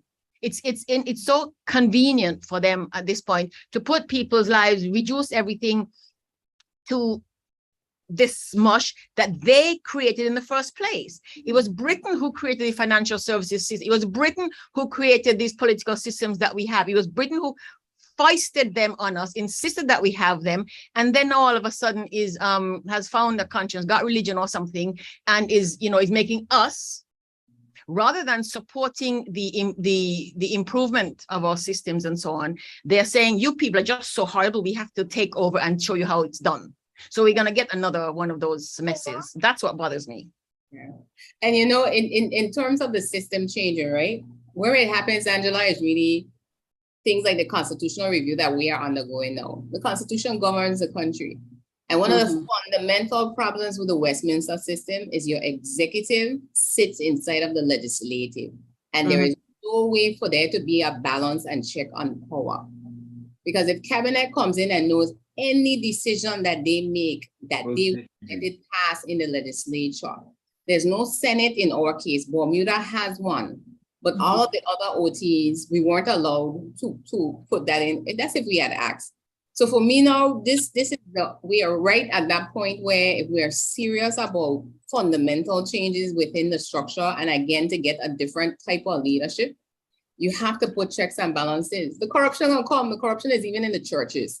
You know what I'm saying? But that doesn't mean that no, we pack up everything, we just here waiting on death. We have to start to look at you have systems in which we operate. Are these systems working for us or against us? So there are two things. Two things I see happening here that we need. We need a separate executive against the legislative, which is similar to how the USVI is. So their governor sits outside of the Senate, and their Senate body now checks and balances the power. The judiciary always is there as far as the third branch of government. But again, to knowing Caribbean politics, one of the things that has been advocated here in the past is to have district councils. Because we have a unique situation here now where the current representative for my district is on a house arrest in Florida. So we haven't had active representation for the last 5 months. And what I said to somebody, I said, if we had a district council, representation continues because the structures and the mechanisms are in place. We have to wait now a whole year for elections by May 2023. And he was arrested April 2022. So we have to start to really reject that what the British has put in place for us is for us, it's not. And you see the mess and circus that they're running right now can't keep the stable leadership over the last 5 years, you know, because of just the internal politics. That don't even have anything to do with the other parties that are involved and the people that they've elected. So let me ask you a question, Shana. Is there a big movement to get the constitutional revision that you're going to need to do this? Yeah. So one of the things is in 2020, the former premier had initiated a constitutional review commission. The COI report now basically backed it up to say that a lot of the issues that have been happening is because of a weak governance structure, right? So there are things like, say, for example, should ministers be allowed to do business with government ministries and departments? And that has been really, you know, because a lot of things have happened over the years that haven't really been brought to light. And now when the problem really surfaces, then you realize, okay, we have a hole here that we need to close. So there's a lot of reform that's going to come as part of the recommendations. But the ones that are going to set the trajectory, I would say, for the country is going to be the constitutional reviews that need, you know, the things in the Constitution that need to be modified to start to change these things. But there has to be an appetite for it. So it's something where now we're starting a campaign in terms of educating people on what is currently in the Constitution, how it works, what the relationship with the UK is, the governor's powers versus the premier. Because in the past, premiers would make you think that they're the head of the country. And it's like, you know, rude awakening after rude awakening have been coming. And then people start to question again what they've been told in the past in terms of, can you really do the things that you're saying you've been doing, or you've had to get guidance? And that's the thing that for me obsessed me most with the UK, because it's like they had this hands-off approach, you know, and just let the whole thing run amok. Because in TCI, it was the same thing. I was like, well, how? I sat there and I read the report from the Auditor General. I was like, well, how is the governor sitting in cabinet every week and letting the executive run amok? Because again, the legislative can't turn them back as long as they have a majority, and that's the problem. So in the UK now, they have the House of Lords. So House of Commons can't run amok, even though their executive is sitting in there. So it's something where there's nothing that says we have to have Westminster system, you know. That was the problem, I think, in the past. We just took it for granted. We're going to keep the public service structures the way they are. We have to keep the political system the way it is. And that's not, it has to evolve if it's going to be of benefit to our development. Right. I see in Montserrat, we have things like permanent secretaries. There shouldn't be any job that says permanent in front of it. You can't have a permanent anything. You have a job, and when and these are often people who are uniquely unqualified for the work that they do. And you can't get rid of them. They've got the power to block anything or put anything through or do what they've got. More power than the ministers. But actually, that is exactly one of my challenges here, because there's Britain has been through another agency, of course, not directly, been trying to rewrite the ministerial code for Montserrat. And part of what it says is that it reduces the ministers to next to nothing. And I don't have the document here with me, but I mean, I sat in meetings and I asked, so if they're ministers elected, how does this work? Why would this? Because the push is that the local power, the local authority here be reduced. it is crystal clear. Reducing the powers of the people on the island to run ourselves, to manage ourselves, to develop ourselves is in function of their increased power, and that's not to our benefit. So that's So we have a perfect example in Montserrat right now. Yesterday I saw a statement from the governor's office, Dr. Daly, on the hospital. So the governor is now the Minister of Health, effectively. So it's probably better for Montserrat, to be honest. That's the challenge. That's the problem. We walk into these things not because we are incapable or we are incompetent, but because there are these environmental things that militate against us, the historical, the environmental, and they militate against us, and it gets to be our failing. Yeah. When fundamentally it's not. So the challenge here is to get us out of that mindset. Shana, you mentioned Marcus Garvey in your thing. We need to get out of this. There's no other way. We need to change our systems. Absolutely, we need to change our systems. The system's rotten. Yeah, we're not going to succeed until you change the system. Absolutely. That way too, I was saying to somebody, right? Because people again get concerned when you have a commissioner inquiry and it shows you different things. And if you look on, what is the upside to this? It's like saying when you put a mouse trap in your house, you could have all your windows and your doors. I'm an engineer, so I always use these type of analogies. Your house is sealed as far as you're concerned. But guess what happened? You see evidence that you have a pest. So when you put down a mouse trap.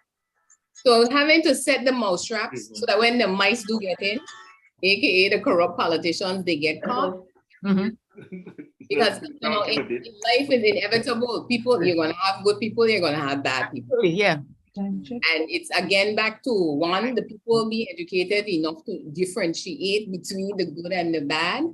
But if one gets in and they get past the door, we need to make sure that again there are checks and balances in place. And again, not rely on the UK to make the decision of what's going to work for us and what's going to be effective. Because there was only one agenda when it comes to them. If they were about the best interest of the OTs, a lot of the things that have happened over the last 2 decades would not have, because they would have been more assertive and proactive. They're not. And sometime I realized that sitting inside of the Ministry of Finance, because when I went home 2003, the financial secretary had just gotten arrested the year before. You understand? FCO was coming in every year to do their financial visits and meet with people, because I learned that now after I joined the service, that they have been closely monitoring everything that has been happening. But of course, let it happen and then go and march in with the police and arrest him. Yes. And others out of the Ministry of Finance. 20 years down the road now, you come with a COI telling me about financial improprieties that you have been sitting and watching happen. The exactly. Protocols that were put in place 10 years ago, that was a joke. Because again, you still are only giving me enough rope to hang myself later on. That's exactly it, Shannon. You said it perfectly. That is my problem. Those of us who've been paying attention, and this is the thing now I realized, I was seeing it, but other people weren't necessarily seeing it. So I had to start talking what I know, so other people can also know, because this is when now people are becoming woke and understanding now, when we talk about a setup, it's not what they're thinking on. It is something where, again, your interests and their interests are not aligned. So therefore, we have to start to think for ourselves and look at, where do I want to be in the next 10, 20 years? Absolutely.